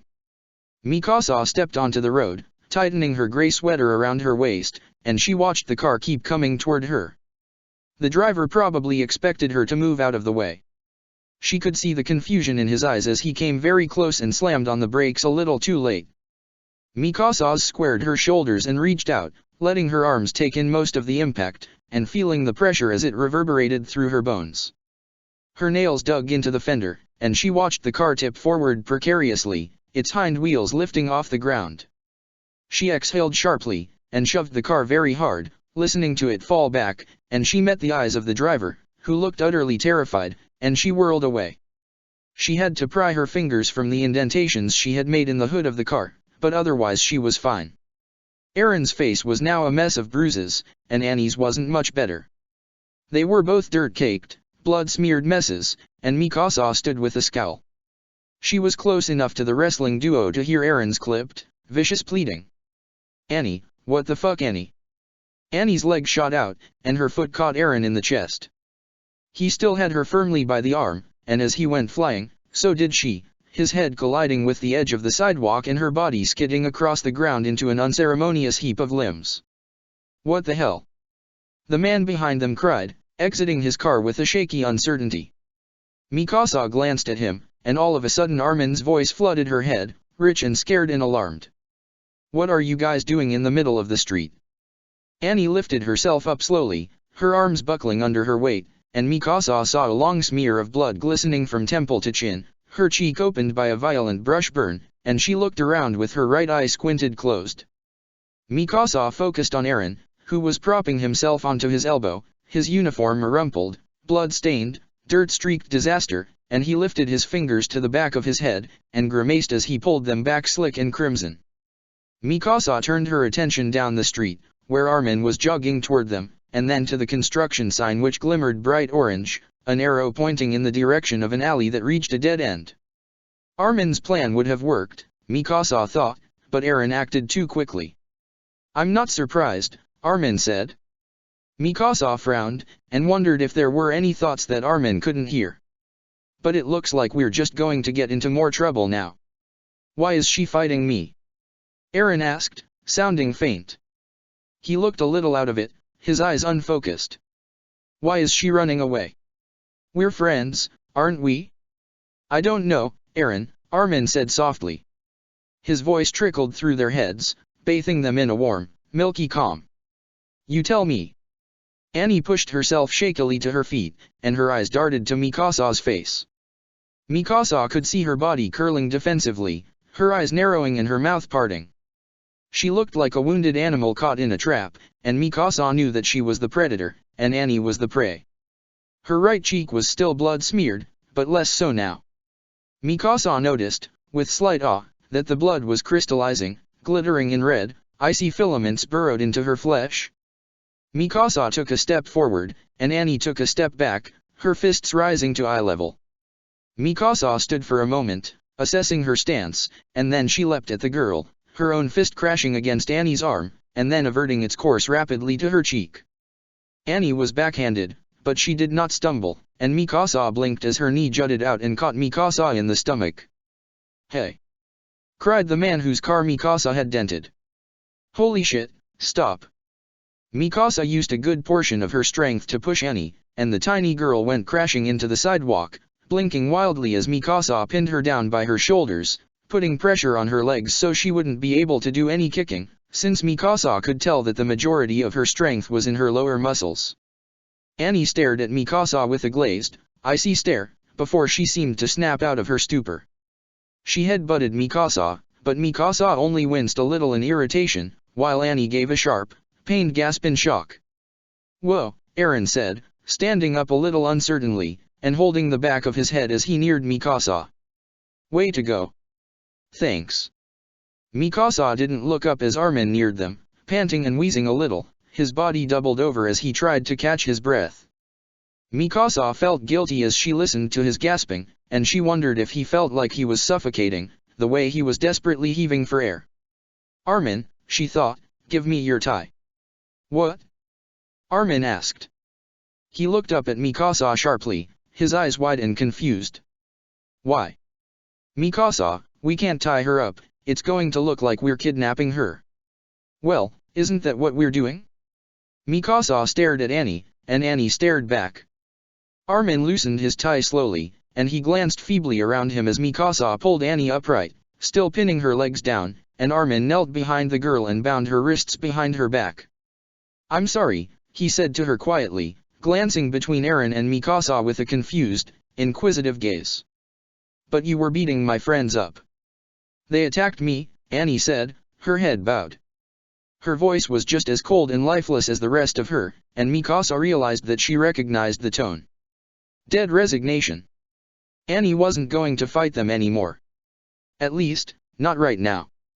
"You ran away," Eren cried, as though it was a reasonable defense. "We just wanted to talk to you, and you ran away." "Maybe," Annie said, her voice almost too quiet to hear over the din of construction around them, "I don't want to talk to you." "Of course you do." Eren scowled down at her, his eyes narrowed angrily. "Don't fucking lie, Annie, you came to find us. I don't know why you're being so weird, but you sought us out. Not the other way around." Annie looked up at him, half her face monstrously frozen in a red crosshatch of icicles knitting her skin back together. She did nothing, said nothing, and Mikasa wanted to shove her again. Mikasa noticed then that they were drawing a crowd, and the man from the car was now on the phone, glancing at them suspiciously. Armin, Mikasa thought. We need to get out of here. I can't just make us invisible in front of all these people, Armin said desperately. Yes you can, Eren said. His head was steaming, and he glanced at the man. Do it when his back is turned. Armin stared at them, his eyes darting between the three of them, and then he looked at the man at the car. There were people beeping, trying to get around him, and then Armin pulled his phone out, glancing at the man as he shook his head. Untie Annie, he said as he gave a shaky, disbelieving laugh. Holy shit! Armin cried, taking a step away from the three of them. You guys are crazy, I can't believe you actually kept going in the middle of the road. Armin, Eren said, one eyebrow quirked. What? Play along, Armin said. Please, just play along, and untie Annie. We need to get out of this without using out powers. There are too many people. Eren and Mikasa glanced at each other, and Mikasa released Annie as Eren tore Armin's tie from her wrists. She looked between the three of them, frowned, and sat up straighter. Armin stepped out onto the road as the man called, Hey, kid. Armin said, smiling sheepishly. I bet this looks kinda weird. Nah, said the man. He was rather tall with shaggy hair, and scruffy facial hair. I see kids brawling all the time. What's weird is that girl stopped my car with her bare hands. What? Armin said, blinking up at the man. He glanced back at Mikasa, and pointed. Her. Yeah. The man shook his head, and pointed at Mikasa as well with his phone. Her. I don't mean to sound rude, Armin said gently, but I don't think she'd be standing there if you hit her with your car. I didn't hit her. The man shook his head furiously. She stepped out into the middle of the goddamn road, and then she pulled some pseudo-Twilight shit and dented my hood with her hands. He gestured to the hood of his car, and Mikasa looked down guiltily at the two distinctly hand-like dents that marred its surface. Armin was going to have trouble explaining it. Armin stared at the man with wide eyes, and he glanced back at Mikasa, Eren, and Annie with a distinctly wary gaze. Okay. If you say so. No, the man said, his eyes widening. I'm serious. Armin nodded, and he smiled tightly. Yeah, I believe you. He took a step back, and Mikasa could see Eren struggling not to laugh. Well, we're going to go now. I'm sorry about your car. Wait a second. The man cried. You've got some explaining to do. Like, what the fuck just happened? And you should explain it to the police, too. What? Armin asked, his voice going squeaky. The police? But we didn't do anything. You kids were beating that girl up. He pointed to Annie, who was sitting lazily on the sidewalk, examining the damage done to her pale blue gloves. She looked up when she realized there was attention on her, and Mikasa saw that her cheek was nearly healed completely. She blinked around, and slumped forward. I'm fine, she said, just loud enough for the man to hear, and his face contorted in confusion. Armin looked at Annie, and there was a visible relief in his eyes. Yeah, Armin said, his eyes rising to the man's. Yeah, she wasn't actually being beaten up. It was all pretend. Pretend. The man spluttered. Yeah, Armin said, his eyes growing wide. Pretend. You don't think they would have actually beaten her up, right? It was just pretend. She was bleeding. The man shouted. Fake blood, Armin lied easily, his voice heightening in disbelief. We were doing it for a video. A video, the man repeated incredulously. Are you fucking? He looked at Annie, who stood up and tucked her hair behind her ear, showing off her unscathed cheek. Annie clearly was willing to participate in this ruse if it meant avoiding getting the police involved. Jesus fucking Christ. Yep, Armin said, smiling wanly. They did it for the Vine. The what? It's a video app, Eren piped up. Mikasa blinked at him. At this point, she was just impressed that Armin had gotten this far. The man stood for a moment, and he opened his mouth to respond, but he paused when a car pulled up beside him. Mikasa watched as the window slid down, and she met the narrowed blue eyes of Levi. He watched them for a moment, and then leaned over to shout over the construction noises. "What the fuck are you brats doing?" Aaron was the first one to the car, and he flung the passenger door open, hopping into it. Mikasa was right behind him, hastily rushing past the man and jumping into the back seat, leaving the door open for Armin. The boy stood for a few moments, staring at the man, and then he moved quickly to Annie's side, saying something to her that Mikasa could not hear, and then rushing to the car. Annie followed slowly, shoving her hands into the pocket of her hoodie, and both blondes entered the car without a word. "Drive," Mikasa said sharply, kicking Levi's seat. "You don't give me orders, brat," Levi retorted. He glanced at the man outside, who was now shouting at them, and he shifted gears and promptly pulled away from the curb. They sat in silence for about a minute before Levi glanced behind him, and noticed Annie. His expression remained impassive as he turned his head back in front of him. "Why do I have an extra child?" he asked, sounding inexplicably miserable, as though he had just been told he had 4 tumors instead of 3. Annie's eyes were focused on the window, and Mikasa didn't know how to respond. She didn't know why Annie had decided to tag along.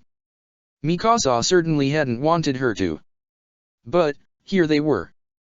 "Congratulations," Mikasa said dully, resting her folded hands in her lap. "It's a girl." Armin's shoulders jerked as he stifled a laugh. Aaron didn't even bother to stifle his, and his smile fell when Levi glared at him. "She's from the institute," Aaron said quickly.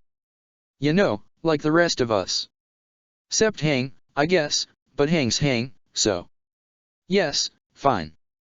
Levi sounded vaguely irritated. "Why is she here?" "Well, we didn't exactly get to interrogate her while we were trying not to get arrested," Aaron said, slumping in his seat. "Excuse me." Levi met Mikasa's eye in the rearview mirror, and she could see the fury behind his chilly gaze. "What did you do?" "All we did was get into a little fight," Aaron sighed. "And none of us got hurt or nothing, not seriously, anyhow, but it'd be a real pain to explain to the police." "Yeah," Levi uttered through his teeth. "I bet." "Why did you run away, Annie?" Armin asked suddenly, turning to look at the girl. She didn't face him. Her shoulders merely lifted, and dropped in a lazy shrug. "Annie," Levi said. "The ice girl." "That's the one," Aaron said. He blinked back at Mikasa. "Did you tell him about everyone?" "Yes," Mikasa said. Aaron twisted in his seat to get a better look at Annie. "You know we won't hurt you, right?" Aaron asked carefully. He sounded almost gentle, which was a little strange and unnerving. "Is that why you tackled me into the street?" Annie did not raise her eyes. "You ran away from us." Aaron couldn't seem to comprehend why Annie would be angry with them. "We just want to talk." "I told you," Annie said. "I don't want to talk to you." "Then why did you come to our school?" Armin asked. He sounded so quietly bemused, it was hard not to feel a soft spot of pity for him. Even Annie had to glance at him, her lips pressing together thinly in uncertainty. "Why did you come directly to us, only to run away? What scared you?" Annie sat quietly for several moments, and nothing could be heard but the soft whooshing of passing cars and the radio thrumming at such a low volume that they couldn't hear it so much as they could feel it vibrating in their bones. Annie raised her head, and she looked at Armin for a moment, her eyes flashing. "You," she said. Armin sat, staring at her blankly. Aaron peeked out from behind his chair, his eyes wide, and Mikasa blinked ahead of her. Levi gave no reaction, but his eyes did narrow a bit from what Mikasa could see of him. "Wait," Armin said weakly. "What?" "I was scared you'd read my mind," Annie said. "Oh." Armin looked absolutely amazed, and a little horrified. "Well, I can't, if that makes you feel any better." "It doesn't," Annie said. "Sorry." "Don't feel sorry, Armin," Mikasa said. "You can't help your power." "Armin's not gonna hurt you, Annie," Aaron said, tossing his arms over his seat and resting his chin on his headrest. Annie glanced at him, and she rolled her eyes. "I'm not worried about that," she said, a hint of condescension in her biting voice. I don't want him in my head." "Like I said," Armin said. I can't read your mind, so it's not really a problem. You've got a giant wall blocking me. Which hurts him, Mikasa said, throwing Annie a sharp, accusatory look. She looked up, and her mouth parted, as though she was vaguely surprised by this information. Wait, really? Annie asked, glancing at Armin. He looked a little sheepish as he shook his head. No, it's fine, he said. It's not that bad, it's just kind of heavy. In my head. I don't know how to explain it, but it's not unbearable, or anything. Okay. Yo, but if it does get bad, Eren said, looking at Annie with a frown, can you take the wall down? Annie's eyes widened a little. I don't know. Can't you control it? Eren cocked his head. You've had your powers for 5 years. I mean, we've all got our issues with them, but I've never tried to take it down, Annie said. I don't even know how it got there. My powers aren't mental. I don't really know what the wall is, let alone how to get rid of it. Eren, sit down, Levi said.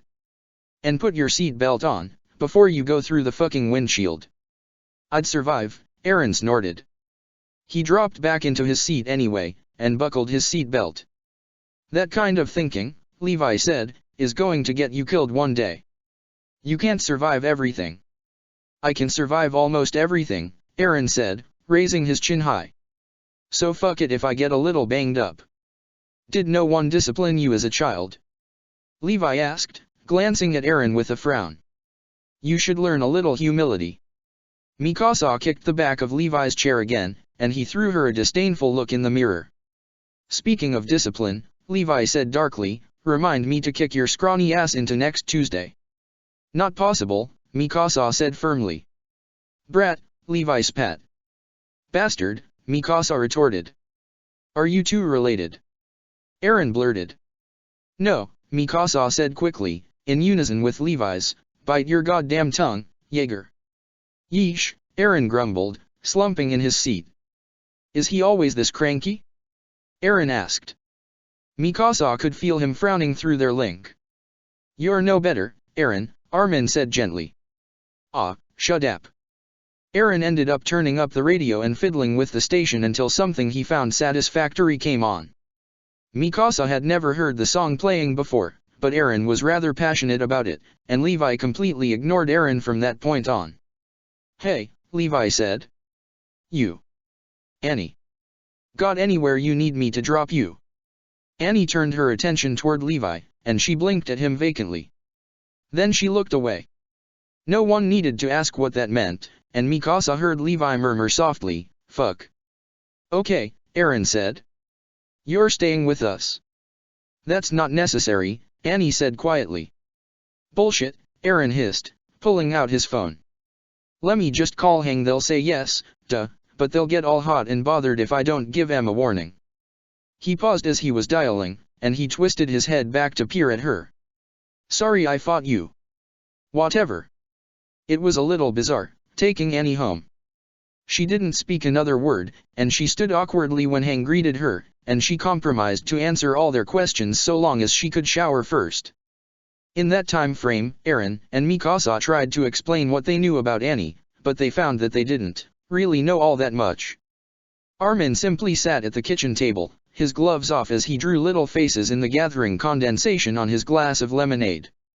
Well, Hang said, it could be that she ended up tracking down Eren, but when she saw Armin, she bailed because she didn't want him reading her mind. Which, Erwin added, is suspicious. Not really, Levi said. Hang and Erwin glanced at Levi, who was leaning against the kitchen sink. He shrugged. Look, I don't care what any of you think, but having Armin inside your head is not fun. So I can't blame this girl for not wanting him to invade her thoughts. I'm really sorry about that, Armin said weakly. Save it, Lemonhead. Levi's got a point, Hang said. No offense to Armin, but his power is incredibly invasive. Annie might have secrets, true, but everyone does. So we definitely shouldn't condemn her for that in particular. Erwin nodded, and Armin bowed his head in shame. Anger prickled Mikasa's senses, and she felt the need to shout at them that it wasn't Armin's fault. Eren beat her to it. Armin can't help it if he reads a mind or not, he snapped. And, I mean, I like Annie, but whatever mental shield she has hurts Armin. That's a problem. No, it's not, Armin sighed. I'm fine, okay. You don't have to lie, Mikasa said. I'm fine, Armin said. I swear, Mikasa. On a different note, Erwin said. I think we should start considering looking into the facility more. Armin twisted in his chair to face the tall man, his blue eyes growing wide. I thought you didn't want to get involved in it. Annie's here because she didn't have anywhere else to go, yes. Erwin shook his head. That means that the other children who were with all of you could be on the streets as well. And that's very dangerous. For them, Aaron said. Or, maybe, corrected. His brow was furrowed, and set heavily over his angry green eyes. Right. Erwin glanced at Aaron. Very slowly, he nodded. Aaron scowled at him. Armin, Aaron said. Your dad is a creep. He's not my dad, Armin said. And are we really gonna go there, Aaron? He was probably hoping you wouldn't remember Dr. Jaeger, Armin, Mikasa said. Fuck, Mikasa, shut up. Armin nearly jumped out of his seat as Annie entered the room, wearing a pair of Armin's pajamas, because Mikasa's were too big for her upon inspection. Levi would have been the closest fit height-wise, but it was clear that his hips were too wide, and his pants would merely slip off Annie. So she wore a pair of flannel pants that pooled around her ankles, and a deep gold-hued, long-sleeved shirt that had a curvy black script curling around its arms and chest, which Mikasa was pretty certain was elvish. Annie was still wearing her pale blue gloves, despite the fact they were a little worn from the skirmish with Aaron. Her hair was damp, gathering around her shoulders in dark yellow ribbons. Hang was the first to speak up. Why do you wear gloves? Hang strode over to Annie, plucking up her arm by her wrist. Annie simply stared up at them blankly. May I? Annie blinked rapidly, and nodded. Just don't touch me, she warned. There was a very clear caveat in her voice that suggested something terrible, but Mikasa doubted Hang's ability to follow the warning. Hang tugged the pale blue glove from Annie's left hand, and they made a deep, guttural cooing noise. Oh, wow, Hang gasped. Wowie, wow, look at that. Annie shuffled uncomfortably from foot to foot as Hang examined her hand, which was normal more or less in shape but for the various crystals of ice clinging to the pores of her skin. Her fingers, however, were a discolored monstrosity, black like onyx and gleaming with the same stony quality. It wasn't any surprise that Annie preferred to wear gloves. How long have your fingers been like this? Hang asked. Since the procedure, Annie said. And do you remember that well? Hang asked, their hand tightening around Annie's wrist. The procedure? Annie stared at Hang for a moment. Her eyes darted to where Aaron, Mikasa, and Armin were sitting. And then, quickly, she nodded. What about everything else? Hang asked. The institution is a bit of a fuzzy spot for our trio over there, but do you remember it well? Annie stood frozen, giving no real reaction other than a little frown.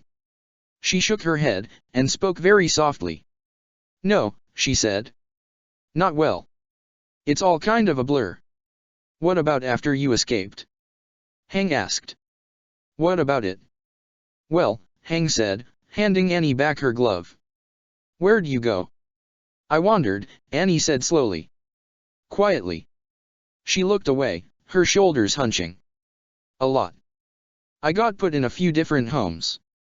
I ran away a lot. Are these the answers you're looking for? It seemed to suffice for Hang, because they didn't ask any more questions. So Aaron decided to step up to the plate. Why were you at the school, Annie? He asked with a frown. Annie closed her eyes. It was as though she had trouble communicating, and though Mikasa could not blame her, it was a little irritating. She whispered.